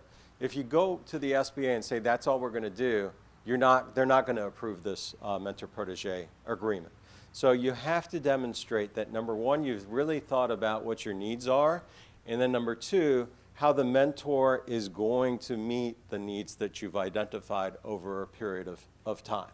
And so a lot of times we have clients that are like, well, I want my mentor to be Lockheed Martin or Northrop Grumman.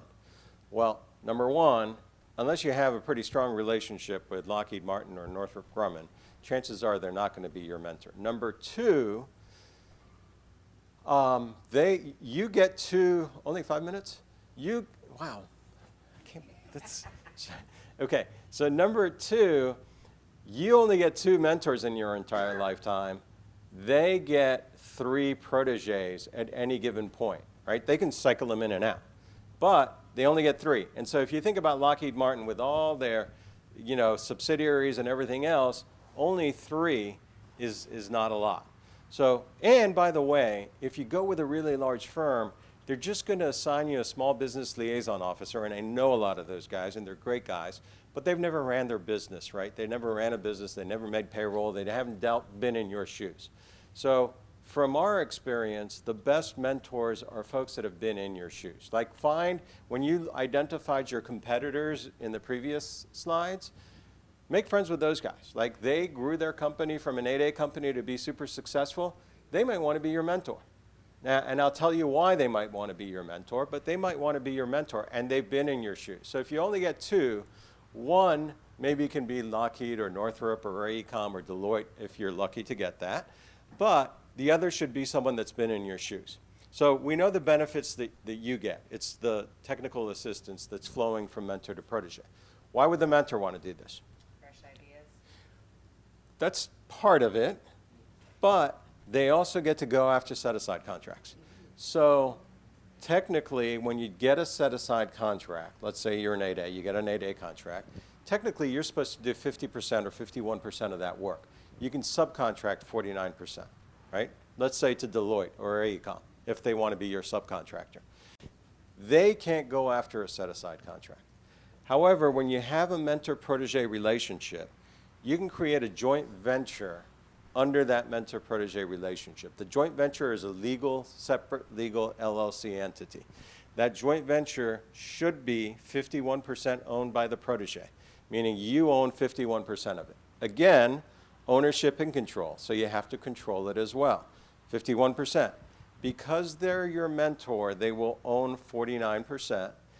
And because of the regulations, the past performance and qualifications of both members flow to the joint venture. Now, because you own 51%, that joint venture takes on your designations. So if you're the 8A, or the women-owned, or the service-disabled, you have this joint venture created under the mentor-protege relationship. That JV becomes 8A, women-owned, service-disabled, small, right? But it gets the qualification of both members. So now all of a sudden you have an 8A SDV OSB that has the qualifications of Lockheed Martin, right? It becomes very competitive. And in this day and age, you need that competition to be successful. Now, when you set the JV up, you want to make sure that all the rules are followed because those can be protested, right? So there is a bunch of regulations on how to set up the joint venture. But the benefit of the mentor-protege relationship is you only get 2, number one, so be very selective. Number 2, they're going to give you technical assistance that you are missing. So I can't find opportunities. I don't know how to put a proposal together. I've never implemented a federal contract. They can provide that assistance to you.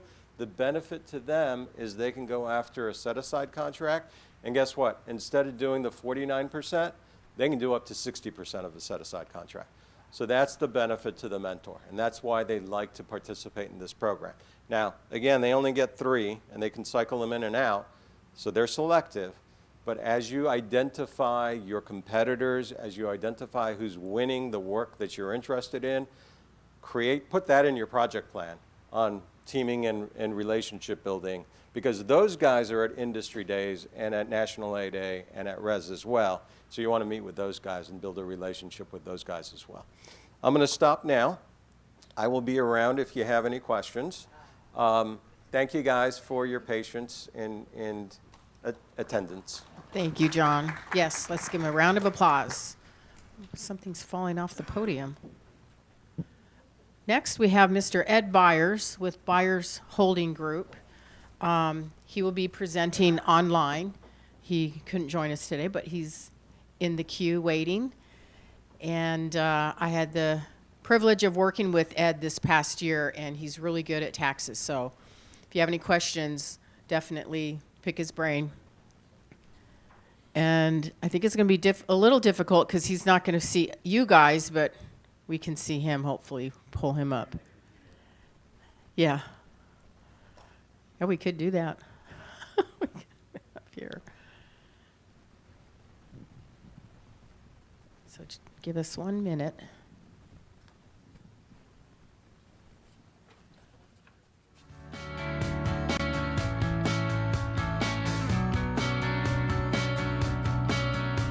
So do we have a small clip to run of Lance and Yvette's interview from Ho Chunk? Let's run that clip. We have divisions. Government contracting is probably our biggest division. We have a large real estate development company. We have a local division that includes manufacturing of tobacco products, farming, stores, retail, distribution. We focus our attention on profitable business relationships off reservation, and then we try to take care of our own on the reservation. So that was from your interview with Lance, and it was pretty amazing.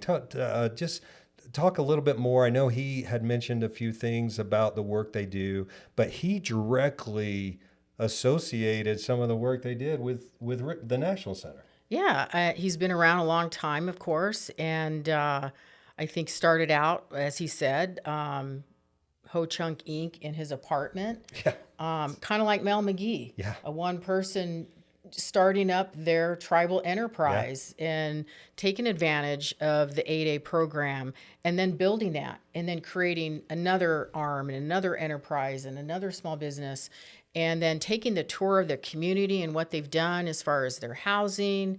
The elderly housing that we toured was incredible. Their farming operation, we went out there as well. And then in town, they have a building in town with their name on top, at the very top. Toured their marketing facility there, and they have a really nice setup. Not as humble as ours here at the Native Edge. Our setup is awesome. Though. It's so awesome. We don't have our name on the building.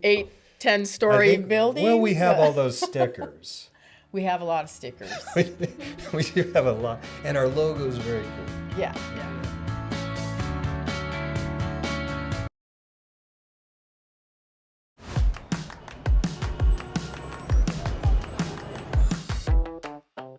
I've really been impressed with an event like this, really get that messaging for Indian country. As an organization to come together, to have an uplifting, motivational group of people, that style of topic. Oh, it's a little bitty group. Yeah. The big room. Oh, there, I see myself on the screen.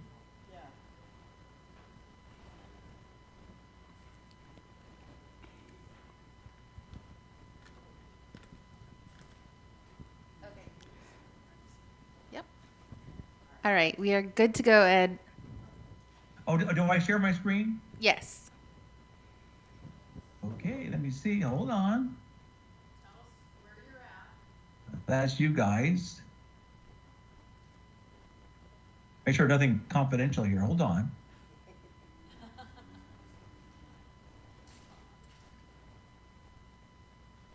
I'm assuming it's this one. Here it is. You got it?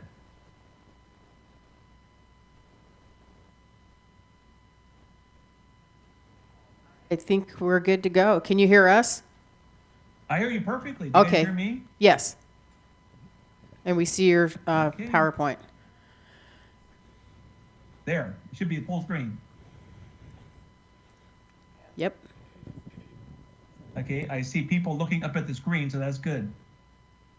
Am I loud enough? We can hear you fine. Okay, let's get started, you guys. Hope everyone's doing well in Portland, one of my favorite cities. My favorite hotel in Portland is the Nines Hotel. Is it still there? Yes. I used to love Nines right next to the courthouse. So that was my go-to spot. So we're going to talk about business skills training, lower your personal and business taxes. And does everyone in there have a company, their own little LLC, or people aspiring to get their companies going? What are people trying to do? Kai and Yvette, maybe you can answer for me. It's a mixed group of folks. We have some media folks here and other small business owners, and I think Stan is engineering firm. So it's a nice mix. Okay, good mix. So this will definitely be some tidbits. Now, I am not a tax CPA, but you'll see in my background, I worked for tax CPAs for 15 to 20 years, and my neighbor was an IRS lawyer.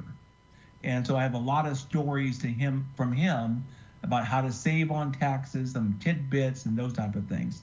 So this should be a kind of a fun presentation, a little bit different. I always recommend, we always say this is just some best practices. It's kind of like reading Wikipedia, some of the great facts. You need to verify and consult with a tax CPA when doing these things officially, especially on some of the things like the Section 179, which can be some great deductions, but you got to make sure you have the right capital assets and those type of things.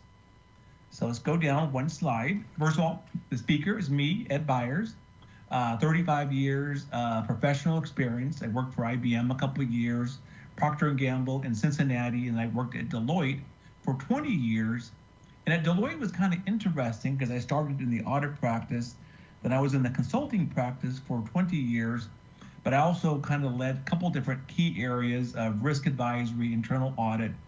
But the fun facts was I was part of the American Indian practice. I was the only American Indian, card-carrying American Indian in the firm. So I got to work in the casino audit, some of the tribal governments. And I also worked with tax clients for 15 years. And you may ask, why would I work with tax clients? Well, they had a lot of wealthy individuals in the Bay Area, and they needed a person in the risk services to help with controls, making sure financial controls were in place. And I kind of volunteered to do that, and I ended up doing it for 15 years. And I was working side by side. I did about 200 hours a year. But I always talked to the tax partners, hey, what's this tidbit? What's the best practice? And they always kind of told me as I was walking around with some of the wealthy individuals there.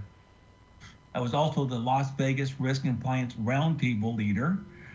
You probably want to ask, how could I become the Compliance Roundtable leader? Well, I was part of the casino audits practices, and so I would fly in. You always got to fly in if you're the expert. So I was an expert flying in to Las Vegas. That was kind of fun too. And my neighbor was an IRS lawyer for 30 plus years, and we used to have drinks late at night talking about tax issues. So that was kind of fun. So now I have my own firm where I'm actually implementing some of these things. And I do apologize for my dogs. They are barking. I hope you guys don't hear that too much. I may need to yell at them. Okay, hey, hold on, I'm gonna yell at my dogs for 2 seconds. Hey, Harley, no. Okay, sorry about that. Hopefully you guys can still hear me. They'll stop barking. Hey, so first of all, we want to talk about brainstorm some top steps you can take to lower your personal and small income taxes. And does anyone have ideas out there? What can you do to lower your business taxes and your personal taxes? If they can just yell it out, maybe yell it out, then any ideas? And Yvette, tell them. What's some ideas people have? Keeping track of expenses. Yes. That's and always those good old one. That's always write-offs. big. Yep. Yeah.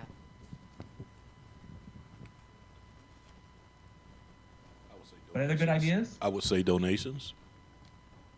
Yeah, track all donations. Good. What else? And high expenses. Oh, that's a good one too. We're gonna talk about that, and making sure you don't have lavish expenses, because that's the key term the IRS uses. We're gonna talk about that. Anything else?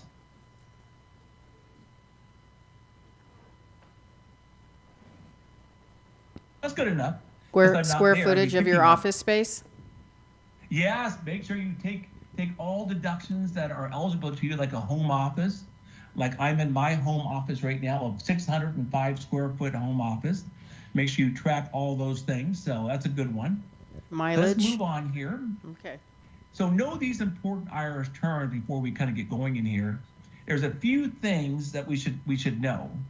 Some terminology, like what's a questionable IRS expense? Because hey, people always say, hey, is it questionable? Can I do it? And so like questionable, like taking a business deduction for personal expenses that are not directly related to your business. So take, for example, hey, if you had a dog and you expense that dog food, would that be a business deduction or a personal expense? Dog food. No. Personal. Personal. Okay. Hey, so so that's a good question. It actually depends, and it depends on number 2. That's why you got to know some of these things. So when we get to number 2, we'll talk about that. Unconventional work or equipment.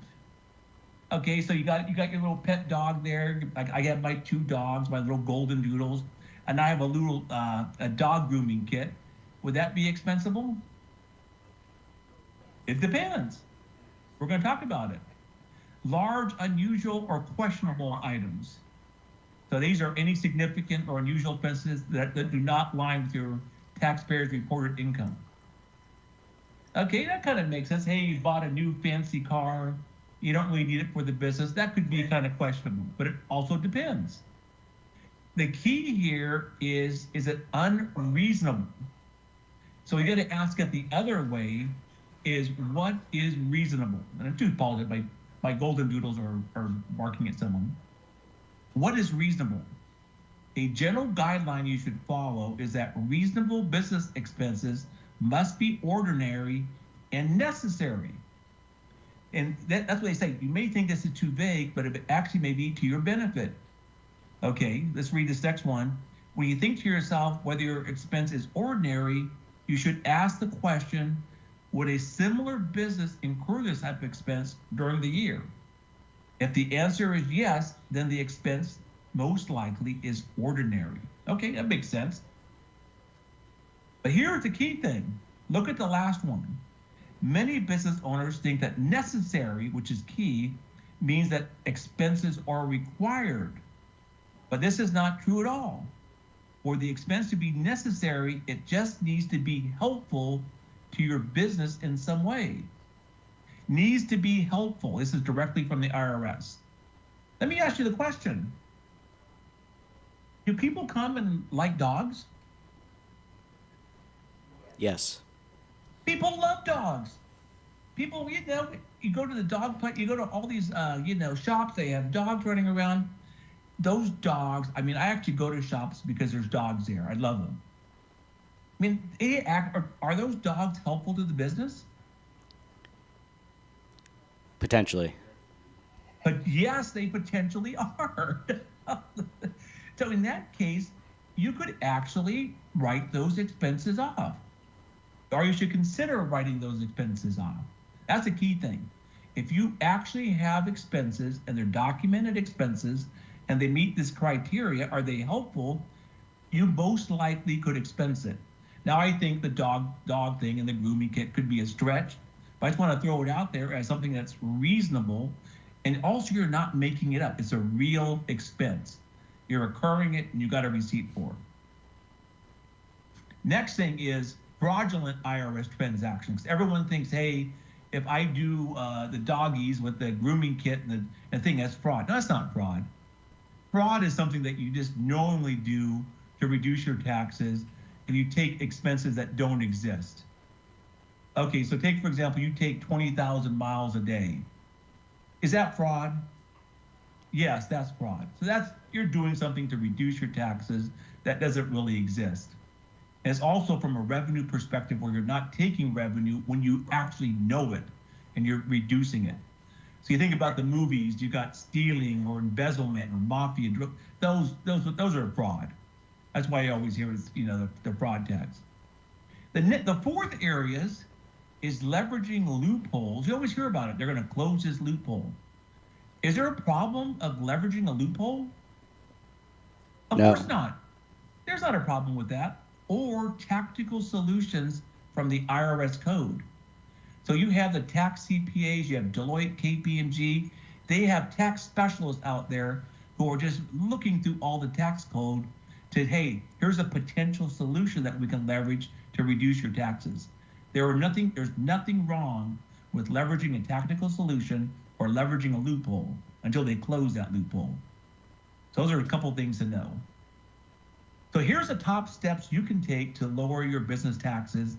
Because I say if you lower your business taxes, you can also lower your personal taxes, because typically they flow through an LLC or something like that. First of all is set up your business correctly. I'm assuming most people here, if they do have a business, they probably have an LLC. However, a lot of people I've been talking to the past year, they actually set up their business as a partnership. They said, hey, if something happened, hey, we can split the income.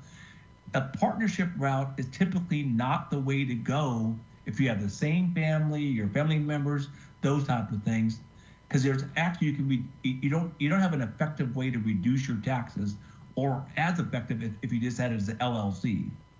So a partnership would probably be the incorrect route to lower your taxes. It may be the correct way if you got non-family members who are owning the business jointly, but again, I would talk to your tax CPA specialist as you're forming this. Don't just go out there and check a box, because typically you go and register your business, you check a box and you go partnership.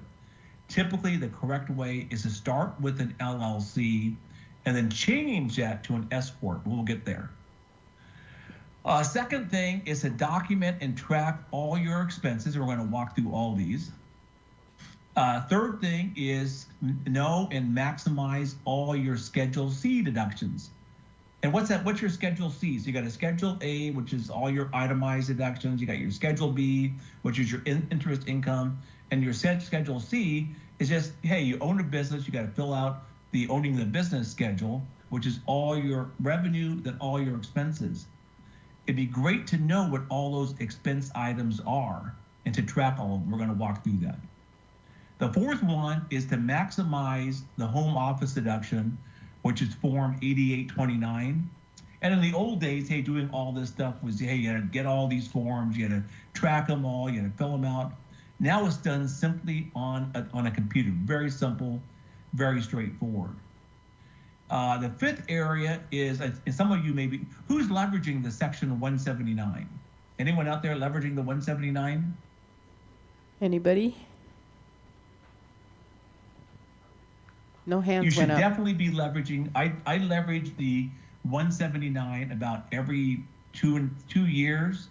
That's when you purchase a capital asset into the business. So for example, when I purchased my new car, it's a Section 179 deduction. You got to purchase it from the company account. You got to take your registration to the car lot. You got to pay with the company card, those type of things. But you get a full deduction for the company car or any capital assets. You're buying equipment, those type of things. So a Section 179 is a great route to go. And we'll talk a little more about that. Also, it's great to know the IRS audit criteria. When I talk to, we've worked with Yvette and Kyle. I've worked with so many people. IRS is going to audit you, audit me. No, they're not going to audit you. We're going to go through some real facts here to understand this. The hobby versus business income rule is kind of interesting. There's actually some good cases we're going to talk about, because everyone thinks, hey, if I don't make any money, it's a hobby. No, that's not at all. That's not a fact. We're going to walk through the facts. And then I got some things about, hey, leverage techniques that the rich and famous use, and then also leverage a corporate tax rate of 21%. So let's go through some of these. I don't think that we're not on a reservation or anything, but typically we talk about this, like if we're on the Navajo reservation, we would talk about, hey, setting your business on a reservation. There are some nuances to understand. So when you get the presentation, if you are working on a reservation, look through these things. I don't think in Portland we have too many reservations right there downtown, but there are some considerations. For example, a lot of the tribal nations have their own income tax. You got to be concerned about, building on tribal land can be some difficulties there. You got to maybe potentially get an Indian trading license from the BIA. That's number 5. Bottom line, if you're working on reservation or trust land, do your due diligence, talk to the right people. So set up your business correctly. This is a key thing that I've helped a lot of people, that Kai has helped a lot of people, and so is Yvette. Go in there, when you check your box, make sure you're checking the box correctly. I typically start with an LLC, which is kind of the C Corp there. Don't select P unless you really need to.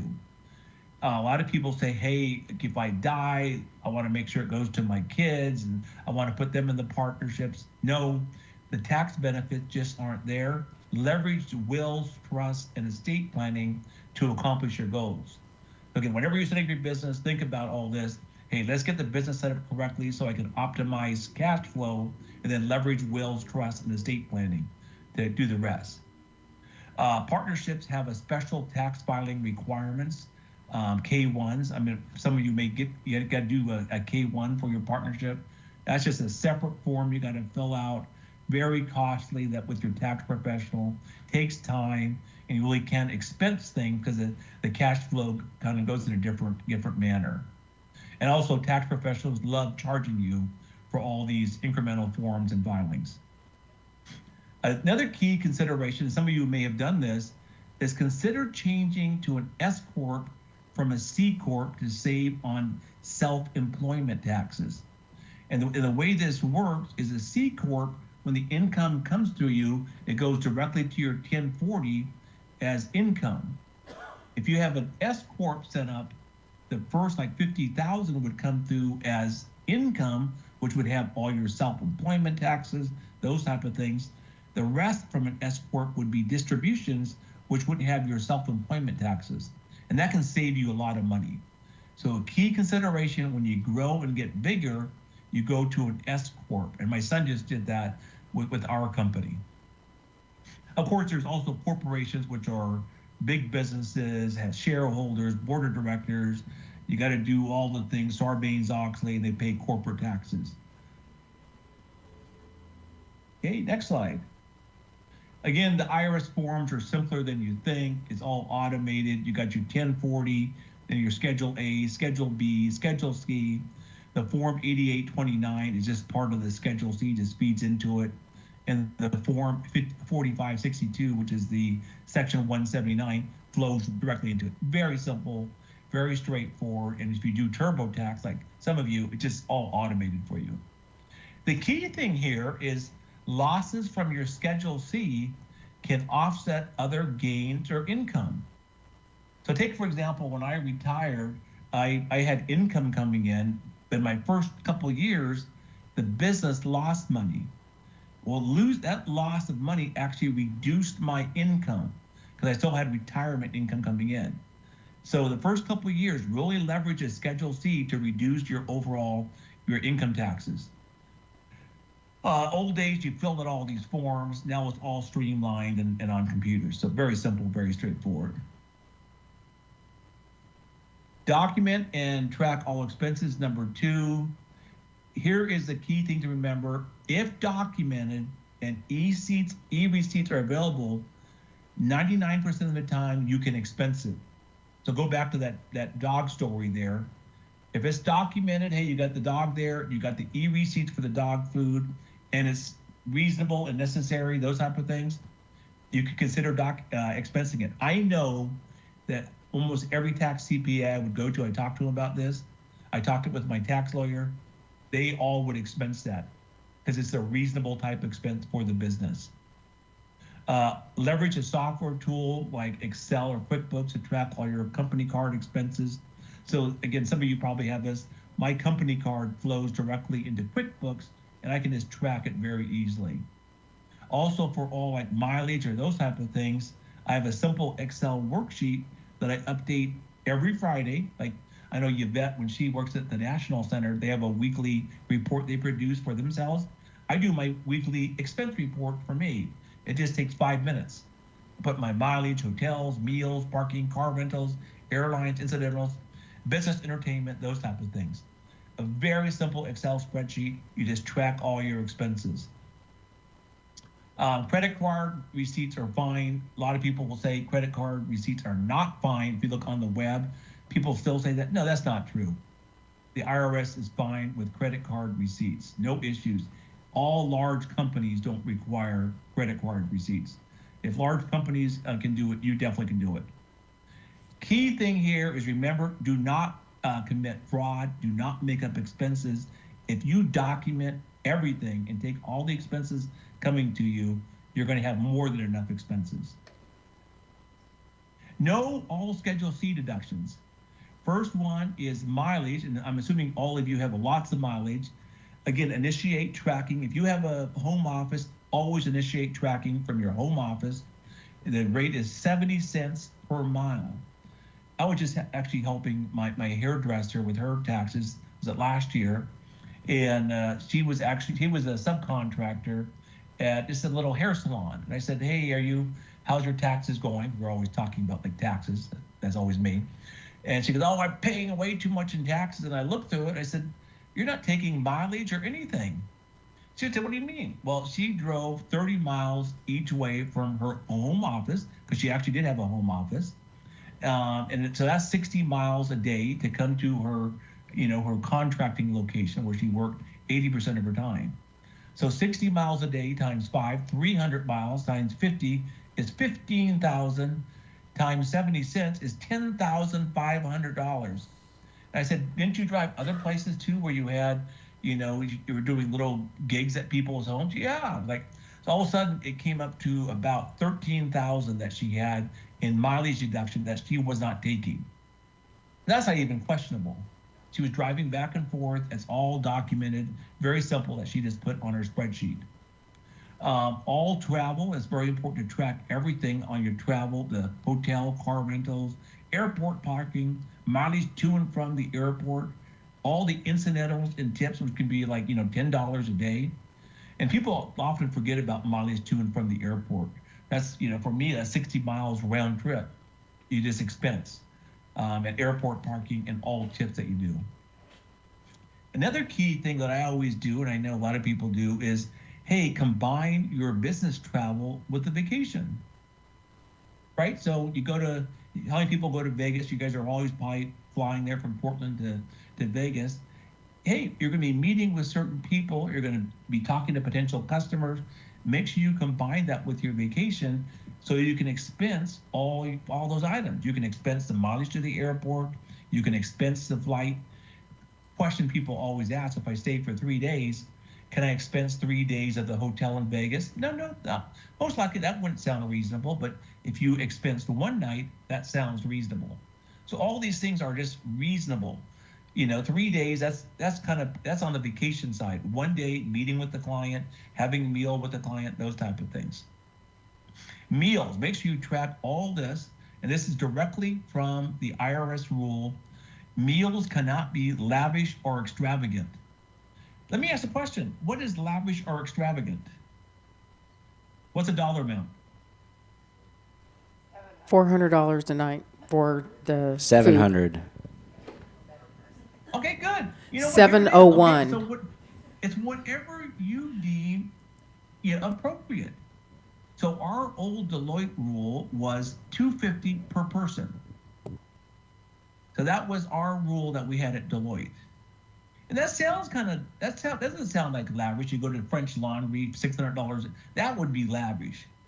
But $250 per person for wine and those type of things, you're trying to do a marketing thing and get a new client, that sounds kind of reasonable. Again, it doesn't sound lavish if you're going to Vegas or someplace like that. So you got to have your own rules. So in my little Excel spreadsheet, I just have a lavish expense is anything over $250. That's just in my Excel spreadsheet. That's my company policy for buyers holding group, my son and myself. So just set up your own policy, and it could be $400. If you're in Manhattan, it could be a higher dollar amount than Portland, than Phoenix, or those type of things. So just track that. Again, 250 sounds very reasonable. That's what I leverage. Make sure you also track all your monthly payments and subscriptions. I mean, I have all these things. I got GoDaddy for my website. I got Microsoft. I got the American Indian Chamber of Commerce. I got Legal, Intuit for my software, all those things. Make sure you track all those things on your Excel spreadsheet. Office expenses. We all have office expenses. I have a lot of them. I got my furniture, cleaning supplies, office cleaners, painting, air conditioning units. So when you put a new air conditioning unit in your house, for example, part of that can be expensed to the home office. So again, my home office is 15.9% of my home. So when I had to put in a new air conditioner, I expense 15.9% of that immediately. I worked with my tax CPA on that. Office cleaners, I have people that come clean my house every couple of weeks. I expense that portion as well because they're actually cleaning my office. So again, consider all those things. It's always 15.9%. Remember, if you really track all expenses, you never need to make anything up. I want to keep reiterating that because there's so much you can track. And a lot of businesses don't have income by the time they take all these deductions. I have a question. So Yes, let's say ma'am. somebody is self-employed, they haven't formed their LLC, maybe 4 months later they form their LLC, and on their taxes they've added the mileage and some of these receipts and everything from the time that they didn't form the LLC. Can they claim those, or do they got to only claim it at the time that they form the actual company? No, you can definitely expense everything. So again, another business entity type is a sole proprietorship. So sole proprietorship is the same type of thing. You could have all your company, home office, those type of things. The reason you do an LLC is that limits your liability in running that business. So you still have all the home office deductions with a sole proprietorship. You have all those things. You just don't have that limitation on liability. So a key thing there for forming it in a corporate entity like an LLC or an S Corp or a partnership is to limit your liability. It's a very good question. But everything else is the same. And that's actually a tick mark you can put on the TurboTax, and also when you set up your business, you could actually set it up as a sole proprietor. I wouldn't want to do that because then you don't get all the benefits of the LLC. Good question, Yvette. So home office deductions are very easy to take in today's environment because of TurboTax. Set up your home office in your spare bedroom, family room, living room, or den. So I have a nice little, you can't see my home office now, I have a nice big home office in here with everything is. So very, very nice comfy chairs, which I can expense. So very good. Per the IRS, these are always per the IRS. The term home can include a house, an apartment, a condominium, mobile home, boat, or similar property. This is directly from the IRS code. Also can include structures on the property. So it's like an unattached garage, studio, barn, or greenhouse. So some people actually do have, their home office out in the barn. You can definitely deduct all that. So, it's because it's out there, it's not part of your home, you can deduct all those expenses. Percent of the space of your home office to your total home space is deductible. Mine is 15.9%. Audit alert, IRS may very, very slim chance request a picture of your home office. So take, for example, you say you have a 2,500 square foot home office in your 3,500 square foot home. That sounds kind of unreasonable.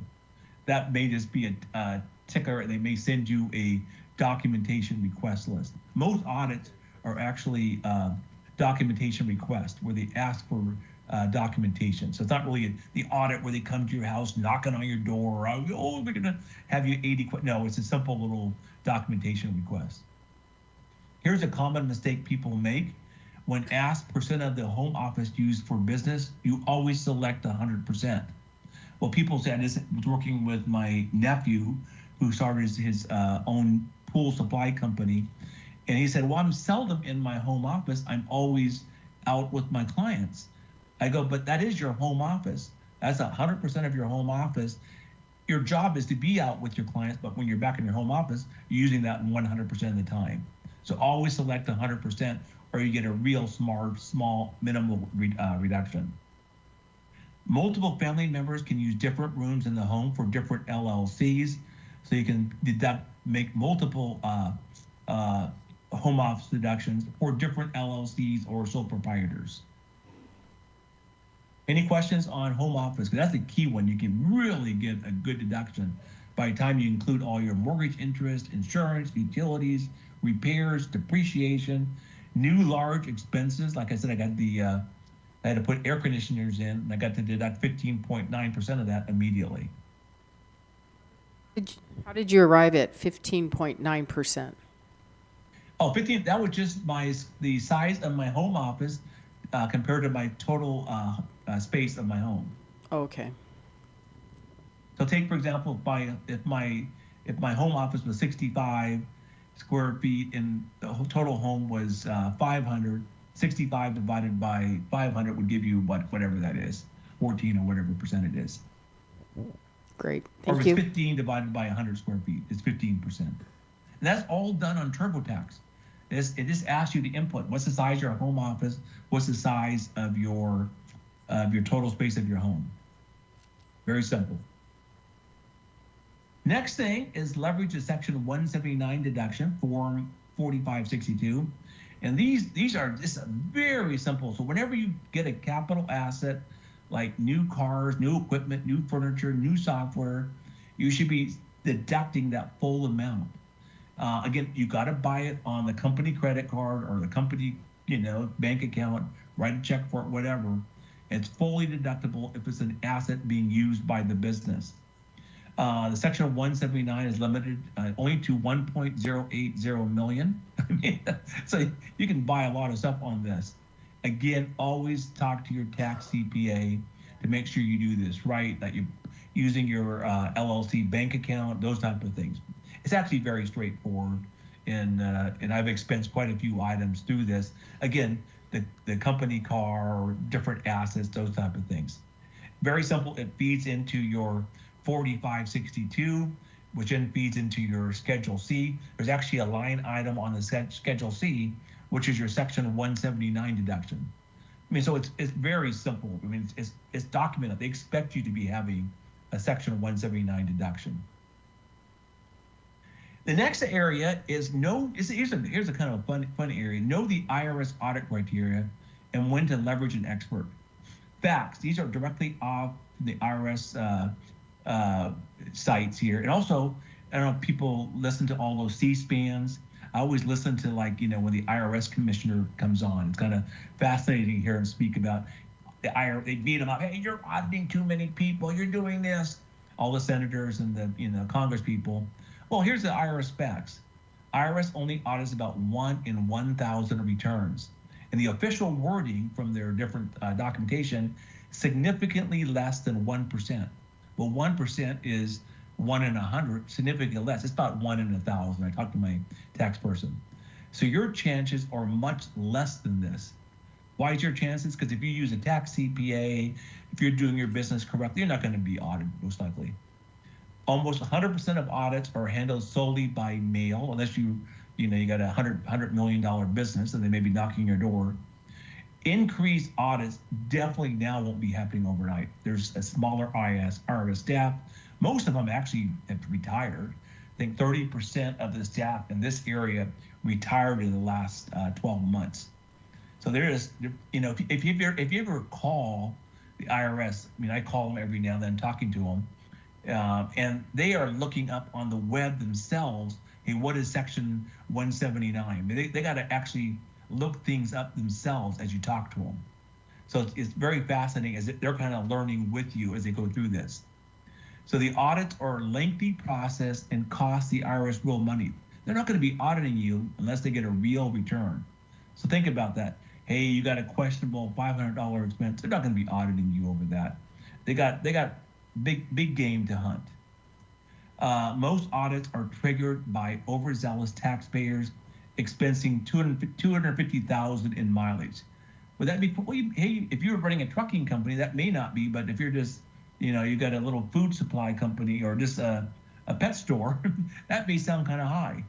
So just, you may get a documentation request for that one. Steps to avoid an audit. Some people would say in the tax CPA, I was just talking to them a couple weeks ago, if you report an income periodically, they probably won't audit you, hey, because they don't, first of all, they're not going to be auditing you most likely, but if you report something, they're not, that just takes a red flag off. Have a tax CPA with a PIN, file your returns, the second key thing. And as they said on the, listening to the tax commissioner, the IRS hardly audits any return under $1 million filed by a tax CPA. Why? Because the tax CPA has certified that these numbers are correct. Based upon that, it's not going to be worth their time to go in and audit that return. So think about that.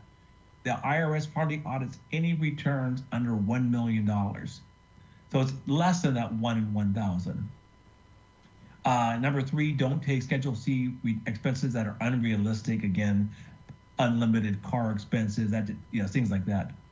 Don't take excessive charitable deductions. Some people, I'm going to take $200,000 of charitable deductions and reduce. No, that's going to create a documentation audit where they just request, hey, give us all the letters showing that you had all these charitable deductions. And that could then start a game. And once that game starts, they could be in there and they're going to be getting you for all kinds of things, finding you and those type of things. Don't take an excessive Section 179 expense without a tax CPA, and make sure you file it correctly, because there are certain filing requirements on Section 179. So that's just a key consideration. Here was a fun fact. So I was talking to my tax lawyer, and I knew of something that was happening incorrectly at a business, and someone was probably taking about $1 million from the business inappropriately, and I won't say what business. And I was just talking to him about it, and he goes, "You know what? You're certified. You should call the tax, the tax hotline, the fraud hotline." So I called the tax fraud hotline, because there's a number you can call out there. And I rang them up. Hey, I think I know someone who's probably taking some money fraudulently. They're not reporting it. And they go, "Well, how much is it?" And I go, "Oh, I think it's $1 million. I'm like, it's huge. They go, $1 million, that's it? We don't do anything under $2 million. So I'll never forget that. So anything under $2 million, they didn't want to hear from me. But at least they said, "Hey, we'll put your name down that you called, you had this." So that was kind of a fun thing. I go, well, shoot. So they don't care for anything under $2 million. I just found it fascinating. Okay, next Ed? is yes. How much is it to have a CPA do your taxes for your business on an average that you know of? So we have, so I've set up a lot of people, like from the Navajo Nation, and he helps a lot of them with their QuickBooks, getting them set up, do all their forms. They had a partnership set up. He charged about $500 for the 3 returns and helping them with QuickBooks. It's very simple, very straightforward. For our business and our personal taxes, he charges me $700 for all that stuff, and also includes helping me with QuickBooks. It's actually pretty straightforward now because everything is automated. It's not expensive like it used to be in the old days. Very reasonable. Very reasonable. And what the problem is, many people they go talk to a tax professional, and the tax professionals, will charge you $2,500. They don't go around and talk to people That's what was happening to a lot of the people I was working with you, Yvette. Some of the people we work with, they were getting charged like $2,500. I said, that's unrealistic. You should only be paying $500 to $700. And that's what they were being charged after we got them all worked out through that. Which is not bad. Okay. Did that answer your question, Yvette? I think it was you, Yvette. Yes, thank you. Yeah. Next thing is a hobby versus business income rule. So everyone thinks, remember the old rule you always heard from your dad or something? If you it's a hobby, if you don't make money, 3 out of the 5 years or whatever. The key consideration, though, is that the business must operate to make a profit, while hobbies are for pleasure or recreation. So the business is operating to make a profit. Does it need to make a profit? No, it doesn't. So in the old myth, if it's a hobby if you lose money 3 straight years, that's a myth. However, you are operating a business if you conduct your activity in a business-like manner, such as keeping your books, accurate books, those type of things. You also put much of your time and efforts into the activity. You intend to make a profit, and you depend on the activity's income for your livelihood. Let's put this out there. I think Kai is getting ready to yell at me and saying, cut it off in a minute. Yeah, This is my you're last thing. up to your time almost. Yep, thank you. And so I was talking to my tax lawyer. This is a hobby versus business case that went to the tax court and the IRS lost. So he went to the tax court with this case. The lady was going to Las Vegas twice a month. A retired lady. Zooming up there, she had all her things, hotel expenses, probably getting free comps, all those type of things. But she also had all her gambling expenses that she was tracking. She had losses, we'll make it up, $150,000 a year of losses from gaming expense. She had all her travel, so she had a big write-off. And they go, wait a second, that's not a business. She had an LLC set up for her gambling business. They actually lost because she met all that criteria. She actually had books. She had a business plan on how she was going to make money gambling. She maintained financial statements. She put a lot of her effort in there. She was writing things up. So she did all those things. So they actually lost in IRS court to the lady that was going to Vegas every 2 weeks. So very fascinating. And I will skip the 8, which is of rich and famous things. Those are all kind of fun things. Some of you are actually doing this about employing a family member. A key thing, though, is leverage the tax rate of 21%. So once you start making money in your business, if you start making a lot of money, the tax rate for an individual could be able to make it up 32%, 37%. However, if you keep the money in your business and pay corporate taxes of whatever, like 21%, keep that cash in your business. That can save 15 to 18% of the money in taxes. You have to leverage it from the company account to pay bills, pay things, but it's actually a good way of keeping cash. Final thing, because Kai is now totally yelling at me. Here's some good information. You're going to have it. You can call me any point in time. Give me an email. I've been helping a lot of people from business incubation. I'm glad to help you if you have any questions like we're doing here today. And that's it. So hopefully that was helpful. You found it kind of interesting. Thank you, Ed. And let's give him a round of applause. We will send out the PowerPoints to everybody afterward. And of course, we have the online audience and they're viewing, and we will send that link as well. Thank you, Ed. We'll see you back in Arizona. Okay. Some bye, point. Guys. Okay. Bye. Bye. All right. Well, we're going to move right along. And so why don't you guys come on up here to the panel here.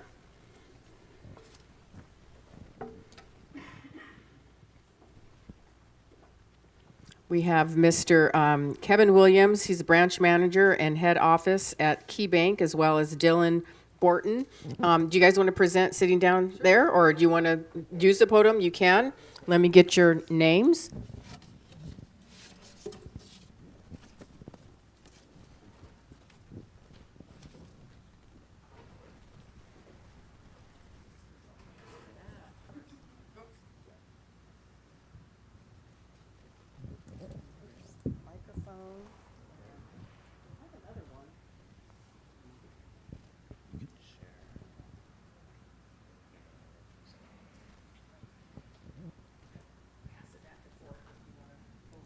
Sure. Okay. Yeah. Yeah, I'll introduce myself. I'm Dylan Borton. I'm a business banking relationship manager at Key Bank. I've been in banking now for about 18 years, and the last 11 years with Key. Key's a proud supporter of local community outreach and all around business development, access to capital, and making sure that the business owners in our communities that we have a presence and that we serve have the tools and resources that they need to start a successful business and maintain one. So we're excited to present to you today. And then I'll let Kevin introduce himself. Yeah, so my name's Kevin Williams. I am the branch manager of our KeyBank branch just down the street here in downtown Portland. We focus on, small business owners every day, whether that's starting up or you've been in business for 20 years, 30 years. We specialize in helping them every day, but really rooted in the downtown community in Portland. So I walked here, so like I said, down the street. So I love being involved in the community. And I've been with KeyBank for about 3 years, total banking experience, almost 10 years now. So all with helping businesses and consumers alike. Yeah, and today we thought we'd walk you through the SBA, which is the Small Business Administration program. It's a ideal program for businesses at several different stages, whether you're startup, whether you're in a growth mode, or whether you're even maturing and potentially exiting out of your business. And to be part of an SBA loan, you have to work with a lender that has that licensing that is considered an SBA preferred lender. And so we're going to go through kind of what it's like to be prepared to come to your banker and to have all the components needed depending on which stage you are in your business. Yeah, and Dylan, before we get started, why does access to capital matter for business owners? Why is it a big deal? Yeah, the SBA has statistics that talk about business failure rates. And in year one, 20% of new businesses fail in year one. So that's 1 out of 5. And in the first 5 years, 50% of businesses fail. So 1 out of 2. And from those statistics, 82% of those failures is around access to capital or lack of capital. And so having the capital component figured out for your business and being really strategic about how you spend, utilize, and plan the use of that capital is critical. It can be the difference that it will make or break your company. So definitely important. Thank you. Some common barriers faced by entrepreneurs. I think access to capital is a common barrier. There we go. And a big part of that is just knowing all the components that a lender's going to ask for so that you're ready. Because what happens a lot of times is we'll have business owners approach the bank and ask for a loan, and they're just not quite ready yet. Not because they don't have a great business idea, not because they have an inability to generate revenue or make money, but it's more that the components that the bank is going to be looking at. There might not be a full and complete business loan application package. Maybe there's some past due tax returns that haven't been completed yet. Maybe the business plan that's been put together on how the business is going to be managed isn't complete. And so what we say in underwriting at a bank is that a confused mind will usually say no. We want something that makes sense and that is in line with the industry that you're in. And we're going to get into a lot of detail about the specifics of what that means and what you should be mindful for in each of those categories. Yeah, so there's multiple different types of capital requests. So when you think of lending, there's startup, when you're starting up your business, maybe you need, startup capital, expansion, maybe buying additional property, working capital for operating expenses, an equipment purchase, real estate transactions, business acquisition, and debt refinance. So all these things you can think of, I need access to funds for any of these, no matter what stage of the business you're in. And typically when a bank gives out a loan, you have to kind of think about the risk that the bank is taking on. If you ask for a $100,000 loan, Our cost of funds right now probably costs about 5.5% for that money. We might charge 8% to the customer. So we're getting a 2.5% margin on that. That's all the money that the bank is making on that transaction. And so we're risk managers in the sense that we want to make sure that the likelihood of success for this business owner to succeed is high. And so that's why there's a lot of components here. But the SBA was created to address that issue because, for example, the SBA 7A program, it provides a government guarantee of 75% of the loan amount. So if the loan was to fail or the business was to fail, there's that government guarantee that makes banks a little bit more comfortable in issuing the loan. So whether, startup, all those reasons, even though there is risk, banks are still giving out loans, and we are still investing in the businesses in our community. So for the SBA application, there's kind of like an overview. What are lenders looking for? When they're asking like, okay, why do you need this loan? How are you going to answer that? Yeah, so the biggest thing that we're going to be looking for is accuracy. We're going to be requesting financial statements, whether that's tax returns, profit and loss statement, balance sheet. We're also going to be looking for potentially financial projections. What is this money going to be used for, and how is it going to help the company? And so a full and complete package is critical and accurate. I can't tell you how often I will get financials where the balance sheet, for example, which is made up of total assets, and then there's total liabilities and equity.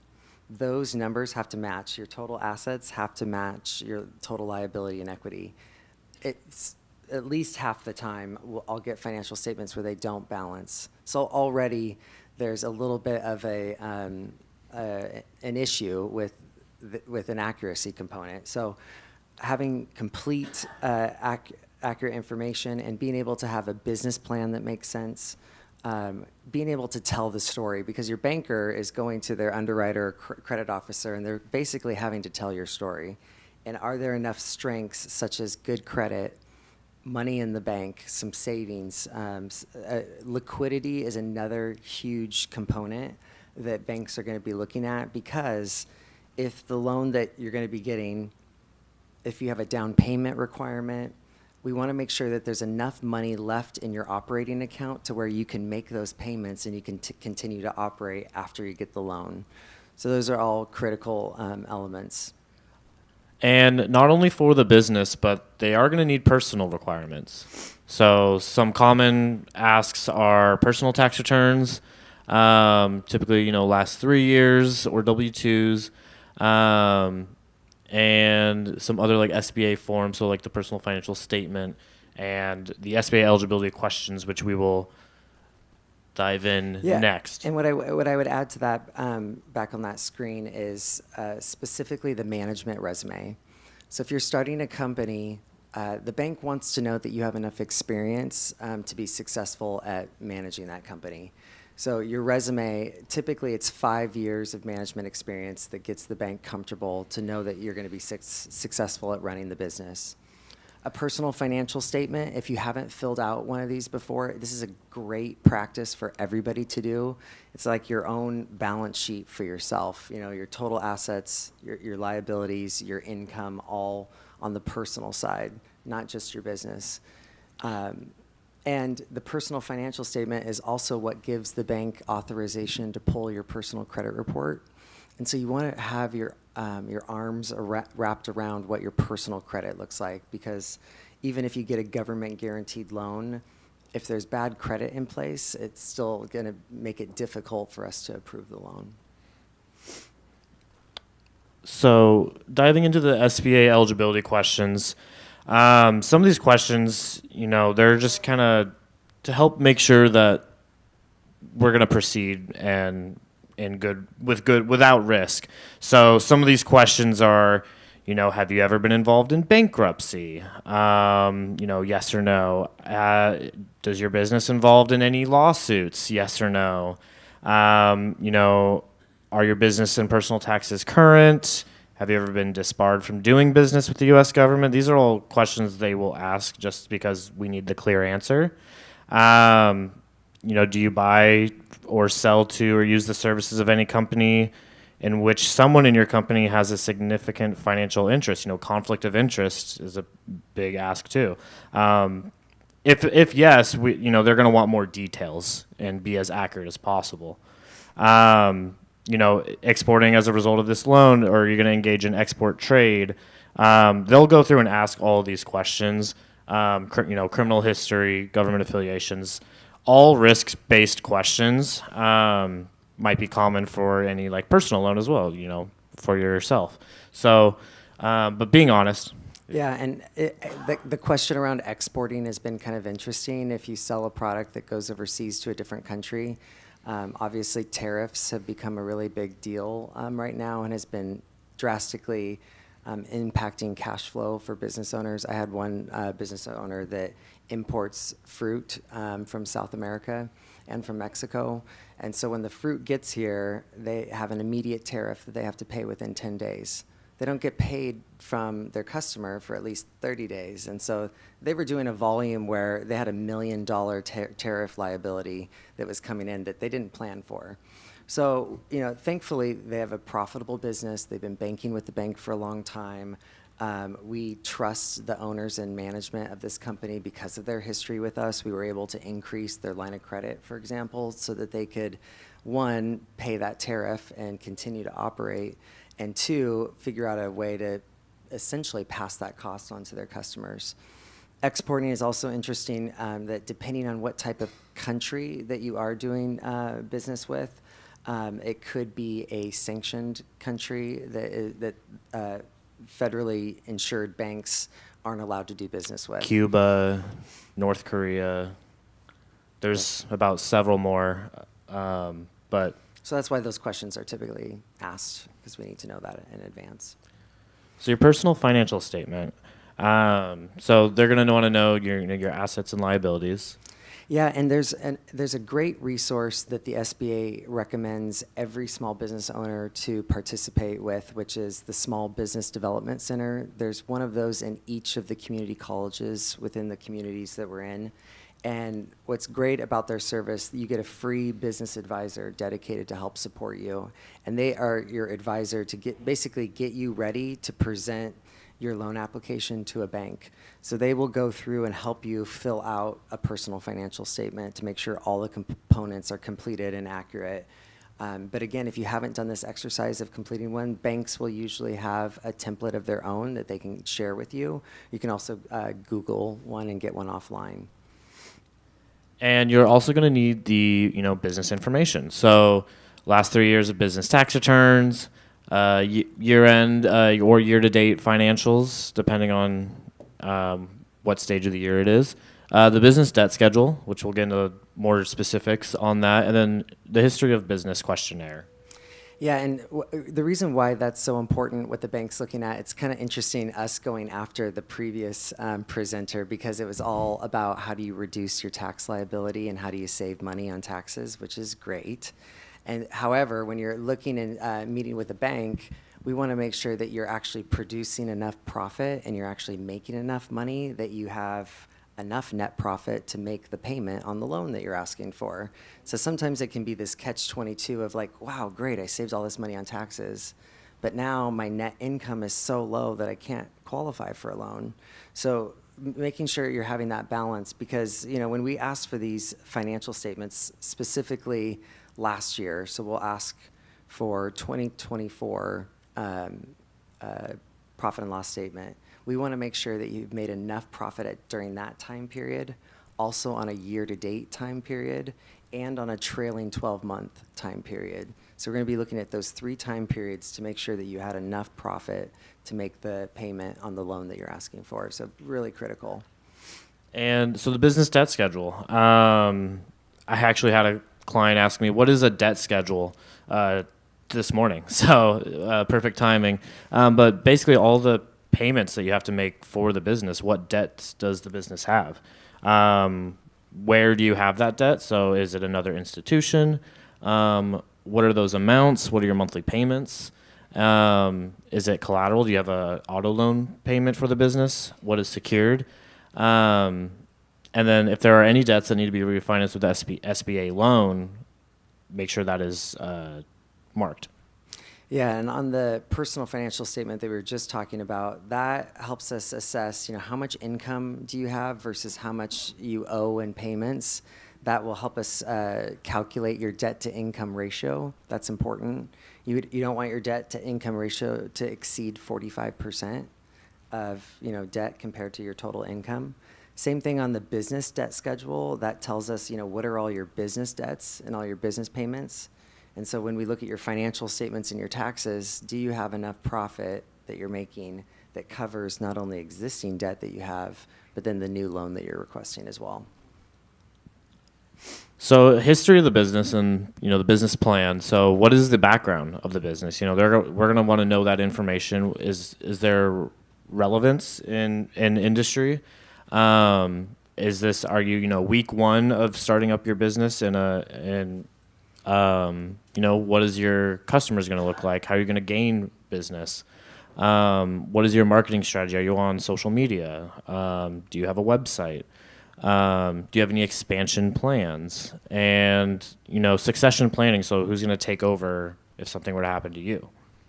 Yeah, the business plan is a critical element, just like the business management resume is. We want to make sure that it's a plan that makes sense, that is in line with other businesses that are in the same industry as you, and that it address some of the risks that can come with your company, such as marketing. What are your competitors doing?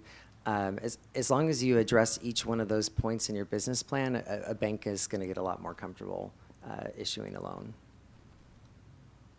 So the project cost worksheet. So use of funds, source of funds. What does that look like? Yeah, so a project cost worksheet is similar to like a balance sheet in the sense that it needs to balance. So the bank is going to look for the sources and uses of the funds. So if you're asking for a $100,000 loan, what is the source and use of those dollars?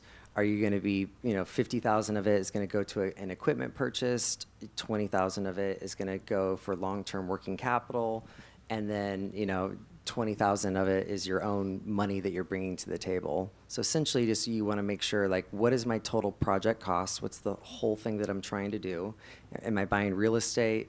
And then how is all that money going to come together? Portion of it is going to come from the bank. A portion of it is going to come from me, from a down payment, and then those numbers need to balance. And the financial projections overview. So projections, what's the next year? What's the next 3 years? So that's kind of the beauty of the SBA. The SBA program is one of the only programs that will allow banks to underwrite on future projections. So, typically a bank, when we're doing conventional financing, we look at historical financial performance. Like how has the business been doing? Have you been profitable? Have you been making money? But the SBA lets us look into the future and say, okay, you're going to get this loan, and what's the financial impact going to be on your company once you get this loan? Well, for year one, you'll want to have monthly projections that show what your total profit's going to be, what your expenses are, and they need to make sense. Again, if you're making an assumption on either revenue growth that you're going to have or expenses that you're going to have, do those assumptions make sense to people that are in your same industry? And banks have access to financial forecasts of all different industries, and so does your. Go ahead. So a lot of my farm has been grant funded over the last 4 years, Mm-hmm. and we know now that with USDA and everything, those funds are now cut. Mm-hmm. So we're now trying to flex and pivot to like, where's our market going to be? How do we get people food, just Mm-hmm. access to community? Oh, Mhm. do I need to repeat that? Should I? Okay. Go ahead. So I'm a farmer, and so my business has been run for the last 4 years, majority on grant funds. Mhm. So now that the grant funds are stopping this year, this is our last year in December, everyone's freaking out across the state of Oregon of like, how do we do this? Well, I just bought 9.5 acres. I need to pay that off in 2 years. So thinking of that. So I'm trying to look at this and saying, now that's going to hinder me because of our income Totally. that has been happening. So now, I mean, we still have income generated revenue, but that our numbers are now going to be different. So it's kind of devastating. And Right. is there a plan off the top of your head that you could be like, hey, maybe ask for less money or? Well, and what comes to my mind right away is connecting with a business advisor at the small at the Small Business Development Center, because one, they're free. Yeah. And they come in and they do a full assessment and get you completely bank ready to ask for any type of capital needs that you might have to kind of weather the storm that might be coming, essentially. Thank you, because all I can do is I'm hearing what you're saying, but I'm just over here going, yeah, all that's gone. There's 80 grand gone. Like, don't freak out. All farmers are freaking out right now. Right. No, absolutely. And just knowing that you have that free resource is huge, Yeah. because most business owners don't take advantage of that, and they'll come to a bank asking for support, and they're just not quite ready. Whereas if they had that advisor that really prepped them and readied them to approach the bank, they're in a much better odds to get support. Yep. And I'm glad you brought up assumptions narrative, because that was our next slide, assumptions. So what is the basis for revenue growth? Is there seasonality that you have to be prepared for? Is winter slow for my business? Is summer super busy? Is there going to be changes with my business in the next couple of years? So what's the competition look like? Are things going to change? Are there more and more similar competitors emerging? So being specific and 100% accuracy as best you can, and use data. See what's going on in the market and with competition. Yeah, this is directly related to the financial forecasting when you're doing month to month for the first year and then year over year for the next two, is providing kind of a written narrative that describes how you came to the numbers that you did in those projections. Cash flow budget. Yeah, cash flow budget's important because this is all kind of the timing on how you receive funds versus the timing of when you have to pay out funds. And so being able to track, how long does it take me to collect from my customers, collect on the accounts receivable side of things. Do I get paid on delivery? Do I invoice out? What are my terms? And, on the flip side, what are those same terms on the payables? So, our goal at the bank is how do we streamline your accounts receivable to get you paid in the quickest way? A lot of times that's the way of electronic payments. If you're waiting for a paper check in the mail and it gets lost, or it just takes longer and now you got to drive it to the bank, or, same thing on the payable side. Whereas if you can have a payment link that just makes it very easy for people to click and pay. Our job is to make sure that you're optimizing that cash flow cycle, because that can also be a critical factor that can make or break, your overall capital needs. Yeah, I think well said.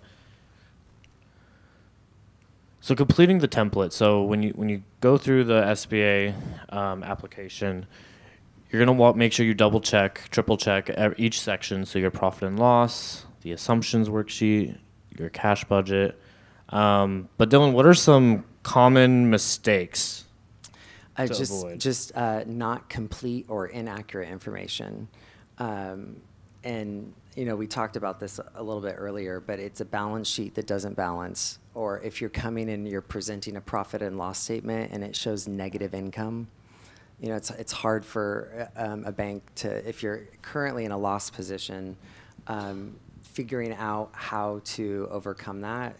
It's going to be hard if the business isn't making money or it's not projected to make money.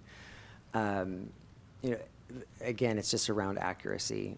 And if we can't trust the information that's provided, it could lead to issues, delays, even declines. Yeah, and one thing that was brought up, like in the previous presenter as well, was around Section 179, which is around depreciation and being able to write off like a full business expense, like equipment. There are expenses, and this is something to keep track of as a business owner. A question that you want to ask yourself is, during this year, what was a non-recurring expense that I had. Because if you're looking for a loan from a bank, that is something that a bank can potentially add back in to your cash flow. So if you had to replace your roof, and that's not something that you typically do each year, that's a non-recurring expense, and so we can take the total expense and cost of that roof and add it back into your cash flow to make it look like you actually made more profit than you really did, because you took the tax write-off. Same thing with an equipment purchase. If you bought a new car, well, that's probably something that you're not going to do every year, and that depreciation expense, it's a non-cash event. We can add that back into your cash flow.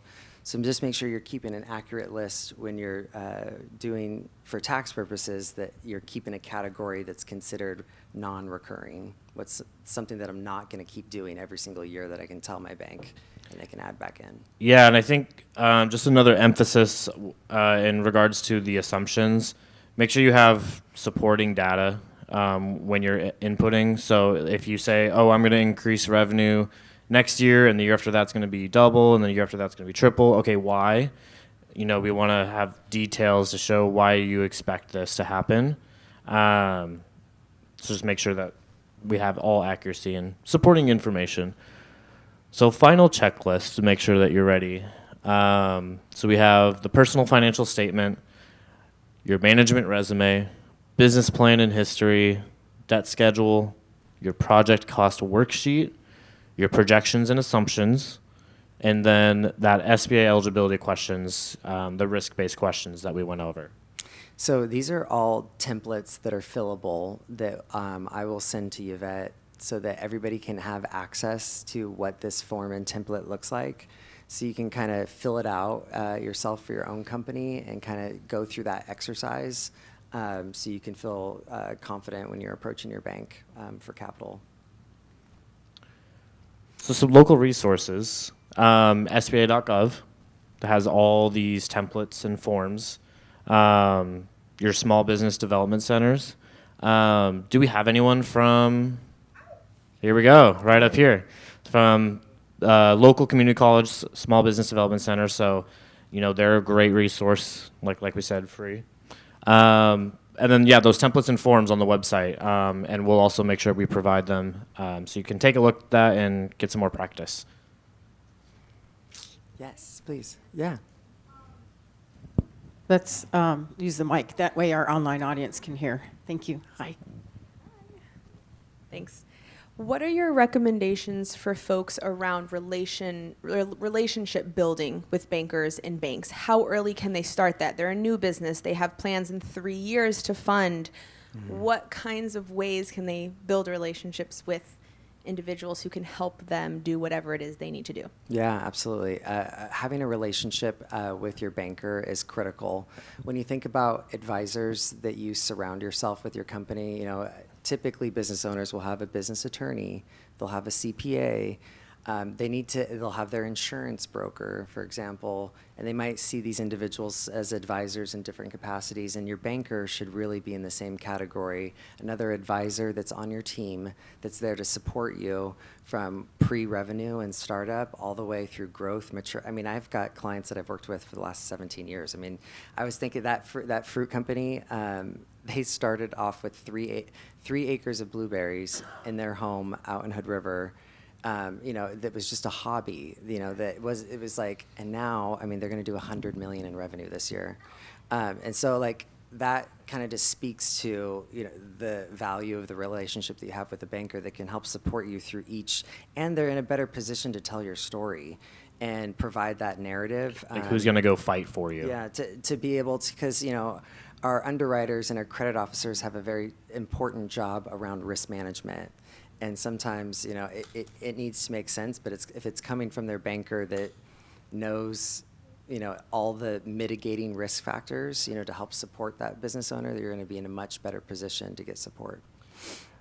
And if you were to not have a relationship with your banker and you go in and apply for this loan, and then that banker is like, well, I don't know the business. I don't know the owner. I don't know. It's going to be a little bit, I think, more difficult. So I think that also helps with building the relationship with, your business banker. Make sure you have someone you can call at any time or email. Start, if you haven't started yet, start now, because they want to grow with you, whether that's startup or you're already in year 5 or year 10, but there's still ways to help improve. Yeah, and the other benefit too is pricing. You can oftentimes get a lot more competitive pricing, sometimes lower interest rates when you have a full relationship with the bank. If they do your credit card processing, if they help you with your invoices and create a payment link for ACH payments, if you have your deposits with them, and if you get a loan, we do what's called a return on equity model, and we're able to discount pricing really substantially when you have multiple services with us versus going from one financial institution to another to get a loan here and a loan there. It might not be as competitive. Yeah, and if access to capital is resolved and there's other things that come up, so they can help you with cash flow. They can help you with, I need a good credit card. I need to earn interest on some savings. It's just a lot of layers to a relationship with a bank. And I think building the relationship will help with your access to capital, but also with other avenues that you might not even realize. So I think it's a great help. That concludes our presentation today on access to capital. We've put up our contact information so you can reach us by phone number, or you can email us, and we're always a great resource. Like I said, down the street, we walked here, so always local. And I think we'll give it to Yvette. I did have one question. Now, this is the first presentation I've seen since doing this for 8 years that the criminal background was listed on there.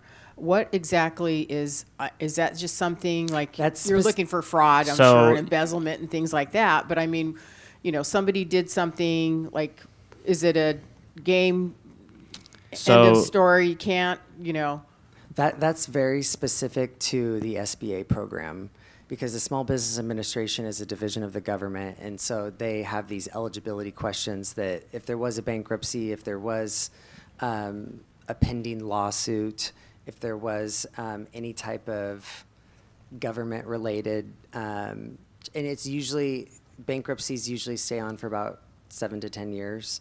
So that's kind of the timeline. We've had some where if it was really recent, then it became ineligible and we weren't able to provide funding specifically under the SBA program. So it is something to, credit, having good credit, having, staying out of hopefully criminal history, at least within the last 7 years. Those are things that you're going to be asked for at the bank. Yeah, so on the eligibility questions form, the question says, are you presently subject to an indictment, criminal information, arraignment, or other means by which formal criminal charges are brought in any jurisdiction? If yes, it's not eligible for SBA assistance. There's a couple other questions like, have you been arrested in the last 6 months for any criminal offense? And for that criminal offense, other than a minor vehicle violation, have you ever been convicted, pleaded guilty, been placed on pretrial diversion, or any form of parole and probation? So they just want to know all this information. But that is all on the eligibility forms, which you can find on the website. And we'll send it out too. Any other questions?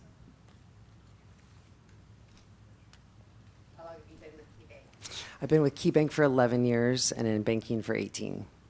Yeah. What makes you stay with KeyBank? You know what I love about KeyBank that I'll just give you a little bit of background on is we're in 15 states, so everything from Alaska to Maine.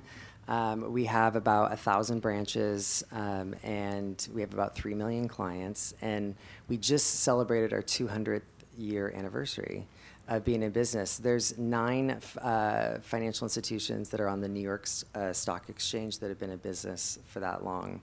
And when I started at KeyBank, we were the only bank, we were the 17th largest bank in the country at that time. We were the only bank that had a woman CEO out of a top 20 bank at that time. So it's just been an incredible culture and really making specific interest in giving back to the community, and so all of the values of the bank has resonated with me and has kept me to stay. Yeah, if I had to say one word, it's culture. I would say it's the best of both worlds when you look at a large major bank like Big Blue, Big Red, or a local credit union. You know, you get that relationship local feeling from a credit union, but you get all the services and knowledge that the big banks offer and just kind of combined into one. And that's why I like it. I mean, you know, like I said, I've banking for 10 years and last 3 years been with KeyBank and wouldn't change it. So thanks for the filler question, I think. Hey, I know in Washington State they have the linked deposit program, which provides a discounted rate on certain loans. I'm wondering if Oregon has anything like that. Not that I'm aware of. We offer discounted interest rates for some of our programs, back to that kind of total relationship banking. If you have multiple products and services with us, we'll offer a discounted rate on some of our loan programs. Outside of that, for Key, that's as far as it goes for us. Perhaps you talked about this, but in terms of going with the SBA loan versus a more traditional loan, what are some of the benefits? Yeah, so for SBA financing, it's really designed for if you have limited liquidity, so not as much available for a down payment, so you can get into a project for at least 10% down. Whereas conventional regular bank loan funding, you'll typically need at least 20% down. So the SBA provides a big benefit for just having less cash to the table that you have to bring in. The other piece is collateral.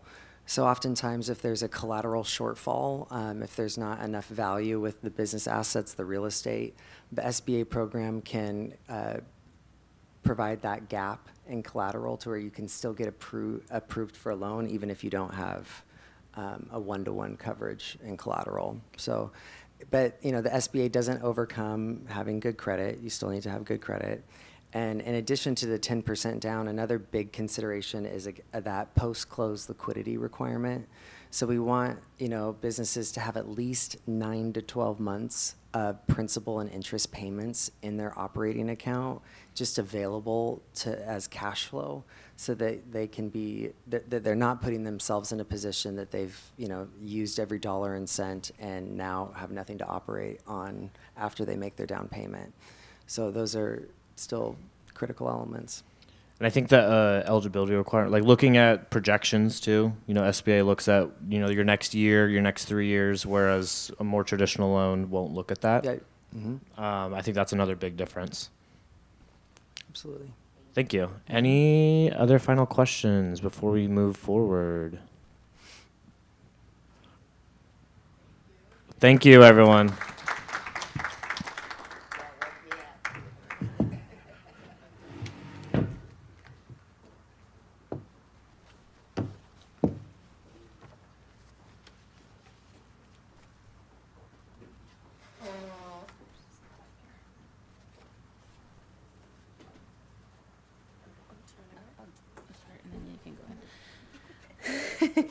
Okay, we do have some snacks, I think, still. You guys, I know we're good afternoon slump, but there's some snacks there. We're gonna go ahead and do another drawing right now, and then we're going to go into our next session. Yay.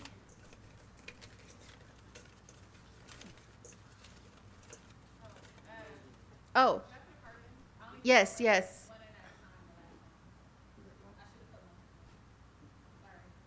What? Oh, one card. Uh-huh. You're good. Okay.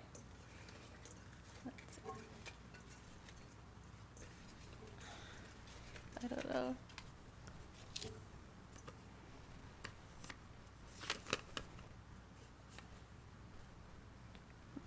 Rayani? Grace Photography? She left. Oh, man, that would have been a good one. Okay, sorry, must be present to it.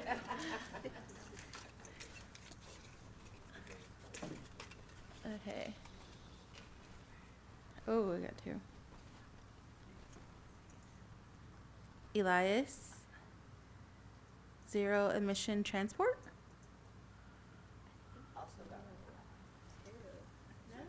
Okay. Let's do this again.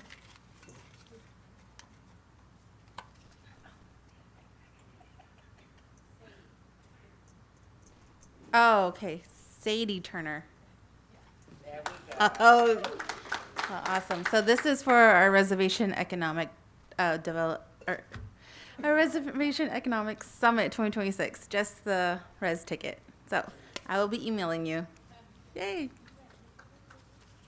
So we're gonna go into our next one. I can do that. So this is Charmaine Charlie. She's our administrative specialist. Very awesome. Love her. We cannot live without her. I'll let her continue to introduce herself and also the next speaker.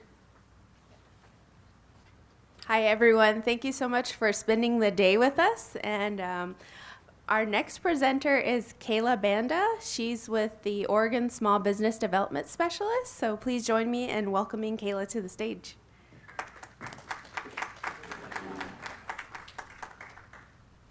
So I've got two. I got the mic, the podium mic, and then the mic. Yeah, you could put Trevor. I think I'll use this one.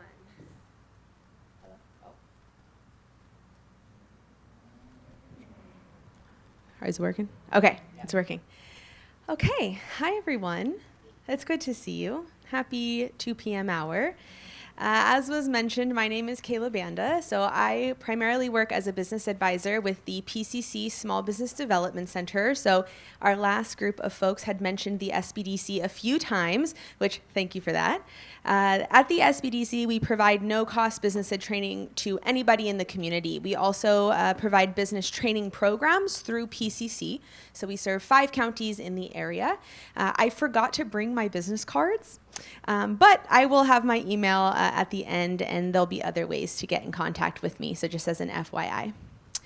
So today we're going to be talking about branding, but we're going to have a little bit of a different conversation about branding. We're not going to pull out color palettes or mood boards or anything like that. We're going to talk about strategy and what the function of our brand is. So first, why don't I ask, since we've got a good crowd here, let me ask a little bit. How many of you are currently in business? Okay, so we've got a good, how many of you are pre-start, if any? Okay, so we're all in business. So all of you already have an existing brand that you can be keeping in the back of your mind as we're working through today's presentation.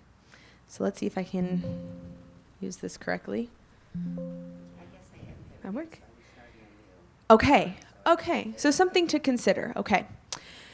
So when we usually talk about branding, I hear a lot of folks talk about branding as the face of the business. My brand is like the face of my business.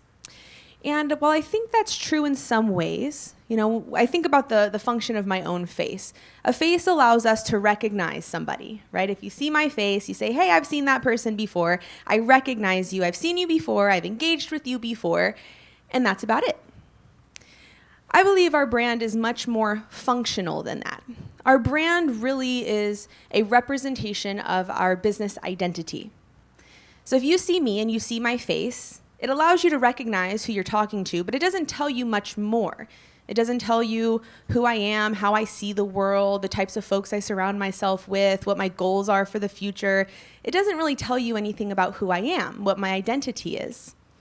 In the same way, our brand is not just the face of our business. Its only function is not to let people know they've seen you before.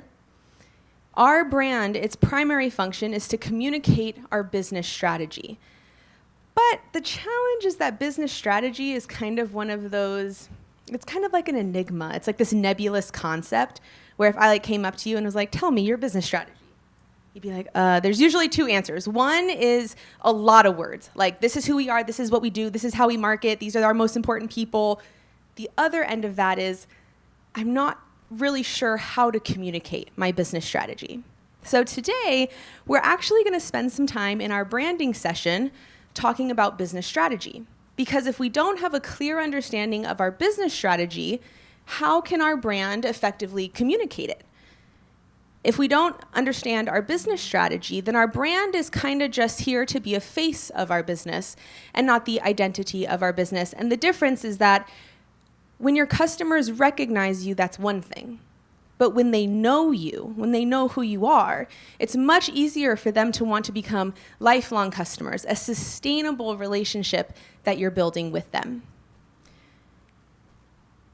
So I like this when we're talking about strategy.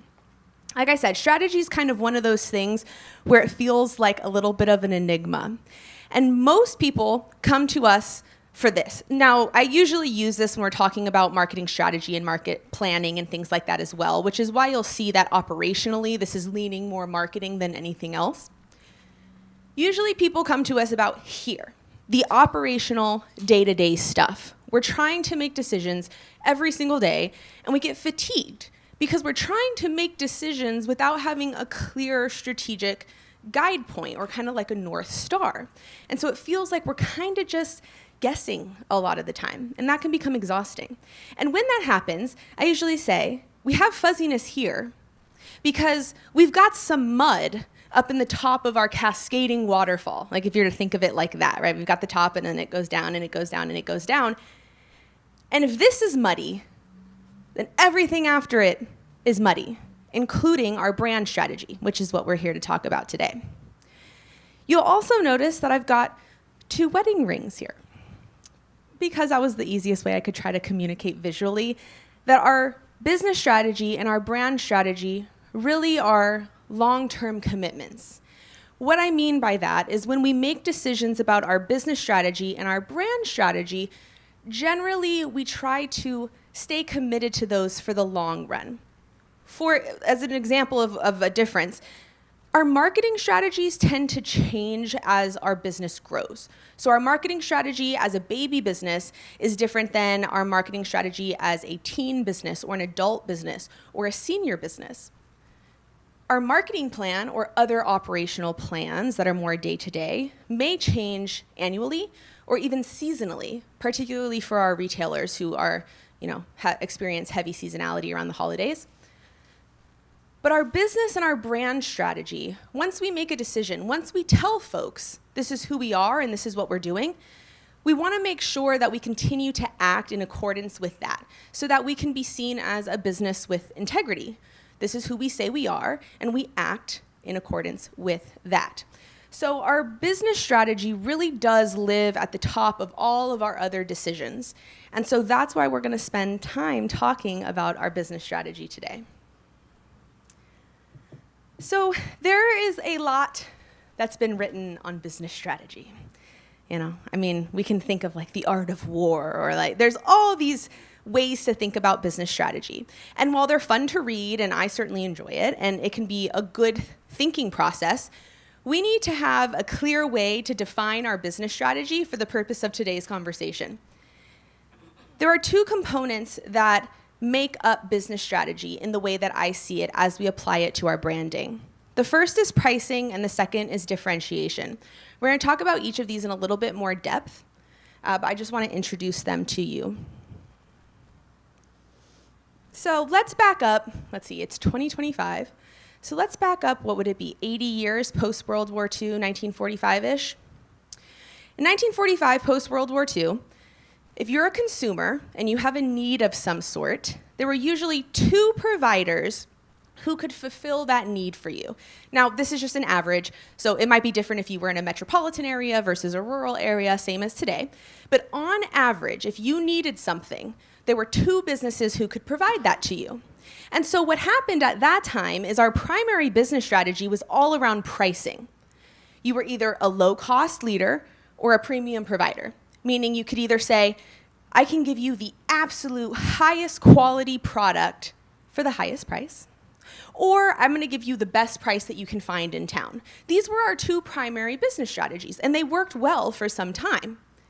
Now fast forward another 80-ish years, the same consumer who has the same need and the same problem now has 10 different business offerings to help them fill that. So there are now 10 businesses who are competing for their business as opposed to 2. So what does this mean for business strategy as it's related to pricing? Now, low-cost leaders and premium providers, we can't all have the same strategy, because then there'd be 5 of us who all had the lowest cost item, and there'd be 5 of us who all have the premium item. there needs to be an in-between. And this is when the value leader, sometimes we hear it called value leader, sometimes it's called balanced pricing strategy. This was you're gonna get the best bang for your buck. You're gonna be that in-between option. Most of our small business owners fall into this pricing strategy. Now, what's important to recognize with this middle ground is that if you're, okay, so here's let me see if I can still talk. Here are our two folks, right, back in, after World War II. We had 2 providers. Now we've got 10. There's 8 in between. We still have a low-cost leader, usually not our small business owners because we don't have economies of scale and scope to be able to offer that. Premium provider on this side, usually not our small business owners because we don't have the kind of capital relationships that we need to be able to provide those kinds of products or services. So we've got the 8 in between who are somewhere in the middle. And now they have to find out how to compete. And what we discover is that differentiation becomes the key for them to be able to answer the why do I choose you question. All of a sudden, now everybody's having to answer the question, why do I choose you? I'm sure you all have thought about that in your business. Like, why would my customers come to me instead of my competitors? That's because we live in an age where differentiation is absolutely key to our business strategy. Really what we're trying to get at is, what is our unique value? You've heard this question asked in many ways, right? Why would I choose you? What makes you different? That kind of thing. Why would I spend my dollar with you instead of Joe down the street?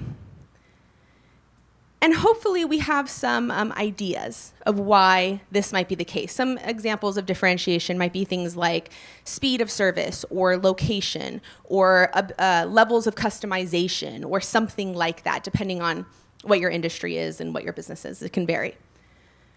But now when we're thinking about our business strategy, we have 2 important components for how we describe who we are and how we show up in the marketplace.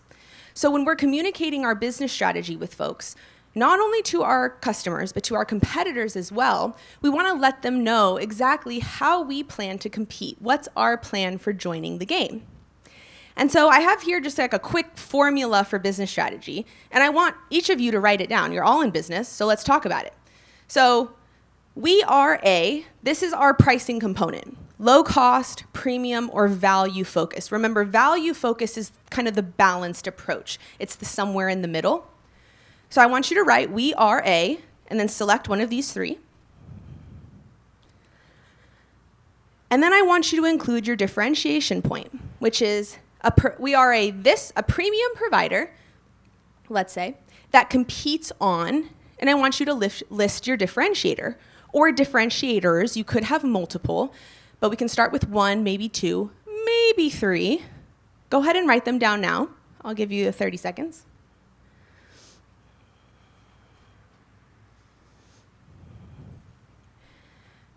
So once you come to a place where you're able to complete your formula, I want you to think of this as an easy way to think about your long-term general business strategy. And now this makes a difference for how we show up in the market. And we're going to look at an exercise that you can work through to help you understand how changes you make here change everything. Okay? Did anybody have any questions about the formula? How many of you were like, I got it, and wrote it down super quick? Okay, cool, we got some. How many of you not so sure? Okay, so we've got a little bit of both here. I think that's great. So there's an exercise that we'll often work through as marketers and branders called the competitive landscape map. Now, what's that? Okay. What this looks like is you have two axes. On our first axis, which is the vertical axis here, we have our pricing strategy. So we price from low to high. On our horizontal axis here, we have a differentiator. For you, it's going to be one of the differentiators that you wrote down. I'm using a pizza example because I love pizza. Like, I can't get away from it. And here, like, people love pizza. I'm pretty sure everywhere people love pizza. We all love pizza. So I used pizza. Now, there's a few things that I want you to keep in mind about mapping. The first is that when you map versus when someone else maps, things may show up differently. That's because the way we perceive business brands and the way we perceive their strategy may not be what they intend. See, a business owner might say, I definitely live right here. But if our consumers are mapping us here, we have a problem. It means that our brand is not effectively communicating our strategy. And this is the ding, ding, ding moment for branding as it's related to our conversation today. So let's look at an example here. So I used Italian traditional as the differentiator. Now, these are some local and national chains. So up here, I've got Nostrana. So their sit down, their whole thing is Italian traditional. They like bring out the scissors and everything, you know? Good Italian food. Here's another one, Hoppa Pizza. Has anybody eaten at Hoppa Pizza before? Yeah? Okay, we've got one here. Hoppa Pizza is a client of ours. They're out in Beaverton. Maybe a second location coming to Portland if we all tell them we want it enough. Like, wink, wink. Hoppa Pizza, their differentiator is that they are not traditional Italian Neapolitan pizza. They do Asian fusion Neapolitan pizza. This is where you go to get pho pizza or like banh mi pizza. We've got a thumbs up right here. If you guys haven't tried it and you're into fusion food, you gotta go check it out. Their differentiator is that they live here. They're not competing with the clusters of local pizza providers who are pretty traditional. They're competing in this space here. Now, let's see how the competitive landscape, as I've mapped it, with the like 8 of the what feel like a million pizza providers sometimes. Let's see how it changes when we change our differentiator. So I'm now mapping the exact same providers with a sustainability differentiator. So for some businesses, they decide that the way they operate, the fact that they operate sustainably is going to be their differentiator. It's going to be what makes you choose me over somebody else. You'll see that this has completely changed. So if we go back, you can see same competitors are adjusted in how we're working through this map. Does anybody recognize this logo? No. This is Secret Pizza Society. Anybody heard of them before? They're so good. They're so good, you guys. You guys got to go check them out. So Secret Pizza Society, and this is not like a shout out to, these are just places that we eat. They are an all organic, all vegan pizzeria. So good. Their whole thing is that they are incredibly specific about the types of ingredients that they use and why they use them. They have a focus on sustainability. This is how they try to differentiate themselves. Now, hopefully, when consumers are, if you're doing your own mapping in your head, which nobody's going to do it like this except for maybe me when I'm, trying to choose what kinds of providers to eat from, hopefully consumers are mapping them here.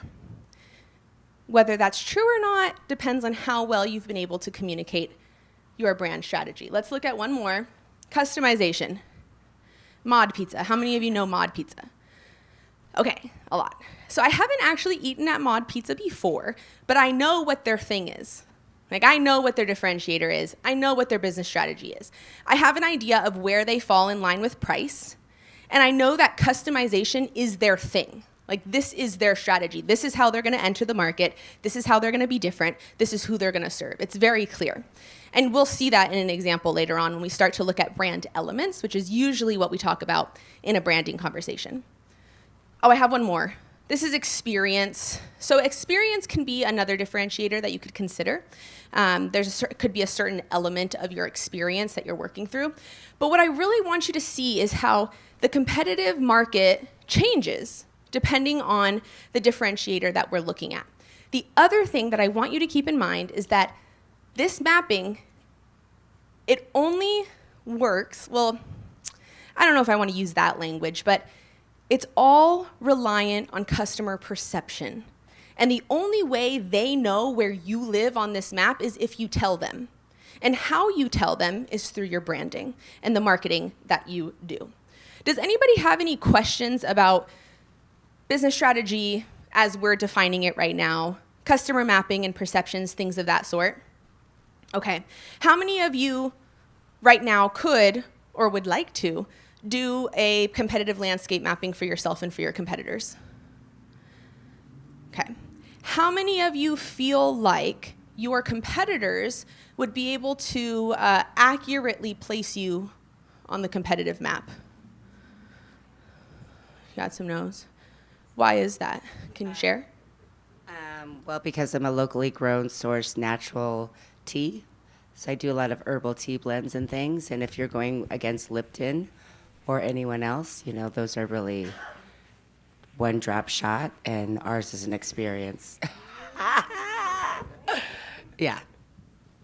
Thank you for sharing. And what's great is that you're very clear about what makes you different and that differentiation piece. So now our question is, does our brand and then our subsequent marketing activities represent that well enough to make it clear for not only our competitors, but then for the customers as well, who are trying to make a choice between the two? Okay, that's why you're switching. Okay. I just have the umbrella under the business name and not actually for the product. Okay. So it was like the woman's wellness garden teas. Okay. And I'm like, no, this is the sole thing. Yeah. Well, this is perfect timing then. Okay. Anybody else want to share about how they think of themselves in this map? If they think their competitors would map them where they would? Just generally, we can talk about perception, if anybody has thoughts. No? Okay. A worse standpoint than your own. So they would always consider their, sure. So he's saying here that a competitor is always going to have a pre-bias. They're going to put you in a different or maybe worse a standpoint than you would consider yourself to be. That's a very interesting piece as well. It's so perception-based. We have another comment here. And they're going to hear that from clients. So they could have a client that has worked with a different competitor, and their feedback is helping with that bias. So that's another component. Yeah, that's a really interesting piece. So when we're trying to communicate our identity, and this is so true for people too, right? It's not only who we are and who we say we are. Of course, that's what's within our control, right? We can be sure that we're being very clear about who we are, how we're competing against national chains, how we're competing against local competitors. But then you've got, it's just like people, right? Then you've got other people who are telling people about someone, and that's influencing their thoughts and understandings of you. So there's so many different components to that identity piece, which is really what we're talking about today. This is a good exercise to work through if you are in a place where you're starting to think about making shifts to your brand, or you're just trying to understand why your customers don't seem to be saying the same things about you that you're saying about you. It means that we have a brand integrity piece that's missing somewhere. So this is a good exercise to come back to for that.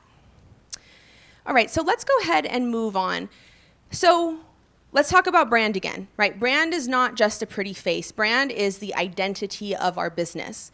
Our brand's function is to communicate our business strategy, to say this is who we are, this is how we're showing up to the game. And I use that language, you know, just as in the competitive market. It's not a game. I don't mean to belittle it, but you know what I mean. Now, once we know what we're trying to communicate, then we can figure out more about how to communicate it. See, if we start with the how to communicate, we don't know what we're communicating. And that's where the inconsistencies with brands start to come into play, or that feeling like people just don't get it. They just don't see the full vision. This is our opportunity to make sure, one, that we've defined the vision, aka the business strategy, and two, that we've looked at enough opportunities to be able to express it. So there are various components of identity. It's just like people, right? So look is one of them. You might be able to look at somebody and kind of try to start making some assumptions about who they are. But we know that judging a book by its cover is never really the most accurate way to go. So we have to look at some other components of identity. One is tone. This is how we speak. This is how we communicate with our customers. Are we friendly? Are we professional? Are we? And the answer to that is all going to depend on your business strategy. A premium provider who is focused on highly customized service is going to communicate very differently from somebody who is trying to be a low-cost leader, or maybe a balanced provider, but like we're the people, I'm thinking, I have a lot of food packaged folks who are in retailers. Like, we want to be the staple product that you pick up every single time you go to the grocery store, versus the product who I'm the one you pick up before your mother-in-law comes over and you really want to impress her. Two very different types of businesses as defined by their business strategy. how we communicate, the tone might come up in things not only such as packaging for those of you who have physical products, but things like email marketing and social media marketing and anywhere where we have the opportunity to communicate. Story is another one. What I have learned is that you get to know people when you start to learn their story. You learn more about who they are, how they see the world, how they want to engage with the world around them. People want to know your story as a business. Your story doesn't always have to be you as an individual, but they want to know your story because it helps them to understand more about who you are. And the last piece is experience. So what is it like to actually get to experience your brand? What does it feel like? So let's go through each of these in depth. And the question that I want you to be asking yourself, since all of you have existing brands, I want you to ask, how does this brand element reflect my business strategy? And remember, the business strategy as we defined it today. So that's pricing and differentiation. So we'll talk about look. Now, I have just some questions up here to help you think about each of these components. So look is usually the first brand element that we consider. This is where we start to have fun with the mood boards and the color palettes, and I love those things too, I really do. As you can tell, my color palette is black, but it's not necessarily a full representation of who I am.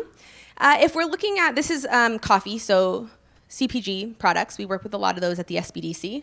Again, SBDC. So here, what kinds of considerations or assumptions might we make? I don't know, this one to me seems like premium. Like we're trying to go premium. This is where you see it and it's on like the quartz counter, you know, and it's like in the commercial, it's like a slow revolving type of thing. That's this brand. That's just my first assumption. But if I'm trying to think about what their business strategy is, I'm thinking, they're probably trying to go more premium. And I don't know what their differentiator is just based on look alone. Hopefully I would learn that as I got to engage with their brand more. This one over here, I might think something very different about what their brand is and what their tone is. So they're more friendly. This to me looks more like the pick it up every week kind of thing. But I don't know if that's really true. I don't know what their price point is. I don't know what their tone is. I don't know XYZ, more about their identity. But we can start to make some assumptions. So I want to ask this second question here. How does your brand's visual style appeal to your target audience? We haven't talked about target audience, and we haven't talked about that. It seems important for a branding conversation.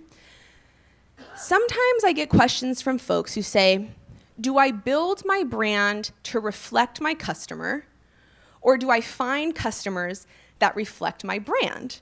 It feels almost like which one comes first, like a chicken or the egg kind of a situation. I usually say it's a little bit of both. So I think again as an individual. I am who I am. I have intentions for what my future might be, same as we do with our businesses. And at the same time, we have customers out there who are looking for us. I think of it like this. Our brand doesn't always have to be a direct reflection of our customer. Sometimes we see that. Do you have friend couples who are like, sometimes I think they're like brother-sister couple, or like they're exactly the same, and you think, wow, they really are able to connect because it's like they're the same person. And then have you met the other couples that are totally opposite? And you think, oh, they must balance each other somehow. Maybe one is a reflection of what the other wants to be or what they need to be. We can be the same for our businesses. So sometimes it might be true that as a consumer, we look more like this, but maybe we want this because it helps to balance us a little bit.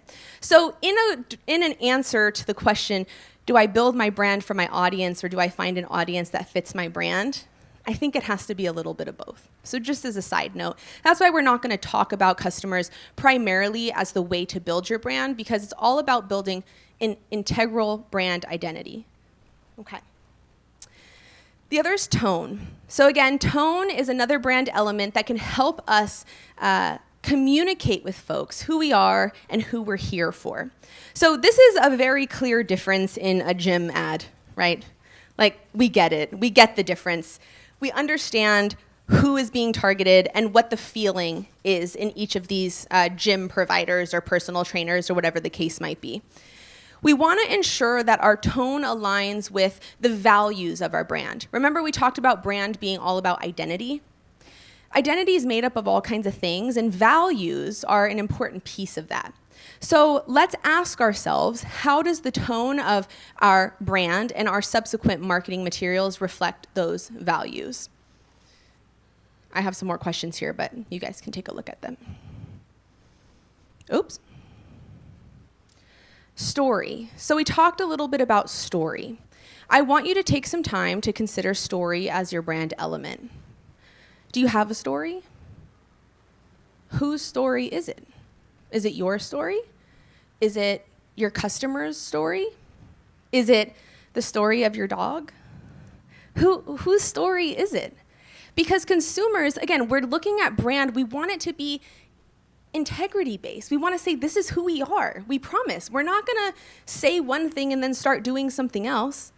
And our story can help to align our customers with those values. So, each of you has an existing brand. What's the story? This is the piece where folks can get to know you better. Again, just like with individuals. I see you, I've talked to you, but now tell me your story. I'm that person who I'll meet someone new and it's like the second time I know them and I'm like, tell me your life story, I've got to know. Because it tells you something about people. And last piece here is experience. So I pulled up, in our pizza example, we had Mod Pizza and we had Nostrana. So I pulled up the hero image on each of their websites. Now remember, we talked about business strategy, and we could probably fill in the strategy statement for each of these. Like Nostrana might say they are a premium provider that competes on experience and Italian traditionality, right? We see that here. It says Nostrana, literally ours, local, simple food, honest ingredients, pure regional Italian. Like, they're Italian, that's their thing. We also know reservations are recommended. They're telling us a little something. The picture's kind of moody, you know? It's telling us something. The Mod Pizza hero image is different. What was theirs? Theirs is we're a middle of the line who competes on customization and experience. We see it here. Like, we know what that is when we see it. We all been to Subway enough times to understand what that process is gonna look like. Does our brand clearly reflect that business strategy statement? Each of you wrote it down. I want you to take the time, it doesn't have to be right now, to go through each of these brand elements and ask yourselves, how does this brand element reflect my business strategy? Again, as we've defined it today, with pricing and differentiation at the core of that. Let's see, does anybody have a time check? 2:32, okay, great. So in that case, if it's okay, I'm gonna take 1 to 2 minutes and ask you to do this. I want you to ask the question, how does each of these brand elements reflect the business strategy that you wrote down? So let's do it for 90 seconds.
How's it going?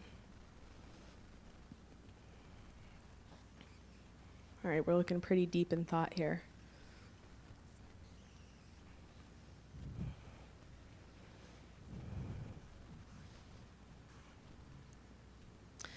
All right, can anybody share their first kind of initial thoughts as they're answering these questions? Like, after our conversation today, talking about business strategy, and I'm looking at these brand elements, how many of you feel like they're a good representation as is? Or maybe certain pieces? Okay, we've got some certain pieces, okay. How many of you felt like one or more of these were not really reflecting the business strategy that we looked at and wrote down? Any? Okay. We've got some yes, okay. All right, so it sounds like it's probably somewhere in between. Would anybody like to share their thoughts about working through this exercise?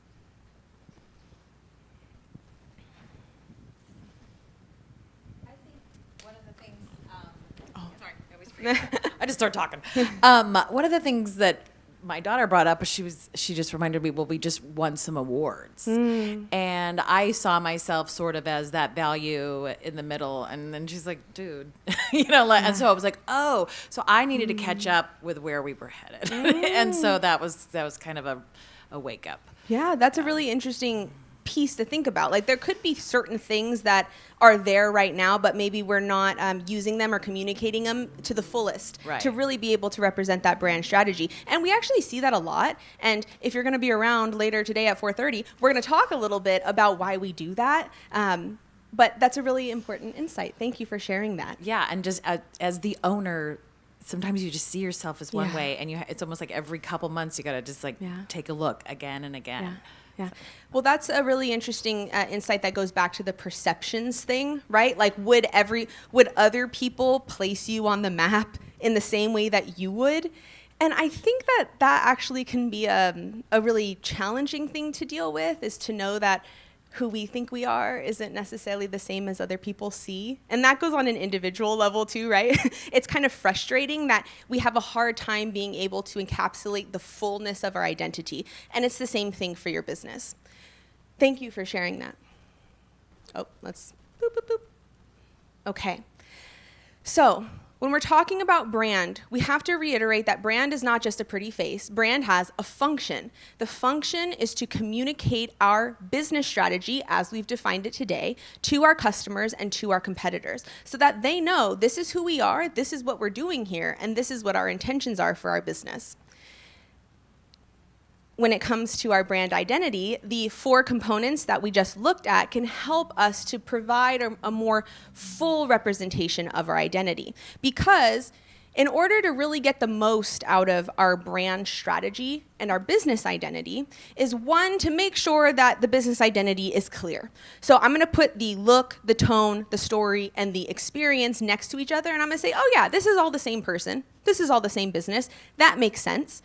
Once we can do that, the more opportunities we have to engage with our clients or allow them to engage with our business, whether you have clients or customers or however you call them, the more opportunity they get to engage with that brand, the easier it is for them to eventually get to a place where they say, oh yeah, I know that business. I really like that business. I want to be friends with that business long term. Like, let's have a long-term relationship. They may not be thinking of it in those terms, but that's what they're doing. So if our goal is to get to sustainable customer relationships, to get them to come back and buy again and again and again, or refer their friends, or whatever the case might be, we have to ensure that we're presenting a clear business identity to them so that they can feel connected. The goal of all of this is to offer opportunities for authentic connection. How can they do that if they don't feel like our brand or our business identity is authentic? Again, it's the same thing with people. Sure, go ahead.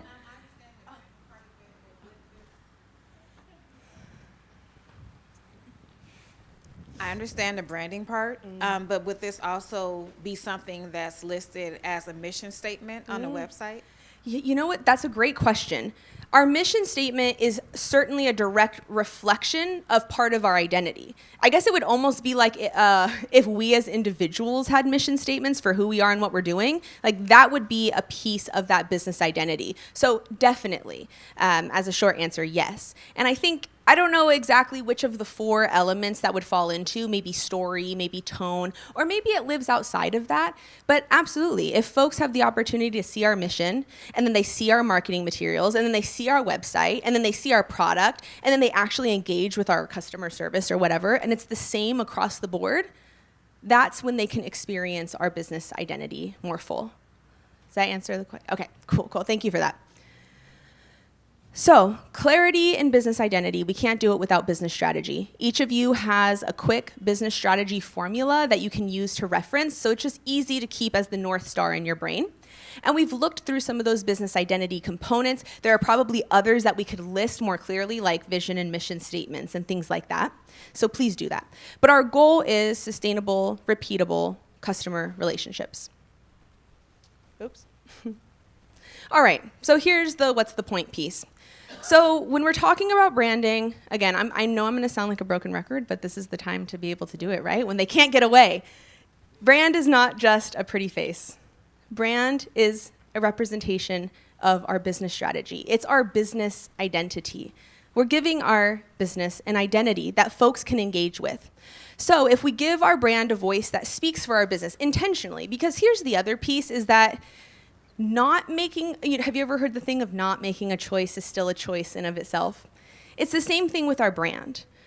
Our brand, our business has a voice, but have you intentionally curated the voice? I don't know, maybe not. Now is a good opportunity for you to ask yourself that question again and again, because we change over time, but more like evolution. It's an evolution of our business as we grow, as we make changes, things of that sort. Once we have a brand that has a voice, then it gives us the opportunity to connect with our audience in a way that's meaningful, in a way that results in ongoing, sustainable customer relationships, and that's what we're looking for. The other piece, as kind of just a side note, is that once we get down to the marketing plan piece, which is usually where folks come to us at the SBDC, for example, for one-on-one advising, and they're looking for marketing plan assistance, everything becomes so much clearer and so much easier once we know what is our business strategy and what is our brand identity. It makes it much easier to select marketing channels, to decide what kinds of advertising to do, because it all falls in line with what that business would do as part of its identity. So it does make it easier down the long road. Take the time to look at your brand elements after today or sometime this weekend, and compare them to your business strategy so we can see where you're at.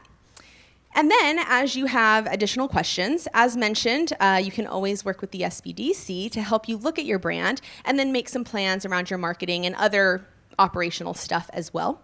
Like I said, I forgot my cards today. I do have just my personal email here. You can send me an email at any time. We can connect about advising, training, all those kinds of things. But ultimately, we're just here to be thought partners, especially with the perception piece, do other people think the same way I do? Well, as a third-party person who can come in and give you an evaluation of what kind of identity your business is promoting, we can help you do that, understand if your perception is the same as others. Okay, any general questions before we break for the next session? No. It's really awesome. Okay. So you are located by OMSI. So we used to be located by OMSI. So PCC is kind of all over. I will say that the SBDC in particular does a lot of our work virtually, but we do have physical offices you can come into. There's a couple. So we have a physical office at the Opportunity Center, which is in Northeast Portland on 42nd and Killingsworth. So that's a new space over there. New space. It's lovely. Come see us. We also have a physical office at the Willow Creek PCC Opportunity Center. So if you know where Rock Creek is out in Beaverton, well, they're right on the Hillsborough line. We have an office at Willow Creek as well. There's actually going to be an open house over there in November, so if you're interested in coming by. Otherwise, frankly, we meet clients wherever they need us to. So sometimes I meet with folks at the Cascade campus, sometimes I meet with folks at coffee shops, or sometimes we meet virtually as is best for them. So we're wherever you need us to be. That's awesome. Okay. I get the emails all the time. I'm like, erase, I don't have time. I don't have time. But Yeah. Now I have time. Love it. Okay. Any other questions or thoughts? Okay. All right. Thank you, guys. Appreciate it.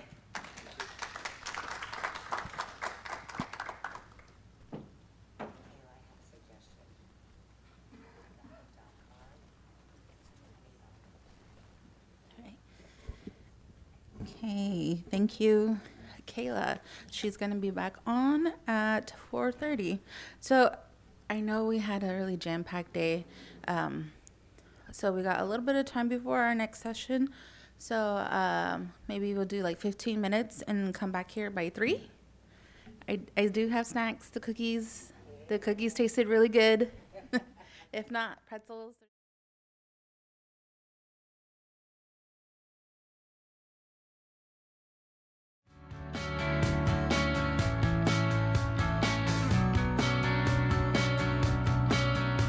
Hey everybody, welcome to the Native Edge podcast. I'm Chris James. I'm here with my coworker and talented coworker, I should say, Yvette Fielder. Yvette Fielder. Hi, everybody. So welcome to the Native Edge podcast. Native Edge podcast. Series number 1. Episode 1. That's pretty amazing. Yeah. What are we doing here? Let's talk about this podcast. What are some of your expectations on the podcast?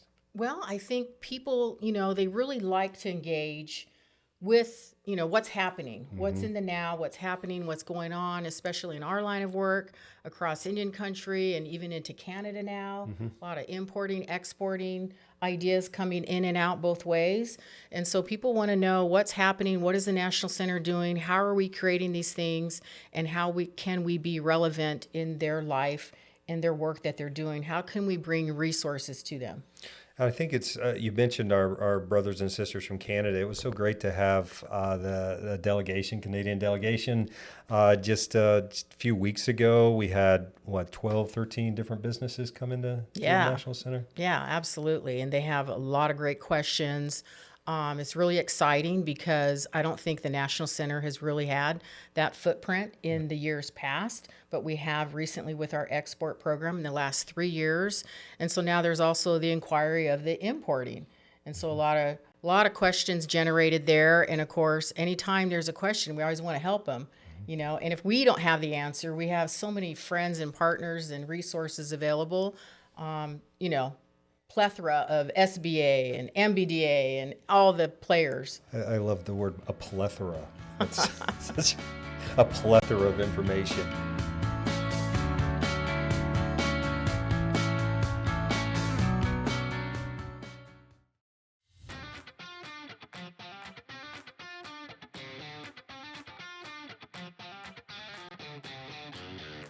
Our mission is to serve the people by honoring Native cultures. It was awesome. It's a great networking place to find contracts and work if that's what you're looking for and to offer services. I'm happy to be part of this today and learn from everybody that's speaking. I honestly believe networking is such a key part of succeeding in government contracting, working with people, getting your name out there. Sometimes the information on a government website, it's complicated. It shouldn't be complicated. You should be like click, click, click, click, click, or like you find the right person. So to know that we have resources to help us with that, that's huge for us.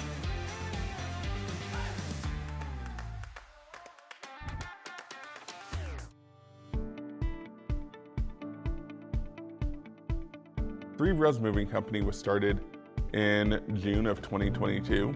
Our company isn't as big, but we hope to see our business reach new heights more than just moving. So I'm looking forward to going to the Native American Institute tomorrow to be able to kind of learn more about how we can progress more in our business. I had never heard of this organization before, but when I got the email and it focuses on Native tribes, I was really interested just because we're also an all-woman owned organization. And so to know that they can help us with that, that's huge. If you're a startup company, first thing you got to do is come to conferences like this. You have to have a goal for yourself. I'm going to make 10 contacts today. I'm going to make one contact that's going to be a potential partner. I think events like this today were excellent in terms of providing a level of speakers and providing a level of opportunities for people to learn different ways that they can start and grow their businesses. The goal of all of this is to ignite that employee spark. There's just what I would consider immense opportunity to assist with business development with all those tribal members and all those tribal nations that says, I love working here, but I love this and I think I can do this for our people. I think I can do this for our nation. It's time for me to go. Sometimes it's hard, and sometimes it's really flashy, but in the middle there's a lot of folks that are just like you, trying to find that success, and you will be successful because the future is indigenous.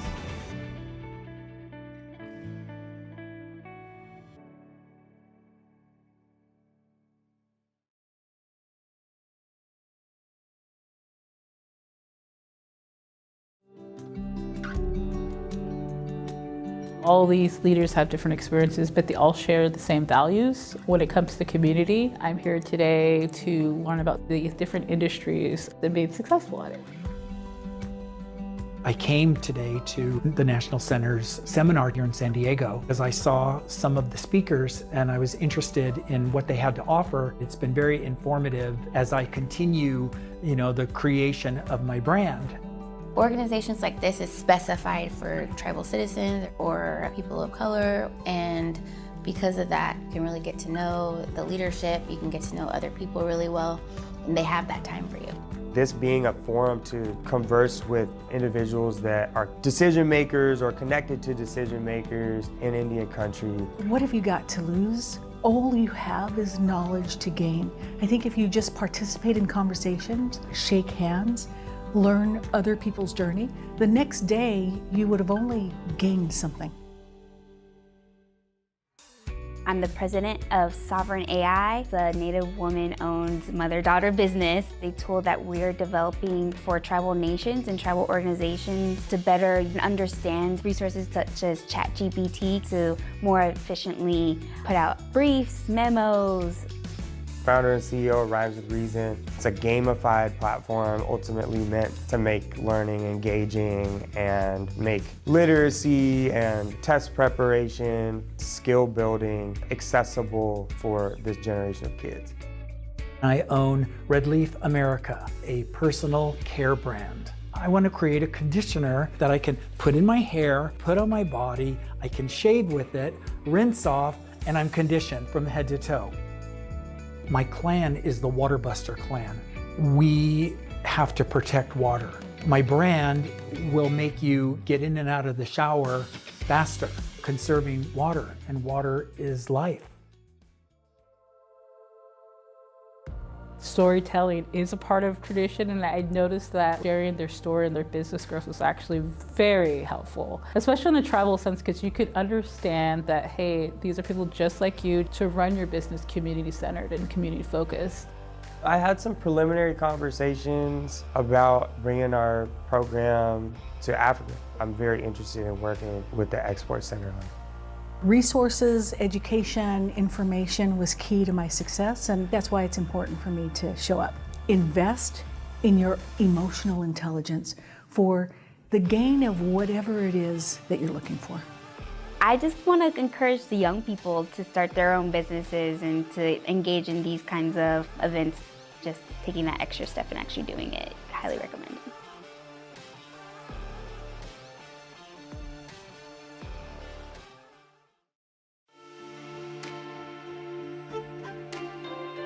You've got to have that absolute confidence in yourself to say, got to make it happen. Sharpen those tools.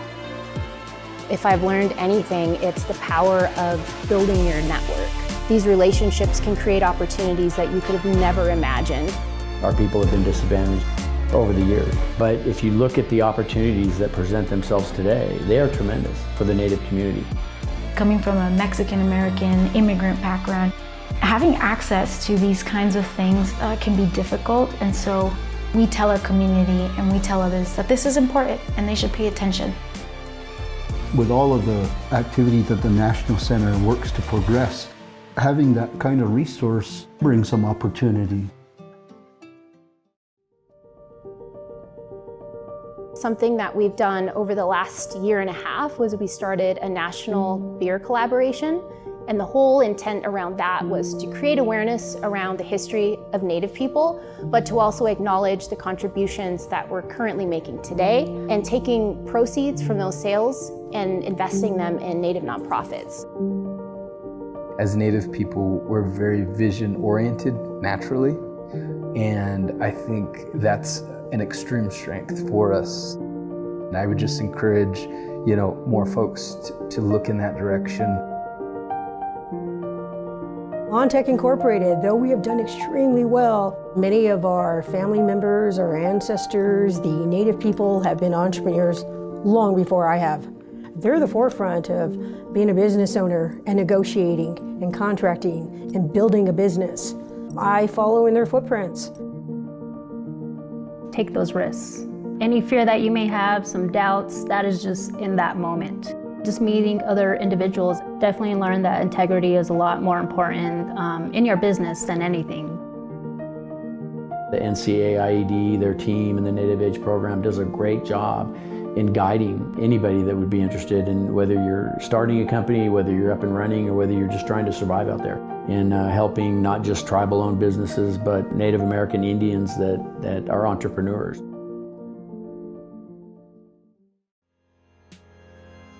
If you do what you love, you can't go wrong, because then once you start and you're very passionate about what you do, you put a lot of work, a lot of thought into it, then things start falling into place. The ability to utilize your time and take a risk and ask someone. And I think there's really a great opportunity for us Native people to pioneer and go into new spaces. There's always important ways of learning things better and learning. I didn't walk in knowing federal government contracting. You've mastered something, and if you haven't quite mastered it yet, then go off and learn it well from someone who has mastered it. That's what develops leadership. That's what develops character. I think it's extremely important if you have a small business to pursue those opportunities. Take advantage of those advantages. I'm a recipient of my ancestors thinking about the next generations. The lineage that comes after you. Protect that they have more than what you had. It's a Native entrepreneur-owned business or a tribally owned business. It's really impactful. Those dollars circulate back within the community, and I think that's the real value in supporting Native businesses. As Natives, acknowledging our relationship and how we can relate to each other in our day-to-day challenges, but also sharing those opportunities help sustain the culture, the traditions, the language, no matter what we do.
Hey everybody, welcome to the Native Edge podcast. I'm Chris James. I'm here with my coworker and talented coworker, I should say, Yvette Fielder. Yvette Fielder. Hi everybody. So welcome to the Native Edge podcast. Native Edge podcast. Series number 1.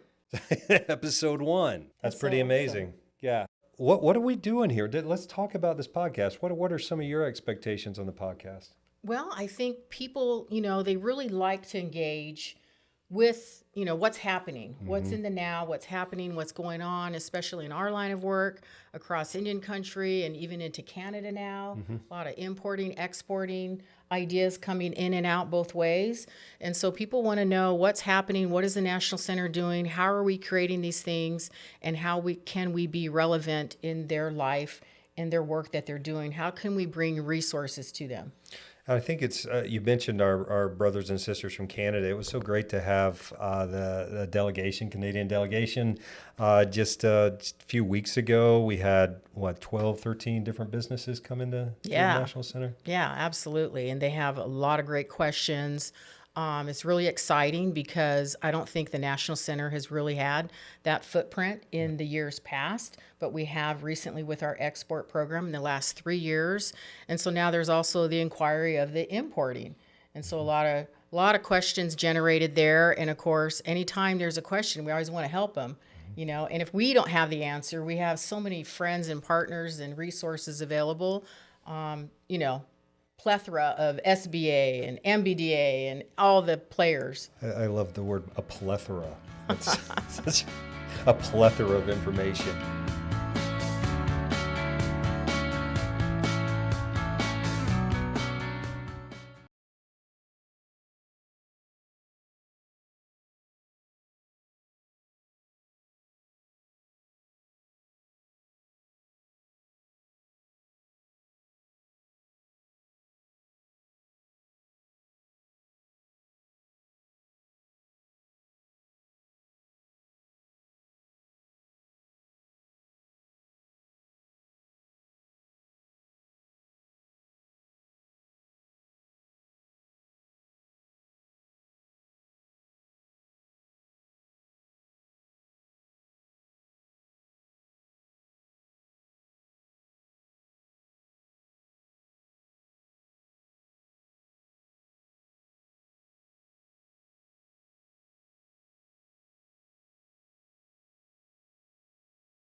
All right, we'll go ahead and get started again. Next, we have Cassin Spethman. So she is going to go over raising capital, attracting venture capital and angel investors. So if you can take it away. Thank you. Oh, wait.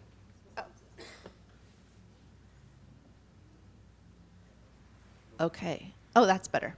I noticed that we still have a couple people out of the room, but that's perfect because I'd actually like to go around the room and hear about what businesses you have, because that helps me sort of curve my presentation specifically for what businesses you guys might have. So if you don't mind, I'll go around with the mic if you guys can tell me a little bit about your business. Hi, I'm Roberta Eaglehorse Ortiz. I'm Lakota and Pacific Islander. I have the Women's Wellness Garden. I have a 1-acre farm in Oregon City, and I just bought 9.5 acres in Corbett that we're switching to maybe do a different business over there, more community-based, maybe membership, private membership, association, produce. I mean, can't even get through all of it. It's a big deal. But I also sell teas. I have products, so I sell teas and provide fresh produce and herbs, education, all sorts of stuff. So I've been in that for 7 years. Yeah, and now I got the 9 acres, and it's going to be something completely different. So I'm kind of leveling up or shifting completely. I don't know. I'm Richard Ortiz. I'm a journeyman plumber. I work locally in town for local shops. I work for D Temple Plumbing and stuff like that. And so if you're ever looking for a good plumber, yeah, give Richard. I threw one in the thing. I did not, though, bring a bunch of cups. Right. Yeah, they can send out their info. Okay, let me just go around here. Oh, sorry. Someone? Oh, okay. Yeah, my name is Stanford Lake. I'm actually here from Arizona, but I'm attending a conference yesterday over at the NAFOA, Financial Mid-Year. But today I'm here with the National Center, just learning about the different things like venture funding. I'm actually in the engineering business, but also I do project management.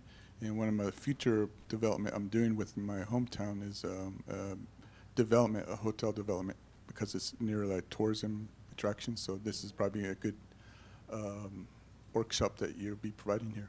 Thank you. Okay.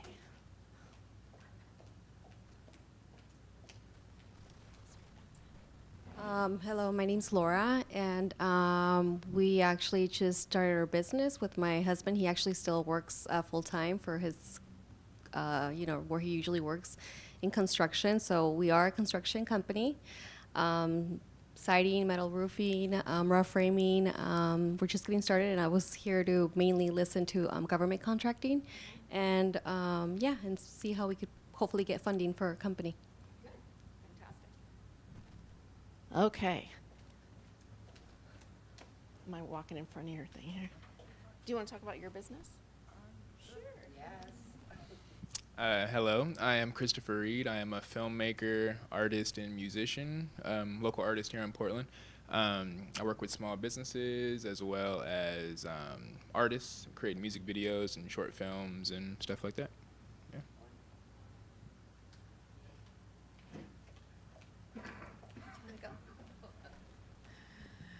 I'm actually the next speaker, but no, I'm trying to figure out what I want to do with property I bought in East Glacier Park.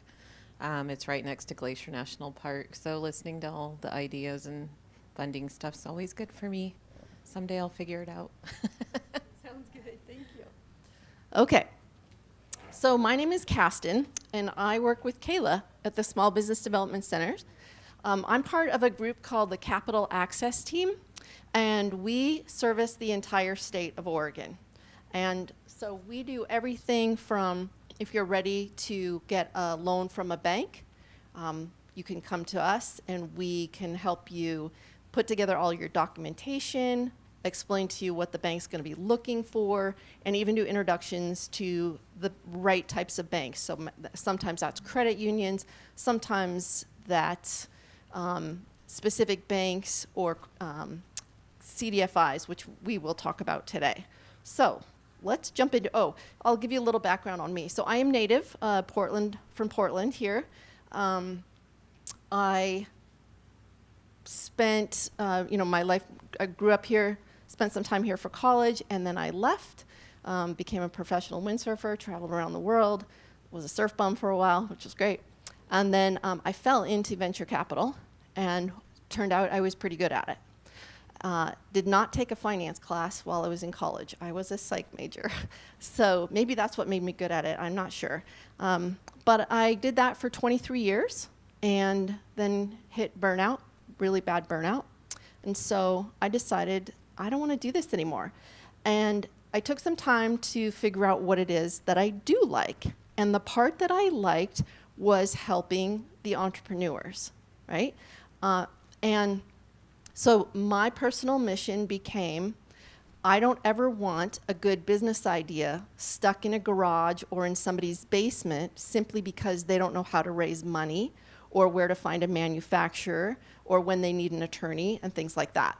And so when the SBDC and I got together, it was a perfect fit because that's what I get to do, is help small to medium-sized businesses, startups, you name it, in every kind of industry you could imagine. And it's really, really fun. So how many of you have ever thought about raising capital? And does it scare you? A little bit? Not too much? Good, good, good, good. So I'm going to take the scary part out, hopefully. Usually when I meet people, the thing that they're the most afraid of is this, they don't know, right? So how many of you watch Shark Tank?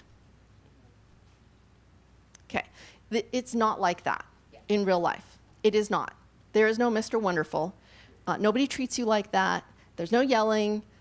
It sort of frustrates me because I think it scares people off more than it helps them. But, you know, it's TV. So just keep that in mind. It's reality TV, and they're trying to get ratings. So, all right, let's go through this. Maybe?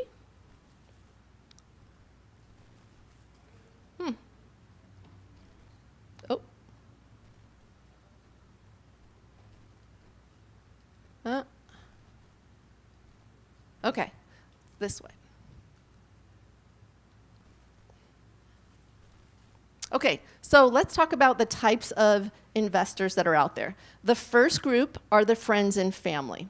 So that's going to be, you know, people that you know, maybe it's an uncle or a grandparent or a parent, whatever, and then maybe friends, right? And that's usually your first stage. So let's say you have some of your own money in, but you need a little bit more money to get the ball rolling. That's who you're going to want to talk to first, is your friends and family. Now, keep in mind, if it's family and things don't go real good in business, Thanksgiving becomes really awkward. So just keep that in mind. What I tell people is, if you're going to get a loan or do an equity deal with somebody in your family or your friends, do it just as you would with a professional investor. Meaning contracts, everything's written out, repayment plan, how much equity they're going to get, that sort of thing. Just because they're friends or family does not mean you shouldn't treat it exactly like a professional legal contract. Okay? So friends and family, and then that gets you to the point where now maybe you have your prototype done, or you've gotten off the ground, you've paid for all the legal stuff, your entity is formed, so forth. Now you're ready for an angel investor, okay? And then the third thing, angel investors we're gonna go into deeply because that's the majority of what small businesses go for funding. And then the third one is the actual venture capital firms. And so I'll share with you guys a little bit the difference between angel investors and a venture capital fund. So a fund is, so I had a fund, and what I did was I went out to a bunch of wealthy people and said, I'm really good at vetting deals and investing in them. Give me your money and I will create this fund and I will deploy your capital for you, Mr. Architect or Mrs. Dentist, or because you don't have the time nor the expertise to do it. So if you give me your money, I'll go ahead and invest it for you. That's how a venture capital fund works. So it's a nucleus of people who are vetting deals and deploying the capital and then following up and making sure those businesses are actually doing good and helping them, right? But it's not the people with the money doing it directly. So that's a fund. Angel investors is a little different. That's individuals investing in projects. So angel investors, oh, here we go. Sorry, forgot these nice slides I made. So friends and family, of course, that's your foundational layer, right? They're usually limited on capital, so that's why we go early with them. We don't ask them for a whole lot of money. And then we go to angel investors. So an angel investor needs to be accredited. And an accredited investor means that they make $200,000 a year or more for the last 2 years, their current year, and are expected to make that in the following 2 years. Or they have $1 million in assets, okay? Now, if you are talking to an angel investor, all you have to do is ask them if they are accredited. It is not your responsibility to make sure that they are accredited. That is on them. And when they invest in your company, they will sign a form that says, yes, I am an accredited investor. Now, why does that exist? The reason that was put together was because people were going to, let's say, the little old lady down the street who had a little bit of a nest egg, and emerging business would convince this lady, hey, put your $50,000 into my business, I'm gonna make you all this money. And let's face it, 8 out of 10 businesses fail. So if the business goes under, and that was the lady's last $50,000, and she's 80 years old, she doesn't have time to remake that money. And so the Securities and Exchange Commission, the SEC, they oversee all of the New York Stock Exchange stuff, and this is private placement, so equity for money, they're the ones that are dealing with that, and they came up with this law, okay? So you don't worry, except for you have to ask them, and they have to sign a document that says, yes, I'm self-reporting, okay? So now we break down angels into 2 separate groups. One is professional angels. So professional angels, they're really using this as an investment strategy. They, at any given time, have their money in 10 to 20 deals, okay? So they diversify, meaning they're putting, let's say, $25,000, $50,000, $100,000 into different deals, okay?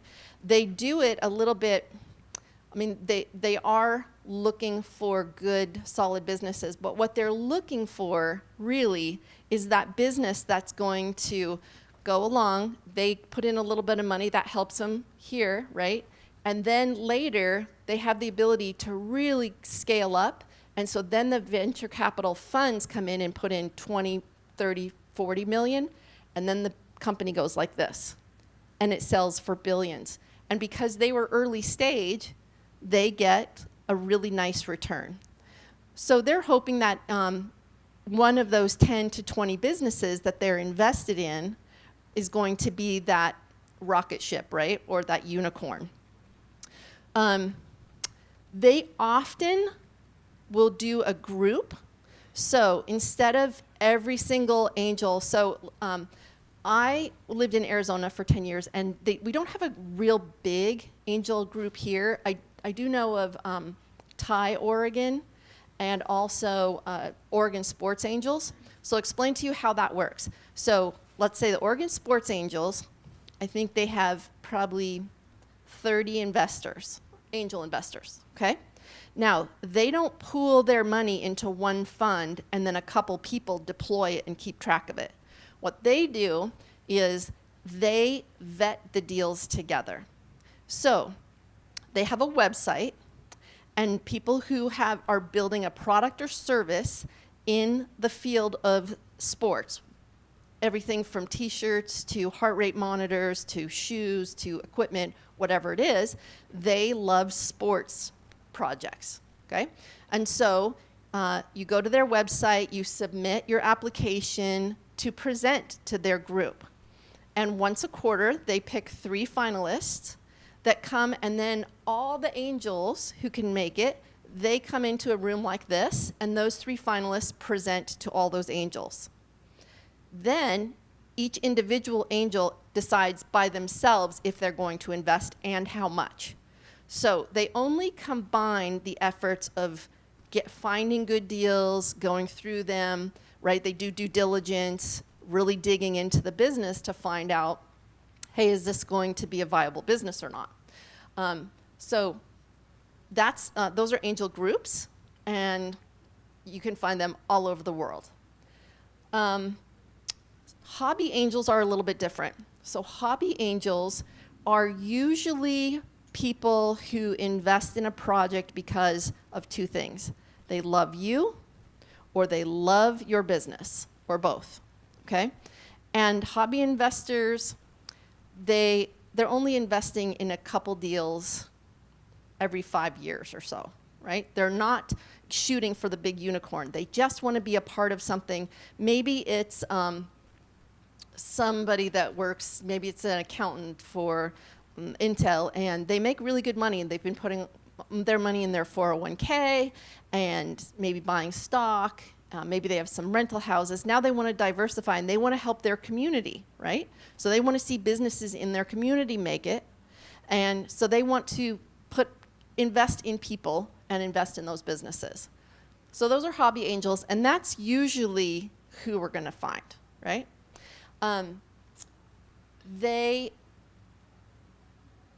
What was I going to say about that? Oh, how do you find them? Okay, so they're really kind of everywhere, but they're not flying a flag. Unlike the professional angels, the angel groups that are saying, hey, I have a website, you can read about our criteria and see if you might qualify. These guys are just people. They're high net worth individuals. They're the accredited investors, right? I actually have a couple of folks that came to me, both were high up at Nike, and said, I really want to invest in some businesses, but I don't know what I'm doing, and I don't want to lose all my money. So we sat down, and I kind of started to teach them what to look for in a business. So that's kind of fun too. But there are hobby angels out there. And so the way that you find them is you talk a lot to a lot of people, right? I had a business for a while. I think I have one I'll show you guys at the end. I invented a flat metal refillable lipstick applicator. And yeah. And so my partner and I, we put in the money, we got everything going, we had prototypes built and all that, got the patent pending, and then it was time to raise outside money. And one evening, I was speaking at a women's conference and talked about, what I was doing and why I, invented this flat lipstick applicator. And a lady came up to me at the end and she said, oh, are you looking for investment partners? And I said, yeah. And she was a real estate lady. And she said, oh, I'll write you a check for $50,000. Okay, that's like shooting fish in a barrel. It was really easy, right? And similarly, over happy hour one night, I found another investor. So it's just a matter of telling all your friends, all the people that you meet, that you are doing XYZ and looking for investment partners. Because you never know, maybe it's their next door neighbor. Maybe someone's next door neighbor.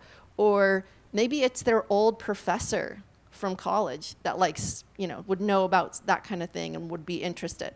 So that's how you're going to find your investors. You just got to talk, network.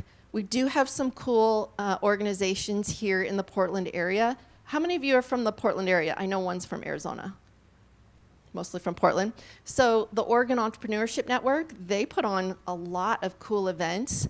And I tell people, even if you're not interested in what they're presenting on, or you're not part of, a pitch competition or something, go and network. That's how you meet your people. Yes. I wasn't going to share, but I didn't even know there was a name for her. And a lady funded my purchase of the land, $150,000 for 2 years at 2%. And I called her my angel, and I didn't know that was a thing. Yeah. She knew what she was doing, and I'm just so touched. She knew what she was doing. I love that. Yeah, it gives me chills, right? So she believed in you, and she believed in your project. I will share with you guys, investors will look at a project. Actually, I think it's probably on here, so I better just keep going. We'll get to it. Okay, so VCs, again, they're the bigger rounds. They come later, anywhere from 1 million to 5 billion, 10 billion. They're looking for a return in 5 to 7 years, and usually at a 10x multiplier. So if you have a service business, for instance, if you had a plumbing business, you're not going to scale and have your revenue at 10 million in the next 5 years, right? So if it's not a scalable business, you're not wanting to talk to VCs. It will be a waste of your time. Okay, and then they offer strategic guidance. They usually put a board member from their fund onto your board. That's how they kind of keep the inside track, right? Yeah, to make sure you guys are doing, people are doing what they're supposed to be doing.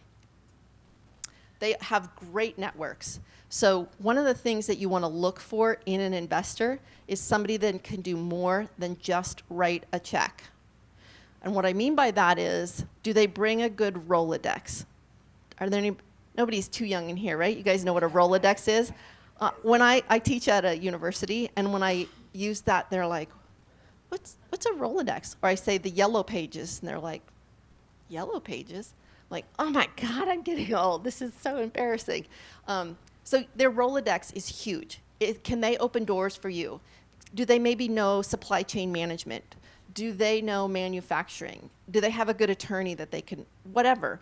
Use them, whether your investors are friends and family or angels or even the VCs, if you get to that point, then absolutely use their network. Okay, here's what investors care about in order. They care about problems. Has anybody on Shark Tank heard Mark Cuban say, I don't give a shit about your passion? Yeah, doesn't care, because passion does not mean there's a market for it. So what you want to do is, as you're going throughout your daily life, if you keep bumping up against a problem and it gets to you after a while, think about, hey, could I maybe have a solution to this? Because this is probably not just my problem, it's probably a problem for a lot of people. So me personally, I'm going through some medical things, and I am mortified whenever I'm in doctor's offices or hospitals that every time somebody comes in, they put a new pair of gloves on, and as soon as they're done with me, they take them off and throw them in the trash. So I start doing the math, because I'm a nerd that way, of like, okay, so if we have this many staff members and this many patients in this hospital, and about every 5 minutes they're changing gloves, we're talking 1 million gloves a day. Well, they're not biodegradable. It makes me just lose my breath. I can't stand it. And so I might just work on that problem, because it's a problem, right? Yeah. Okay, so what problem, and what is the clear, significant pain point? Then you want to think about what is the solution. So when you're presenting to an investor, you start with what the problem is, and then you get to be the hero and come in, here's my solution, all right? And then, is it unique? Is it scalable, right? From there, they want to know, well, how big is the market that struggles with this, that would use this solution? So that's a really important element, and that means you should have done your homework, obviously, right, for your presentation on how big the market size is, and then how are you going to go capture that market, so the implementation. And you should have a pretty clear plan as to how you're going to do that, because that's what investors want to know. Then competition. A lot of times people tell me, I don't have competition. I'm like, well, then you don't have a business. And they're like, no, it's great, I don't have competition. I'm like, no, there's some sort of competition out there. Otherwise, there'd be no need for your business, right? So it's whoever is taking your market's attention, time, or money is your competition. So for instance, this is where the yellow pages always gets me in trouble. when iPhones came out, right, their competition was the Yellow Pages. Or when the internet came out, their competition was the US Postal Service and telephones, right? Yeah. And so there's always competition. If you ever say to an investor, I don't have competition, they'll get up and walk out. Because it means you have, one, maybe you're a little too arrogant, and two, you haven't done your homework. So they want to know that you know who your competition is and that you can explain how you're different. You don't have to be better, you have to be different, okay? Then they want to know about your team. The team, you're a perfect example. The team is what they invest in the most. You'll have an investor say, oftentimes, you could have a mediocre idea and a great team, and I'll invest in that. But if you have a great idea and a bad team with no experience and no cohesiveness, then it doesn't matter. It could be the coolest thing on the planet they're inventing. If the team is bad, it's never going to go anywhere, right? Then they want to know, how much money do you need? So how much capital do you need, or are you asking for, and why? What are you going to do with it, right? It's pretty straightforward. And then an exit strategy. Now, a lot of times people tell me, well, why would I talk about an exit strategy? Don't businesses or investors want to know that I'm in it for the long haul, that I'm here to be in business? Well, yes. However, they're investing in your business. So how are they going to get their money back, and when, and how much? So your investor did it on a loan, right? So she pays interest and then probably a balloon payment, or you're just making payments.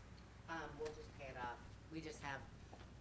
She doesn't care how it happens. She just said, worry about it in 2 years, and she won't even let me say her name. We won't even see face to face until we're done, and then we'll have dinner, and it'll be great. Wild. Yeah, that's incredible. You don't see that very often. So, but just know, like, hey, is the plan to build XYZ and then sell it to a Google, to Bear, to whoever, right? So there's an acquisition time and size, or maybe you're building a family business. You want to keep it and then pass it on to the next generation, or sell it, etc. In that case, you want to set it up so that you're paying people dividends, so quarterly dividends, right? And then eventually they get their money back. Okay, yeah, the team factor. I'd rather invest in a great team with a mediocre idea than a mediocre team with a great idea. It's really important. Yeah, they want to see that you have a good track record, whether it's in your job or maybe with another business or owning a business. Your industry experience. If you have, this is what's kind of interesting. When you look at Steve Jobs and Steve Wozniak, the founders of Apple, they came with two very different sides, but they were both super important. So Wozniak was the tech guy, and Steve Jobs was the sales guy. Same thing with Microsoft. Bill Gates ended up being more of the business guy, and what's his name, Paul Allen was the tech side, right? So you got to have some people in there that can kind of complement the business. The ability to pivot and adapt. Something happened 5 years ago that challenged every business on the planet, right? This little thing called COVID. And when I was analyzing businesses that made it versus businesses that didn't, this part was the most important. How fast they could pivot. I mean, I knew restaurants that were like high-end restaurants in Seattle, and they were not going to make it. They were not going to make it. And they said, you know what? We do really good. We do steak, so we can do burgers, really good burgers, and we'll deliver them. Or you can pick them up. And they just, within a week, pivoted, and they did amazing. So, that's an important part of all business. All right, so when somebody puts money into your business, there are some documentations and legal things that have to be considered. If you're doing a loan, you can do a basic loan document with somebody. However, if you are getting money in exchange for equity, you need to have some legal stuff taken care of. The easiest thing is to use something called a SAFE. It stands for Simple Agreement for Future Equity. That's what SAFE stands for. It used to be called a convertible note, and they work very similarly. So when you're just getting started, it's very hard to put a value on your business. So my business is worth $5 million or $10 million. Like, really? You're just getting started. How can that be? Well, nobody's going to buy into that, right? Now, you could become worth 10 million, but when you're starting, you are not worth that. So what you do in that, so that you're not giving up too much equity, if I am worth, if I say my business is worth $2 million and I need an investor to put in 1 million, they're going to take 50% of my company, right? So what we try to do is we delay that 2 million, saying that it's worth 2 million. We try to delay that. And that's where a convertible note or a SAFE agreement comes in handy. So what you're saying is, hey, this agreement says that down the line, when we know what this business is worth, you're going to convert the money that you put in, we're going to convert it into equity, into stock in the company. Yeah. And so it's pretty straightforward. Usually what you do is you say, look, I'm too early to have a valuation. I'd really love for you to invest in the business. We're doing it on a SAFE or convertible note with a 20% discount. So here's how that works. If you have 10 million shares and each share is worth $1, right, at the time of conversion, 10 million shares, you're worth, you got 10 million shares, each share is worth $1.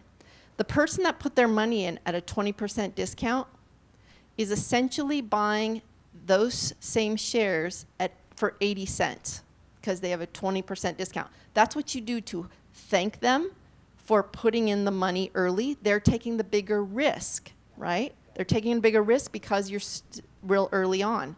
And so instead of paying $1 per share, they're paying 80 cents. So they get a little bit more shares for their money, right? Okay. Any questions on this so far? I'm just rattling right through it. You have a question? So, and then what does that convert to as the business grows? Okay, so as it grows, they convert once you have established what your valuation is. Everybody converts. And then you'll know what percentage everyone has. It always depends on what the valuation is at the time of conversion. Are you worth 5 million? Are you worth 10 million? Are you worth 750,000? Whatever it is, okay? So once that happens, if more money comes in, everybody who owns shares gets diluted a little bit, right? Because there's only 10 million shares, so basically the new investor is buying into that. So everybody gets diluted so that those shares can be sold out. And that's what happens when you go from angel investors and then VC Series A round, which is a VC, then Series B, Series C. They all kind of then everybody gets a little bit more diluted. But it really is okay because if you're at a B or C round, your business is golden. You are shooting for the stars and you're going to get there, right? So it's not that big a deal because you're going to sell for billions. I invested $5,000 on a whim, just like I have to learn how to do this and put my money in a friend before this happened to me. And now his app is out of this world. And I'm just like, I didn't even think about it till just now. Oh. Like, great, he's doing great. I'm like, wait a minute, what does that mean? Yeah. Did you get anything in writing? Yes, I have a certificate of the shares that I bought. I've never done this before. Money is just like dumb to me, and I'm like, we got to learn how to work with it. Yeah. And so I just did it as a thing. I jumped off the Yeah. You were the friends and family round. Yes, and now he's just like, we're good. We're so good. I love it. Gives me updates like quarterly. And so was the plan that he would pay you back, or when he sells? I was investing just soaring. I didn't even care. I didn't think about it. I just, Okay. and then it came around to me from somebody else. And so in the future, if he sells his app, you should be getting. Fantastic. I hope you get lots of money for that. That'll be great. A plumbing company, as they first started business with a new owner, and that was, nice, putting money on the table with them, and then $1,200 turned into $4,000, Just like that. Exactly. Yeah, it's kind of that stair-stepping thing. The other thing to keep in mind, you guys, when you're thinking about bringing in investment money, let's say you think like, hey, I'm going to build this app and I'm going to need $300,000 to do it. You don't want to go out and raise $300,000 right away. So we call it parsing. It's sort of like a stair-step type of a model. So let's say you need $100,000 to get the framework built and maybe get it operational, right? And then you need the next 100, or let's say you need the 100,000 to get the framework done, make it look kind of nice. Then you need the next 100,000 to get it operational and testing the market, and then you need another 100,000 to go out and market it. You don't want to raise 300 right from the beginning because your valuation is. Every time you graduate to that next level, your valuation goes up, and even if you're still doing it on a safe, the amount of discount you give goes down because there's less risk, right? So that's how you want to kind of analyze that opportunity. All right, so this is my last slide, but I do have all kinds of good things I could tell you about. We usually, when you're presenting to an investor, you have something called a pitch deck. It's about 16 to 20 slides, and what you put on there are these points explained out, right? So what's the problem, what's the solution, what's the market size, how are you going to implement it, who's your competition, your team, funding amount, and your exit strategy, and what you're offering for the money. So in the funding amount section, you would actually say, hey, we're offering this at as a safe with a 20% discount or whatever it ends up being, right? Or if you do have a valuation, oh, we're raising this $500,000 and for 20% of our company, which is the stuff that you hear on Shark Tank, right? So you usually do that in, like a PowerPoint type of thing. There are programs online now where you can just submit that right through a website. That's really common. There's websites and databases actually where you can post your whole project, your financials, which are Excel spreadsheets, your pitch deck, and maybe a little video. And it's a database where investors go to look for projects to invest in. So those exist now. I mean, the internet has made this a much easier space. When I was doing this, it was way different. I mean, we had the internet, but we didn't have databases full of potential investors or places where we could, put our projects and find investors. There are some great investment groups. So it used to be that an investor would only invest in something in their own backyard, meaning local, right? Especially the angel investors, the small ones. The one good thing that came out of COVID is that went out the window because nobody could meet and present. We got 3 minutes? Holy cow, I did talk a lot. Okay, so anyway, if anybody wants to know any of that, I can send that out to the ladies involved or, to you directly. I do have business cards, and I want to see if you guys have any questions.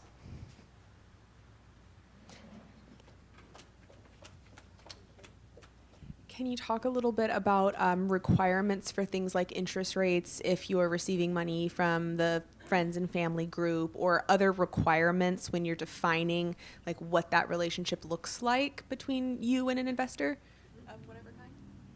Okay, so the good news is you set that yourself and the investor. So as long as both parties agree, it can be whatever the going rate is. It can be whatever the going rate is plus 2. you really get to decide that. The way that you structure a deal, this is the cool part about it, is as long as it's legal and both parties agree, you can structure a deal any way you want. You can be like, hey, you get free lawn care for life or whatever as part of the deal. You make it up. Yeah. So other things like once you start bringing in money for equity, you are going to have to talk to an attorney because there are legal documents that have to be filed with the SEC, right? So not friends and family, don't worry about that.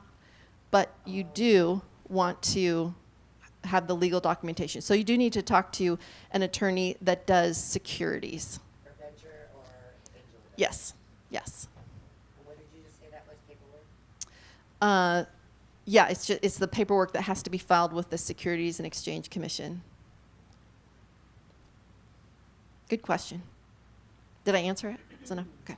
And so with those things, you can, so with these things on a project, you could say, hey, land restoration, we would like have it on this app or this thing you were saying, and just have it phased out, and then say people could support phase 1, 2, or 3, or. Not exactly. Okay, I wasn't sure what you were saying, but that's what, in my mind, in my situation. Yeah, I mean, for your situation, so when it's equipment stuff, you don't raise money for equipment. Get it on a lease. You do it on a lease. So fixed assets like that, just do on a lease. And there's all kinds of programs out there for that. Mm-hmm. And once you're in business, once you have 2 years of financials, you can qualify for a small business loan, right? But you have to have, that's what's hard with a startup. If you don't have financials that where you're cash flow positive and you have a profit, a bank's not going to invest in you or lend you money. And then the other thing, CDFIs stand for Community Development Financial Institutions. If a bank won't touch you, oftentimes they will help you. The interest rate is a little bit higher. So. What kind of timeline are investors typically wanting on a return? So for angel investors, anywhere from 3 to 10 years. And then for VCs, 7 to 10 years. Yeah. Good questions. All right. Well, thank you, everybody.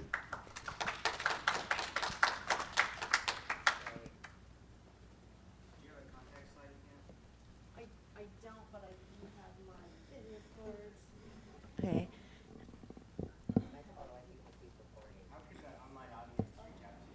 Oh, the Oregon SBDC, this is the website. Here.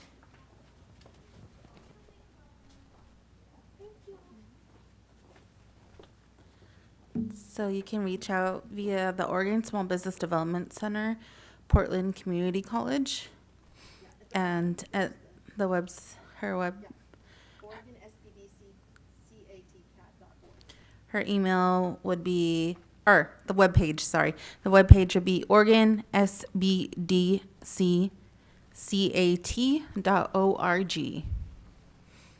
Thank you so much.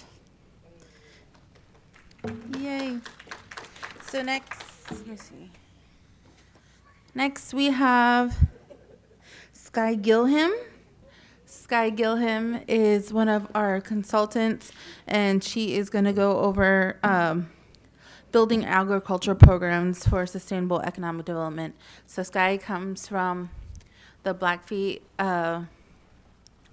tribe in Montana. She did a wonderful presentation last week during our Browning NEI, so I'm really excited to hear what she's going to go over. So, yay.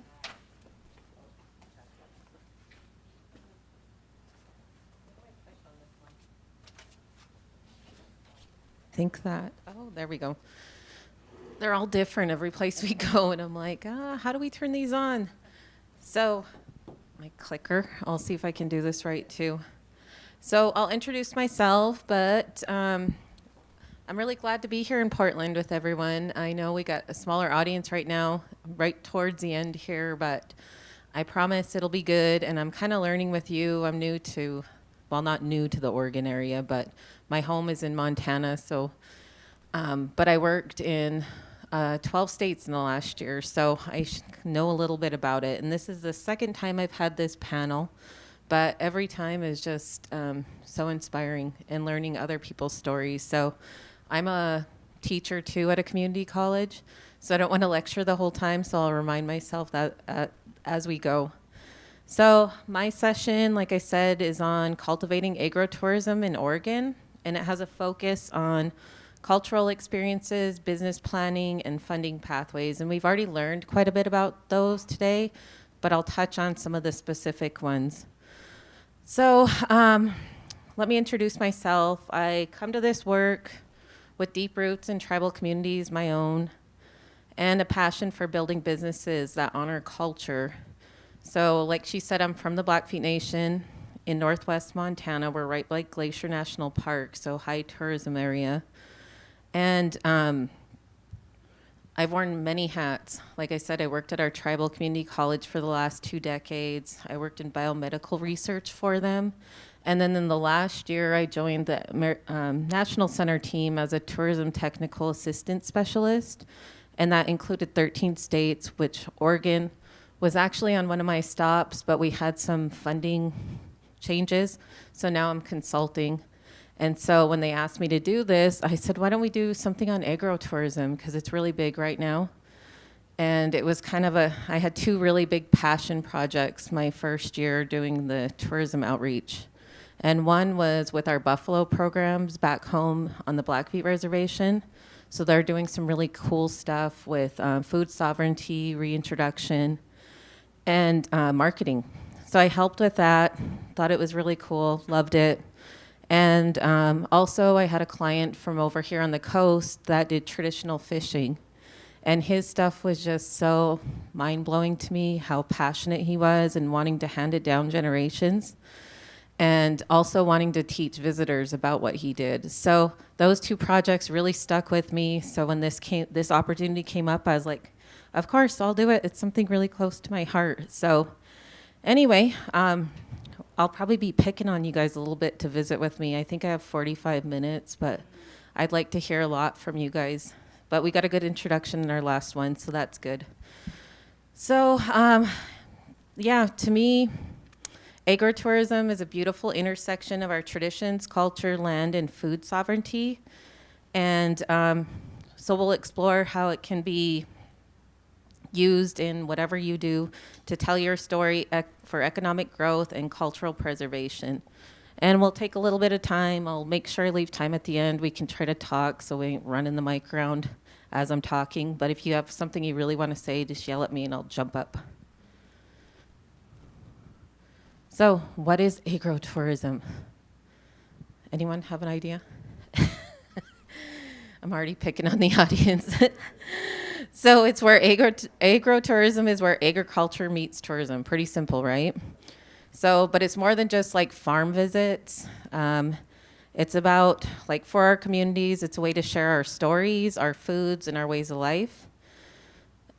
So it's not just tours, but things like workshops, storytelling, hands-on cultural experiences, not just for visitors, but also for the youth in the community and your own population that might not be able to enjoy that lifestyle. So in particular for Native communities, it's more than just a business. It's a way to share our traditions, educate visitors, and generate income while staying true to our values and the ability to tell our own story. That was really big in the last year with trying to get tourism development more embraced in tribal communities. It's like, we got visitors here anyway. Why don't we tell our own story rather than letting other people, right? So agritourism is kind of the same way. So just imagine a visitor, and I know back home huckleberries are really big, and I think it is here too, right? So imagine a visitor tasting huckleberry jam that was made from a traditional recipe that was handed down, or learning about camas harvesting and the importance for area tribes for centuries, right? So these are all experiences that are really powerful to those visitors that come here. So we'll spend a few extra minutes talking about agritourism and how it can support tribal sovereignty, create jobs, and build bridges between cultures. And I apologize, I have bad allergies over here. So I took my pills, but it was still, I'm still all sniffly. So I did pull some statistics for this slideshow. And the global market is really expanding, and I was surprised. It's projected to reach tens of billions of dollars by 2030, and that's for agritourism alone. And for Oregon in particular, it's almost $1 billion it adds into the economy, and 11,000 full-time and part-time jobs. So that was really staggering to me. And here, like where I'm from Montana, it's kind of a new concept, but here in Washington, I've noticed is really far ahead of the game. So you have things like farm stands, like you-pick fields, farm-to-table dinners, and like lodging, you know, bed and breakfast type experiences and educational tours. And actually, I just took the elevator down, and there's a sign right on the wall about going to Willamette Valley. Is that how you say it? Willamette. And you can do wine tours and tour the vineyards. And, you know, so they had a sign right there that Marriott had put up. So anyway, big stuff. If it's something you want to get into, want to already have something going, it's booming right now. Goat yoga. Oh, goat yoga. Well, last week that just reminded me, when I did this speech on my reservation back home, I had one of my friends in the audience, and she just started an alpaca farm. And it was for healing, because it helped her get through her journey of healing. So she wants other people to come visit, stay, and experience the alpaca healing. And I was like, oh, I think petting alpacas would be pretty healing. So anyway, and I did see there is some farmers in the audience, so I'll probably make you visit with me. But yeah, like I said, Oregon's really ahead of the pack. And this has been a big push for people, because people want authentic, rural, and nature-based experiences when they're going on trips.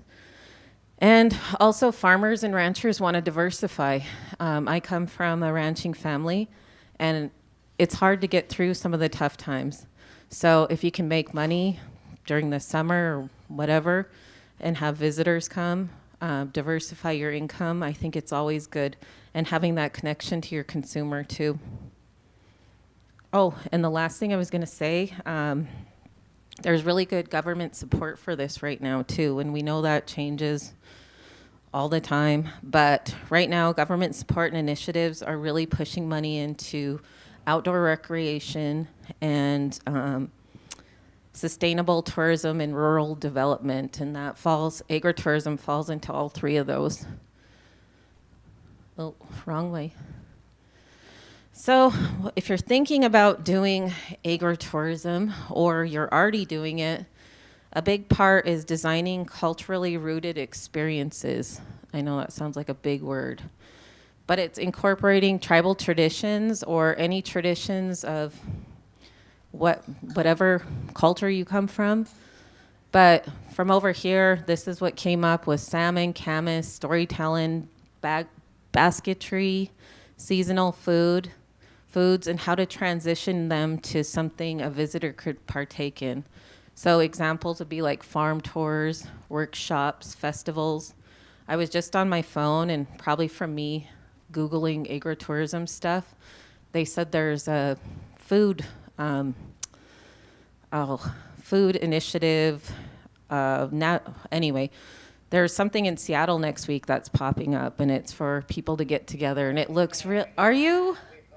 I was just reading it, so that's why I can't remember. I don't know, but I was a little bit nervous. But yeah, so they're having like a festival for the producers to get together and share their products, which I thought was so cool, because we don't really have that kind of stuff going. But I'm hoping this push for agritourism really gets us there. So how do we design this culturally rooted experience? So you take things like tribal traditions and you transition them into, like I said, farm tours, workshops, festivals, and the goal is to create a meaningful visitor experience for both sides. So you get something out of it and your visitor gets something out of it. So if it's camas harvesting, like salmon feasts, or basket weave making, the weaving classes, they're not just activities, they're invitations for visitors to learn, connect, and respect our ways. So I'll ask you to kind of think as we go along, because I'm going to leave some time for questions, I hope. But while you're thinking, think about what you'd want a visitor to learn or feel or connect with you when they come to your farm, for example. Or like me coming to Portland, what would you tell me to do? So we'll think about it, and maybe we'll circle back around. Maybe not just a product, but like a feeling, a story, a connection. So what do you want the visitors to feel when they come to your area?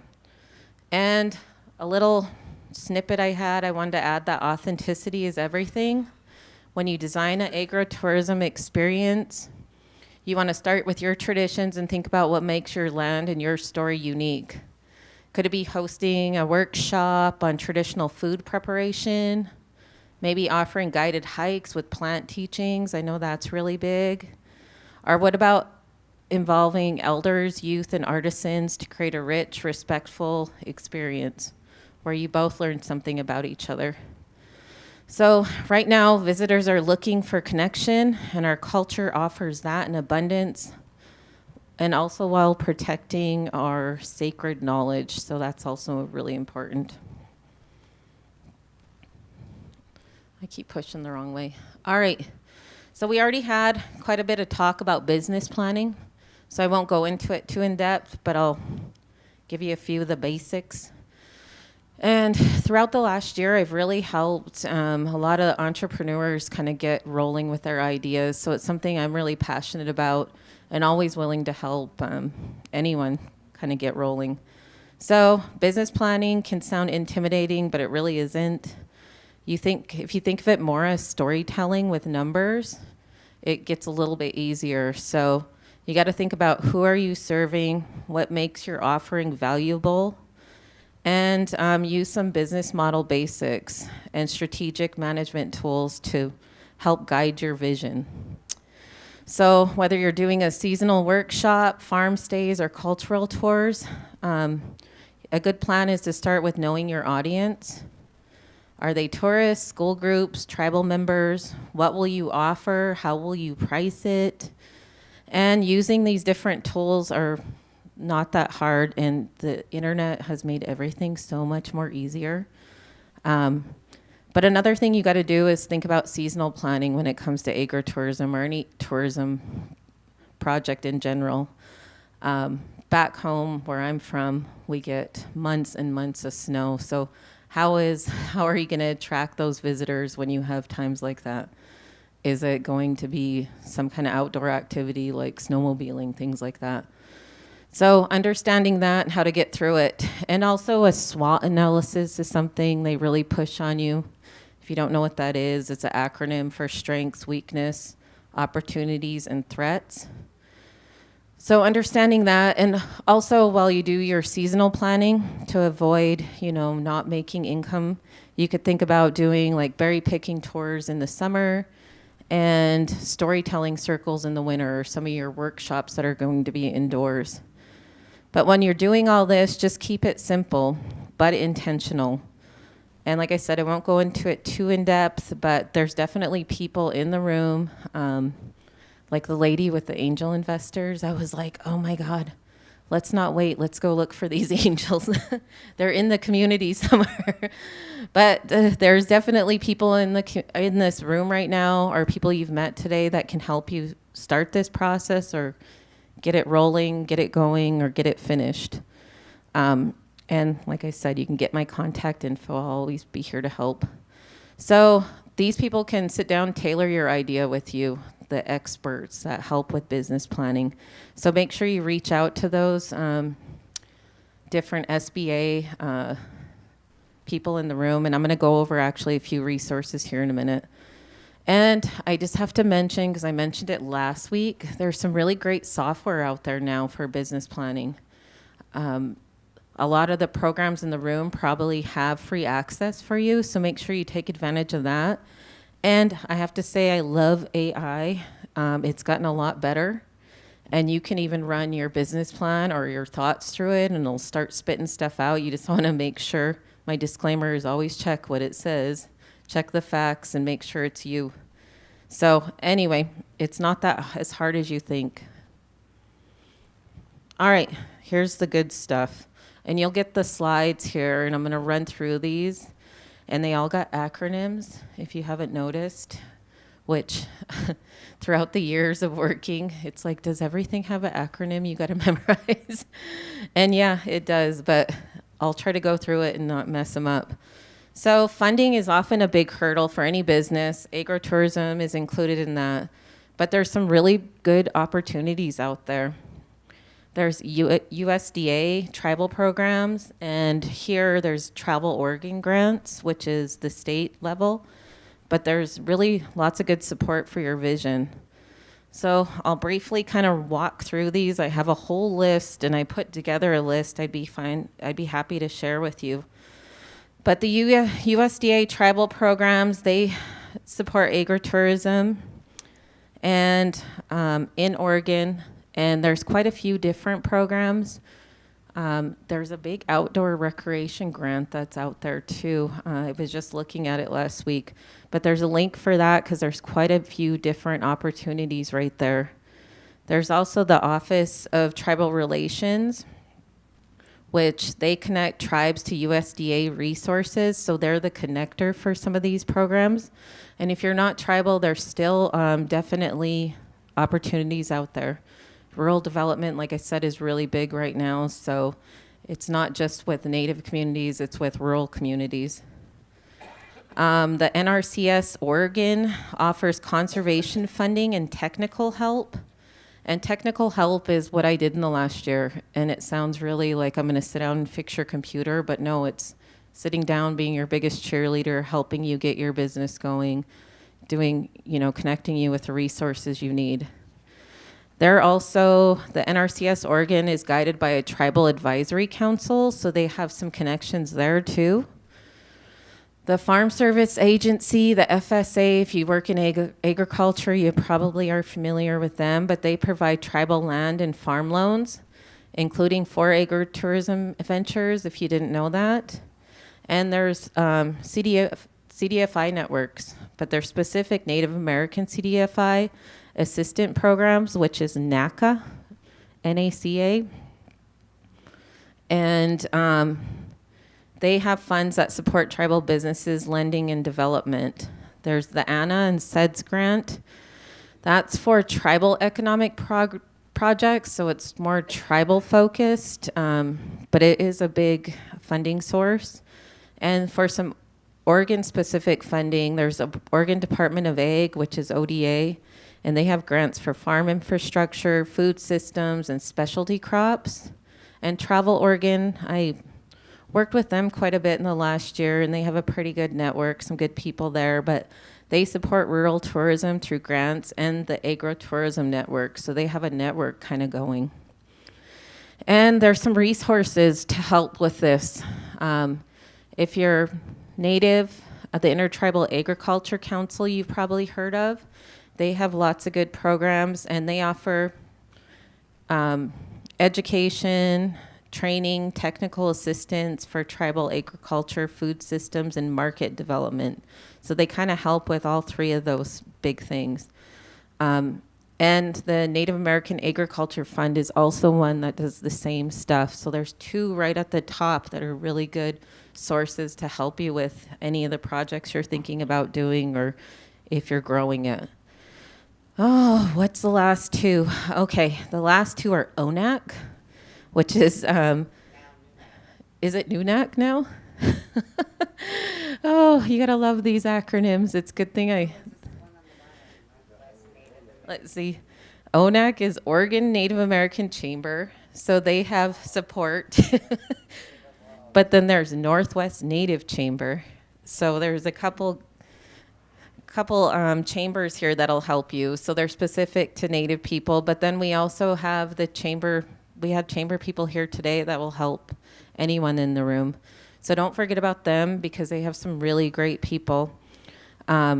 So the ONAC and the NWNC, they they also offer training, networking, business assistance, and specific programs. NWNC has a specific program for food pathways and startup support, which she did talk about how startups are difficult because you can't just walk into a bank. So these are good places to start along with your CDFIs. And in the last year, I worked with the Northwest Native Chamber. I actually went to Chehalis and did an event with them.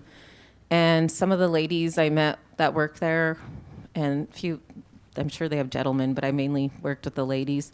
They were so good and so willing to help, go out of their way. And they do some really great webinars. So you don't have to be, they work in Oregon, but you don't have to be right where they're doing the training. So make sure you check those out. But like I said, you'll get these slides so you can get some of these links. I see one you didn't have on there. Oh, which one? What is it, IANTA, American Indigenous Tourism. So she said IANTA. So they support agritourism too. So that's similar to our tourism program we had in the last year. So yeah, that's another resource to look into. If I'm missing any else, let me know. Good start. And you'll get these links too, so make sure you go check them out. I always get a kick out of, just really quick, the Intertribal Egg. Look at their website. Every time I see it, I'm like, what is Indiana egg? So when I go type it in, I'm like, what do they have to do with India? Oh, never mind. It makes sense. It's Indian egg. I don't know. It's the end of the day. I'm starting to get tired. All right. So let's talk about the S&S, the two big S words. So sustainability and stewardship. And it'll kind of be my last kind of training part of this, but I have 3 case studies I wanted to kind of run by you, and maybe you guys might know them good. So S&S is sustainability and stewardship, and they're really important. Sustainability isn't just a buzzword. I know you hear that all the time now. Sustainable, is it sustainable? It's really a value many of us already live by. So whether it's regenerative agriculture or teaching youth about stewardship, agritourism can be a way to care for the land and pass on knowledge. Agritourism must be sustainable, not just environmentally, but culturally. So we need to respect our land, honor traditions, and plan for the long term. And also, this is big to me being an educator, it's involving youth, so knowledge is passed on. So once, I don't know a rancher or farmer that I've ever known, grew up with, that doesn't want to pass on not just their knowledge, but their land and their values and things like that, traditions. So stewardship, so you want to reinvest in your community. And stewardship just means thinking beyond profit. It's about creating something that benefits future generations. And you really got to ask yourself, how does this venture serve the land, the people, and the culture? Then you develop strategies to measure impact and ensure your project aligns with community values. So S&S is kind of a big thing. And you probably heard regenerative agriculture, sustainability, all that, because it's the buzzwords right now, but it is really important. But it's stuff we already thought of for years, just didn't have the buzz around it. And I think we're on to my case studies, and I love these.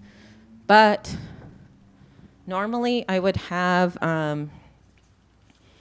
someone like a local expert here to talk with me, and that's what I did back home in Blackfeet. I had one of the guys that worked for our Buffalo program talk about his role, why he thought it was important. But I couldn't find anyone to sit up here with me today. But I'll, just come up here and sit.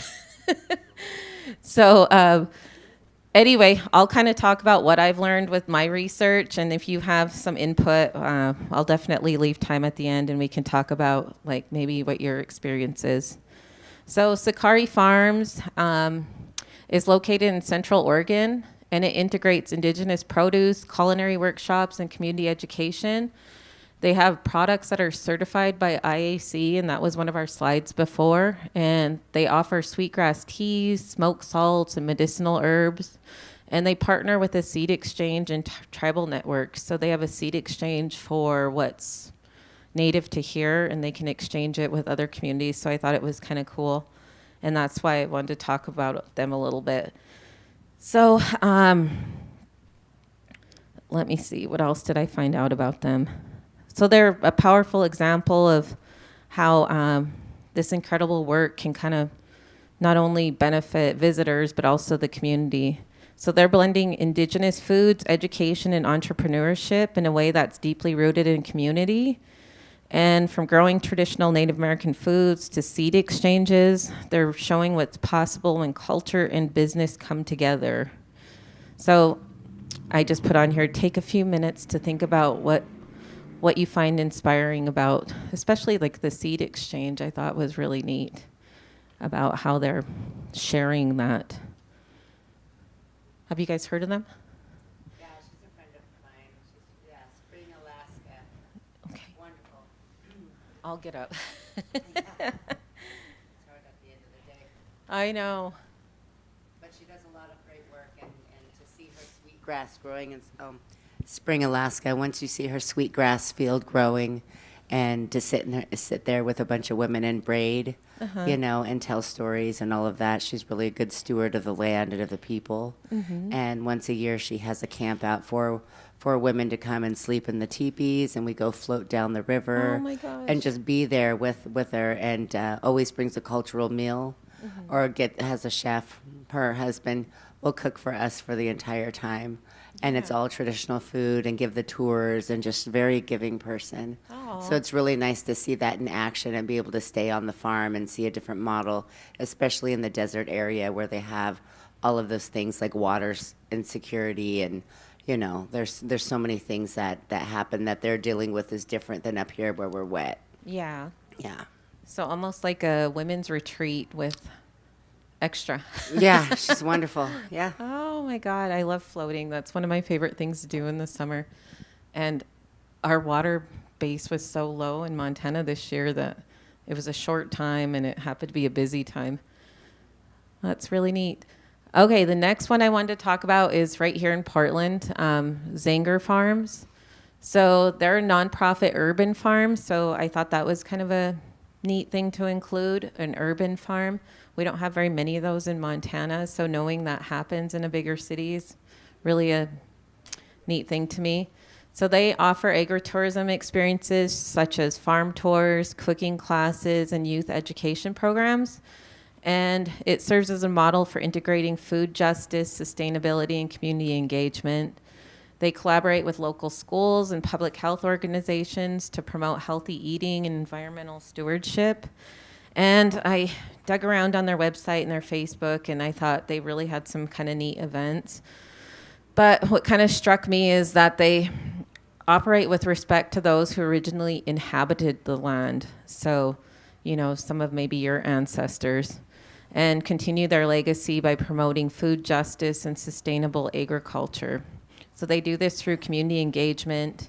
And like I said, collaborating with the schools and the health organizations, I think was really inspirational, and to have that right in a larger city.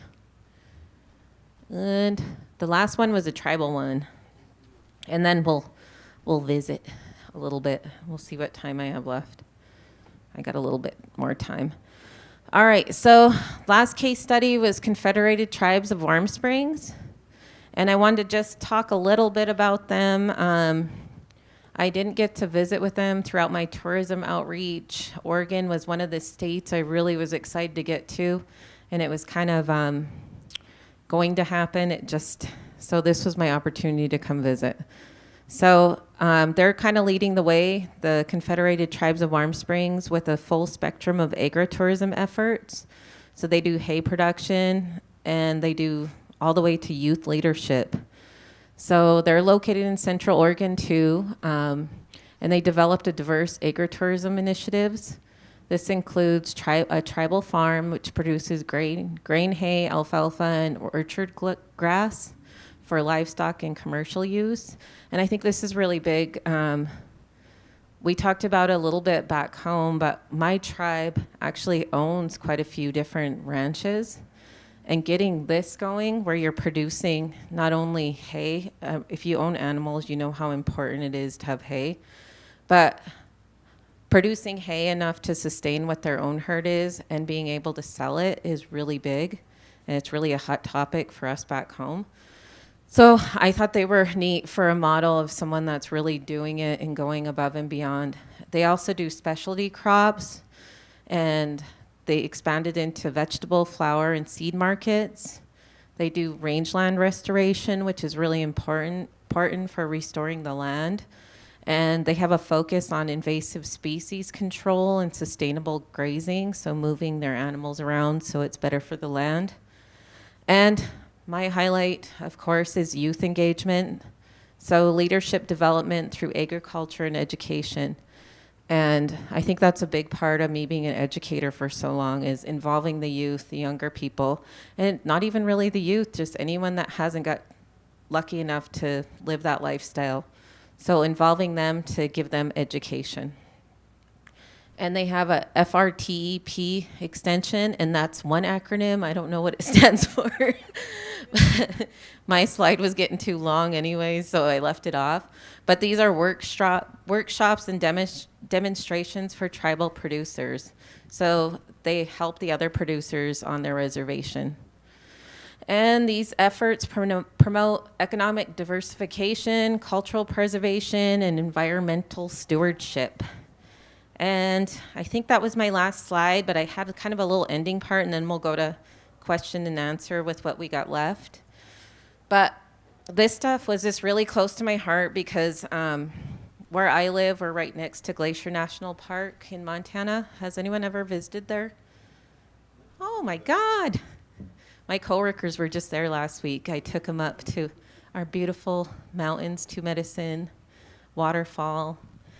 But so if you've been there, you know how beautiful it is. And it borders the Blackfeet Reservation. It was actually once our homeland. That's a whole nother story I won't get into, but we get like 5 million visitors a year there, right? And a lot of them stay on the west side, which is not our side. And so they just drive through, they hit going to the Sun Road. You probably did that if you went there. But they don't leave a lot of those tourism dollars on our side. We do have a casino, restaurant, hotel, a few other things. But what you notice now is when people visit, they want to do different stuff like hiking. I'm trying to think. Hiking, rafting, ATV tours, horseback riding, boat tours is really big too there. So they don't want to, really be in a casino. They're going to eat at a restaurant at some point. But so diversifying these tribal economies to embrace not only tourism, but agritourism. And I've really seen a growth in the last few years of our community kind of filling those holes. So some people are doing tours, outfitting, but there's still a room for a lot more, no matter where it is. And back home, with how expansive our land is, there's really a lot of visitors, I was thinking about it this morning, that want the Yellowstone experience, right? But they don't want to really live that life forever. Because if you've ever grew up or worked or lived on a ranch, it's a lot more work than just what you see on Yellowstone. But in our remote places, like our rural places, this is rife for some of these agritourism opportunities. So if you have a working ranch, you bought land, there's definitely room to have visitors and then make money off that and tell them your own story while you're at it. So I guess with that said, and I told myself not to say every other word, sorry.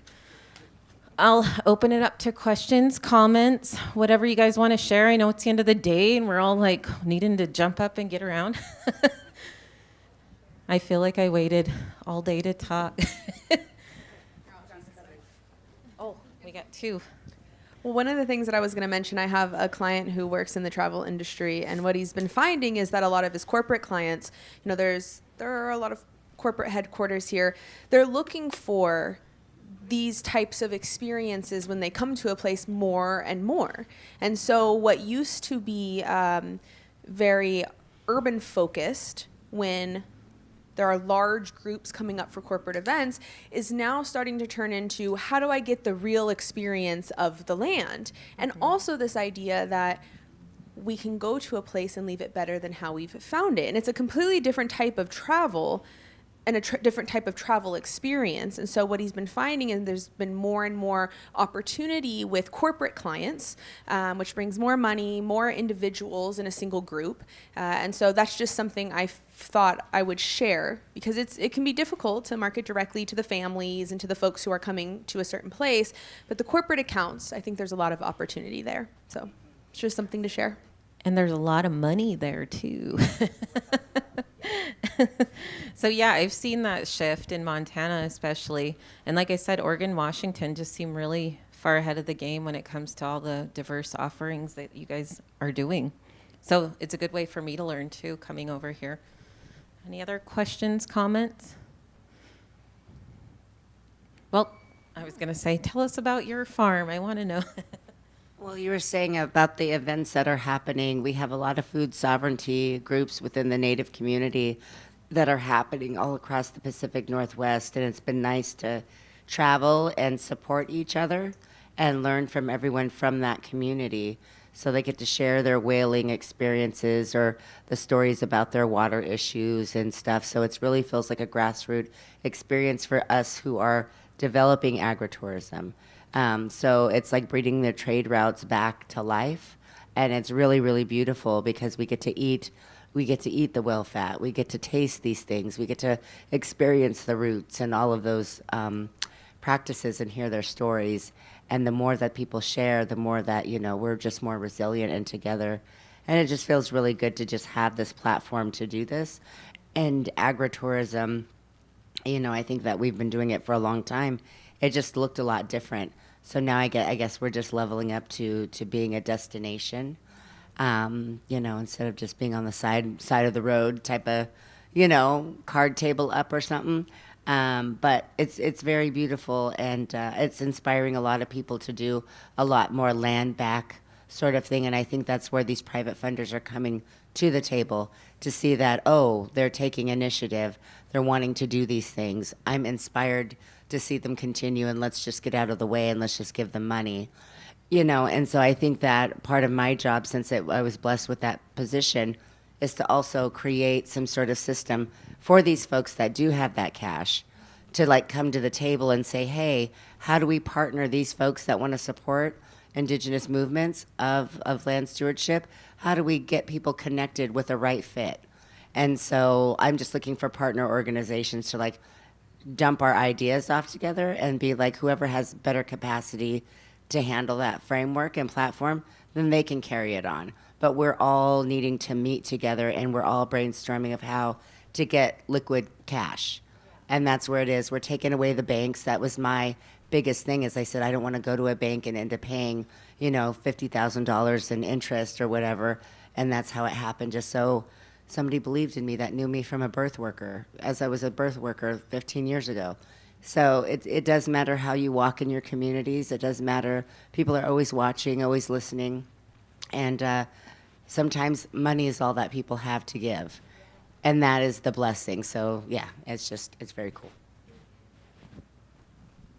Yeah, I know when I was watching the angel investor lady or listening, I was thinking about, because I said I have my own property in East Glacier that I'm trying to figure out what I want to do with. And throughout these connections, I'm building more and more on, I think I want to do this. But when she said the angel stuff, I guess we don't really think about that. But I can think of probably 1 million of those visitors that came to Montana this year, loved it so much. And probably some of them had a lot of money that they'd love to angel invest in that. But we don't know how to get that. But this is why these trainings are so great, because we learn about, there's places on the web to do this, or we just got to go network better, whatever. So learning together. And then the last thing I was going to say to that, and I think I'm almost done, but my dream is, we have RES every year, and we do have components of agritourism, agriculture in it. But my big dream is to hopefully have a RES someday that's a big gathering of producers and people looking to buy those native producers, like the tribal casinos that are serving huge amounts of tourist visitors. Why aren't they buying other Native people's produce? What are, whether, like our tribe, we have buffalo, we have beef, organic beef, buffalo. Why aren't we trading, using those old trade networks to get seafood that is the coastal natives bring in? So bringing those trade networks and having like a big forum for that is really my dream someday, and I have some extra time now. Maybe I'll keep working on it. As if I need more projects. I need concentrate on my own one day. You can come to my farm. So any other questions? No? I finished on time. Thank you so much, Sky. Yeah, thank you guys. It was inspiring. Oh, and I'll be here after if you want to visit me. I'll just be back there. Sounds like a good B2B kind of thing idea you had. But I'm going to bring Nicole up here. She's going to kind of introduce our last topic. We have 30 more minutes left. Really good information. I know where we're dwindling, but we have our last drawing. So I was looking at it, so I need you to pick them because I saw them. I know we have a few handfuls left.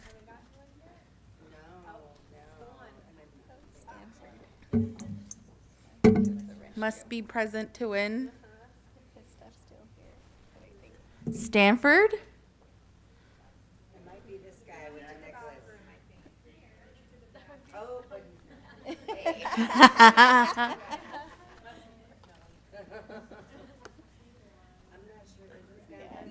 Give it to Stanford? Yeah, just give it. Yeah. Okay. Okay, Stanford. We got right. Yeah, how exciting. Okay, this is Nicole Watson. I'll let her introduce herself, but she is part of our team. Majority of our team on the National Center, we do a lot of technical assistance, and so Nicole was also a part of our tourism team this past year, and so we're just moving into new directions, so I let her introduce herself. Thank you, Kaya. Like Kaya said, my name is Nicole Watson. I am the Technical Assistant Specialist with the National Center. Again, like she said, I did some work with the tourism team and Sky Gillum last year, but I do have the privilege to introduce our last speaker, Kayla Banda. Again, she spoke earlier, but she is the business advisor for the Oregon Small Business Development Center, and she will be speaking on the creator role, embracing your entrepreneurial identity. So, Kayla.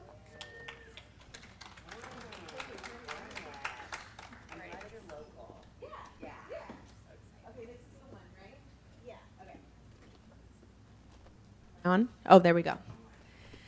Okay, hi friends. I know you guys. In case we have new online folks joining, I'll also reintroduce so that everybody is aware. So as is mentioned, my name is Kayla Banda, and my primary work is as a business advisor with the PCC Small Business Development Center. If you'll remember, we've shouted out the SBDC a few times, so just remember that we are available to provide no-cost business advising as well as training of all kinds. I guess I should get the clicker. So we've just had a day of technical training, right? Talking about branding, talking about different opportunities that are available for you as you start to imagine what the future of your business is going to look like. But one of the things we haven't talked about is really understanding how we see our business from the perspective of the whole person. And what I've noticed is as I've been at training events more recently, we're starting to talk about this a little bit more. We talked about identity as brand as our identity for our business. Today, we're going to talk about individual identity to kind of finish this off. So let's finish with a bang. When you became a business owner, how did it change your identity? Did it change your identity? There are lots of things that make up our identity, right? We're a parent, we're a spouse, we're a person, we're a business owner. But I think the challenge is that when we become a business owner, it doesn't really tell us anything about who we are and how we act in the world, because there are happy business owners and sad business owners, and there are wealthy business owners and poor business owners, and there are good business owners and there are bad business owners. So when we become an entrepreneur and we become a business owner, it doesn't really tell us anything about who we are, how we show up in the world, and how we act. And I started to really think about this process a little bit more as I started working on my first book, which will be published next year, shout out. Hey, you got a clap in the back. And I started to think about, what if we could create an active identity for ourselves that would allow us to prescribe action intentionally, so that when we come up to decisions and we come up to hard situations, we can start to almost act automatically in the way that we've previously designed. Okay, what does that mean? Let's talk a little bit about it. As I started to do some more work around identity, I quickly realized that over the past 10 years, as I've been advising with business owners and artists and people of all kinds, there's always kind of been this thing that sits at the center. You know, I could have two folks who were in similar situations, but there was something that was different, something that let us know that one is going to have a harder time than the other. And I thought, what is this? What is this thing that feels unspoken? And as I started to do more work around identity, I realized that's what it was. It was the lens that we put on, the sunglasses that we wear that tell us everything that we think we need to know about the world and how we show up in that world. And so I started to recognize that at the heart of success, in both business and in life, sits identity, what we believe about who we are and about the world. And this was a big moment for me. I thought, like, ding, ding, ding. I go to these conferences and I go to training events and we're not talking about it. We're talking about technical assistance, and that's necessary. But we're not talking about identity and how we can make it easier for us to act on all of the information that we're receiving at events like these. So I started to develop this idea of the creator role. This was the language that came about to me, the creator role. And I thought, this could be like an active identity, like a pair of sunglasses that we pick up and we choose to put on to help us act more intentionally. And so today we're going to talk about it. We're going to talk about what is the creator role. And I'm one of those people that when I try to define what something is, I end up talking about what it's not. I don't know if you guys do that as well. But what the creator role is not, I like to use the language, the victim. Now, I want to preface in saying that this word has a lot of associations, and I want to also recognize that we're not here to demonize being a victim, because sometimes life happens, and sometimes life happens to us. We can't get away from it. There are external factors, there are things that happen where life happens to us, and in that case, we are a victim of what's happening. But the beautiful piece is that we don't have to stay there. We don't have to stay a victim of our own life, a victim of our business, which can actually happen. Sometimes I have clients who come to me and say, I feel like a slave to my business. What do I do? Like, how do I get out of this cycle? And so I started to recognize identity is kind of like this, if I can keep my microphone up. Identity is kind of like this. And at one end of the spectrum sits the creator, or the creator role. And at the other end of the spectrum sits the victim. And sometimes we're both of those things. But the beauty is that we can intentionally tip the balance so that we can live more of our life in the creator role, where life doesn't happen to us, but it happens for us. And how beautiful it would be if we could actually live in that place more often than not. So in the victim mindset, this is where a lot of us live on a day-to-day. We're stuck in reaction. You know this feeling where something happens and then I react, and then something happens and then I react, and then something happens and I react, and it's like this constant cycle. The creator, on the other hand, spends time trying to design the situations that they find themselves in. It's really just a perspective shift to say, I do something and then something else happens. I act and then something happens. I act and then something happens. It's a perspective shift. The other piece is default. I have tons of clients who are always looking for default answers. They come to me and say, what's the answer here? What's the normal answer? And I'm like, it depends. It all depends on you and your business and your goals and all these things, right? Oftentimes we're stuck in default, looking for the default answer. Creators spend time with intention. We're not just looking for the default answer, we're intentionally designing an answer for ourselves.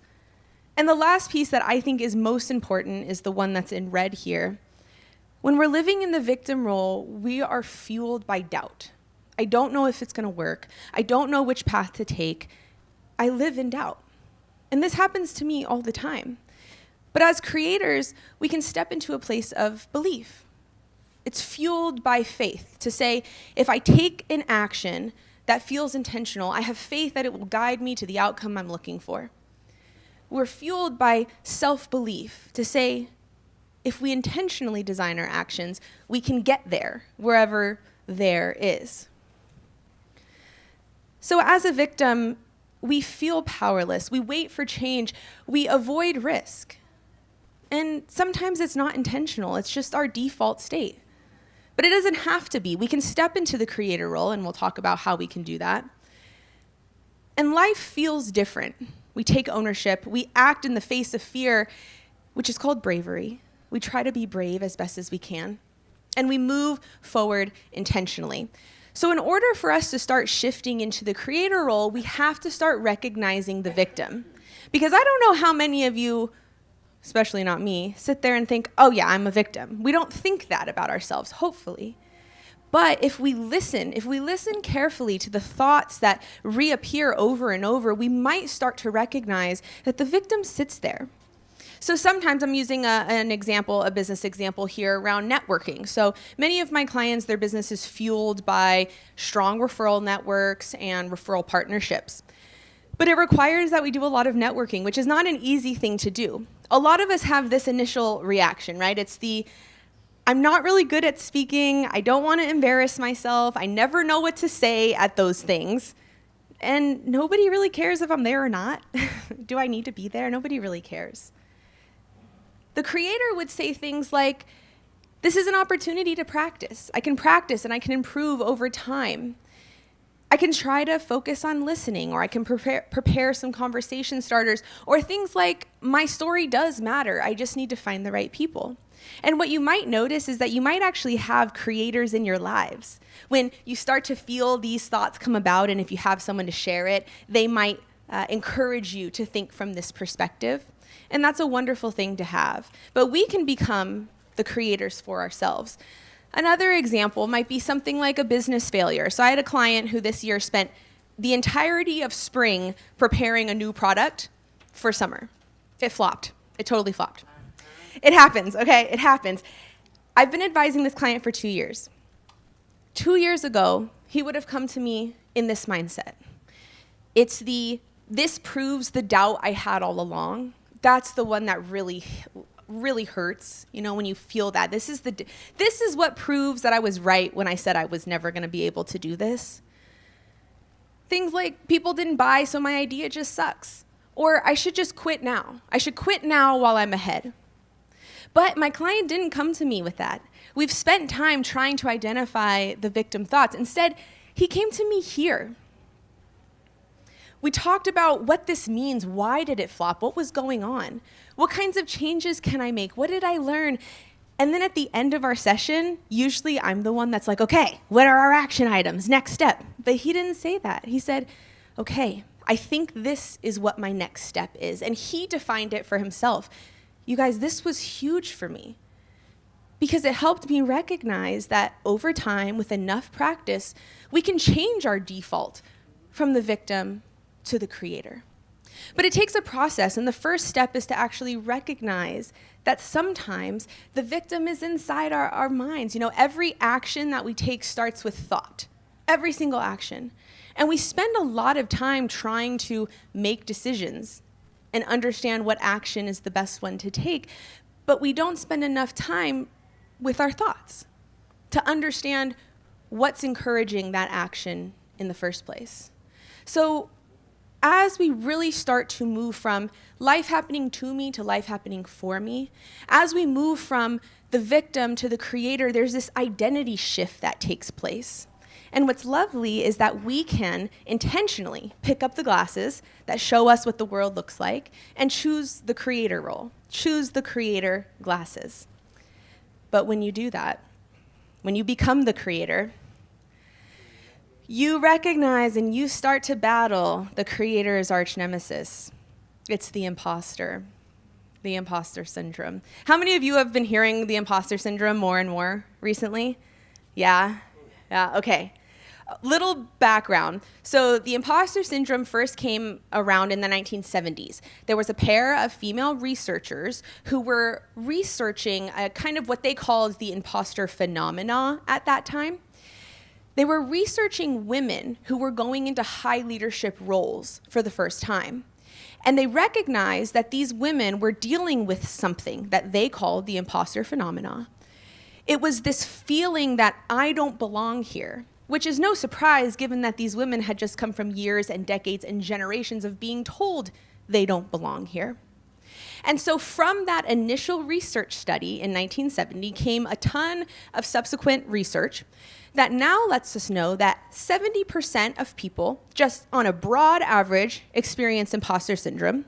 And what we know is that that number is much higher in creatives and entrepreneurs, which means that most of us in this room and online have, or maybe currently are experiencing the imposter syndrome.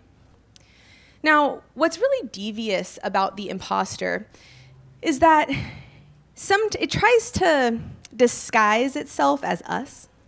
And so just like the victim, we have to be able to hear it. We have to recognize its voice.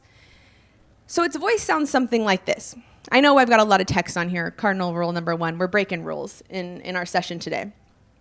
It says things like, I'm not really an expert. Like, why would anybody listen to me? It says things like, you just got lucky. You just got lucky that time, and then you got lucky the next time too. Don't get too excited, you just got lucky. The creator says things like, no, I didn't just get lucky, I put in effort by acting on what's in my control. The imposter says things like, you don't belong here. The creator says, I belong wherever I choose to show up. The imposter says things like, what if they realize I don't know what I'm doing? I know you guys have had this one before. The creator says, I don't have to know everything. I can actually learn and do at the same time. Like, these can happen simultaneously. The imposter might sound like, you need more certifications before you're really qualified. The creator says things like, experience and action build credibility too, not just credentials. And the imposter says, someone else could do this better than me. And the creator says, nobody can do this how I can do it. The imposter is a devious little guy. And his primary tool, his primary weapon is overwhelm. And I know that every single person in this room and online has experienced overwhelm. You know what I'm talking about. Are you feeling it right now? Yeah?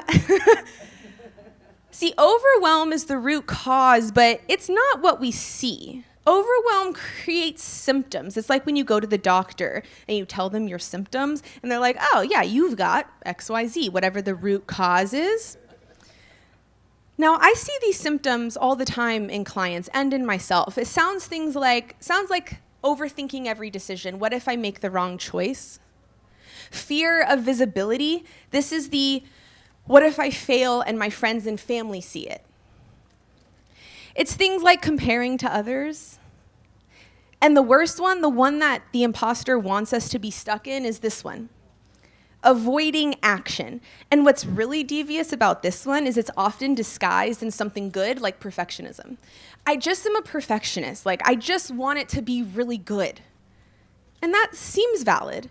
But really, it's just a response to overwhelm to get us out of action, because what the imposter wants is to keep us in a cycle of inaction.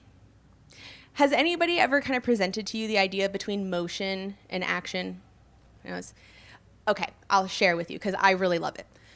Motion is like you're running in place. And you're going and you're going and you're working on stuff and you're exhausting yourself and you're like, I'm doing so much. Look, I'm super sweaty. I'm going. I'm in motion. But you never get anywhere. See, the imposter wants us to be there. It wants us to be in motion, to exhaust ourselves, but never really make it anywhere. Action, on the other hand, looks like this. Small steps, like the tortoise, right? We're going, it feels slow, but eventually I'm gonna make it to the back wall. That's action. The imposter doesn't want us there. So how does the creator think about these symptoms? How do we respond? How do we reframe them? We say there's no perfect choice, there's just the next step. Remember, action is small steps. It builds confidence. Small steps. We shift to strengths. What do I already know that can help me move forward? We all have something. We all have something that will help us move forward. And lastly, this one. I don't need to feel ready. I just need to start. That is where the creator lives, because this is what helps us take action. Small, imperfect action. So as we come to the close of our whole day,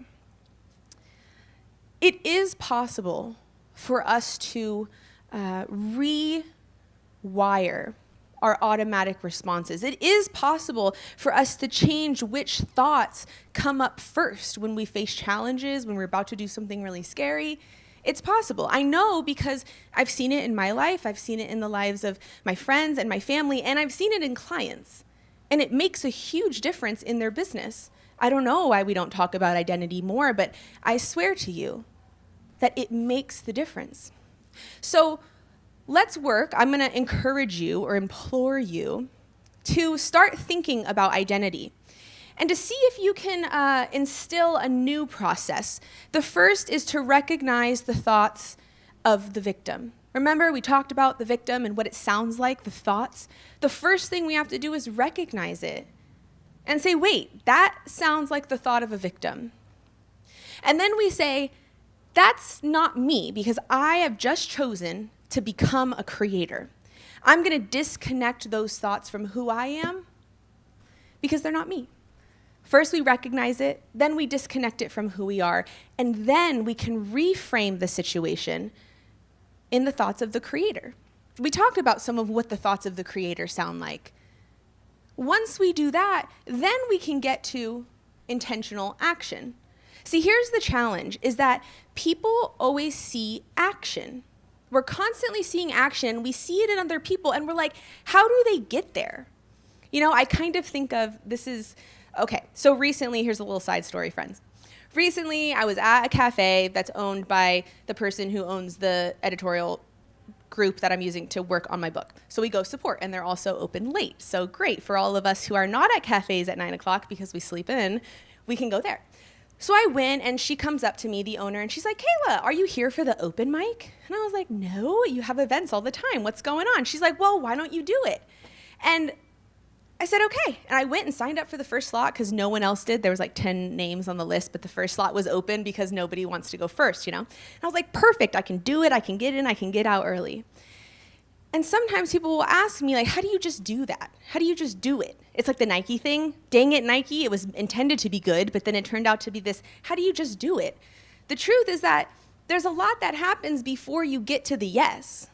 There's this whole process.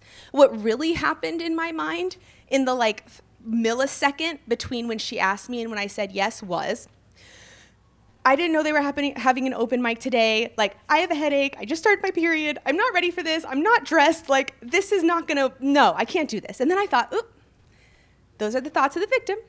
Those are not for me. This is actually pretty low stakes. Perfect opportunity to read aloud some of the work in my book that I have never read aloud before. Allie's here. She's gonna be my cheerleader because she's part of this project. This seems like a good opportunity. Okay, you can do it. And then comes out the yes. It's like this millisecond of thinking, but it happens. And the problem is that people look at others who are acting in the way they want to act, and they're like, why can't I do that? It's because there's these steps 1 through 3 that are taking place internally inside in our thoughts and our minds that we're not paying attention to.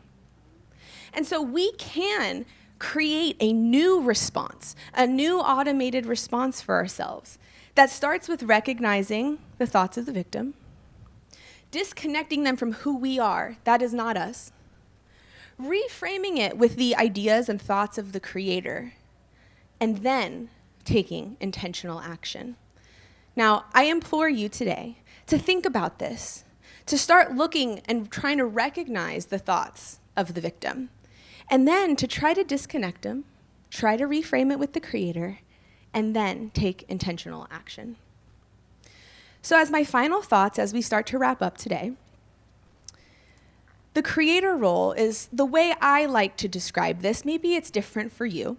You know, there could be other language that you prefer. But the creator role is like an active identity that we can choose to put on that can help prescribe action for us immediately. It can become automated if we practice it long enough.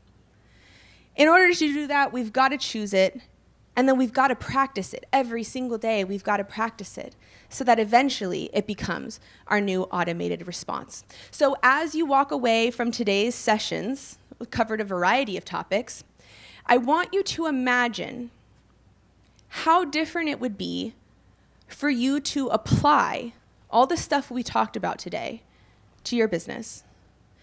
Living in the victim role versus living in the creator role. If you applied this information from the creator role, would you find more ease? Would you find more confidence? Would you be able to act more easily? I think the answer is yes, but it takes some time to practice. So today, don't forget to think about identity as you walk out of our business-focused conversations. And thank you. This is if you'd like to talk a little bit more about the creator role, you can go ahead and scan this. Oops. This is a QR code that will subscribe you to my newsletter that's all about the creator role. Okay, friends, it was so good to spend some time with you today. Please reach out to me. Remember, no-cost business advising at the Oregon SBDC, and let's have some real conversations about what you're doing and your business. Okay? Bye-bye, everyone.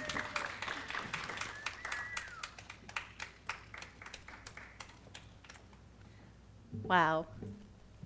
I felt like you were speaking to me. I really enjoyed that. I just want to say thank you to everyone, everyone here today, in person and online, for joining us. This is our first Native Edge Institute that is going to focus a lot on our agriculture program. So as we continue, we plan to have more topics included specifically with agriculture, but overall, we still are the National Center, and majority of our focus is business development, economic development. So just letting you guys know, if you guys are interested, you can always follow our events on our website, and you can also sign up. They're online, free. Very, very, very useful information like we have today. And very grateful that we were able to connect with folks like the SBDC, specifically Kayla, because I loved both of your presentations. Also, great folks like John Shiraka still gives very powerful information, very useful information pertaining to those who are getting into government contracting or in government contracting. But overall, I just want to say thank you to all the speakers, and then all to everyone who joined us. So thank you very much. And then of course to our National Center staff, Erin, our chief of staff, we have Nicole Watson, and then we have Charmaine Charlie, Yvette Fielder, and then our contractors, so Sky Gilham, and then of course Riley with Skyber Media. Thank you all. And that concludes.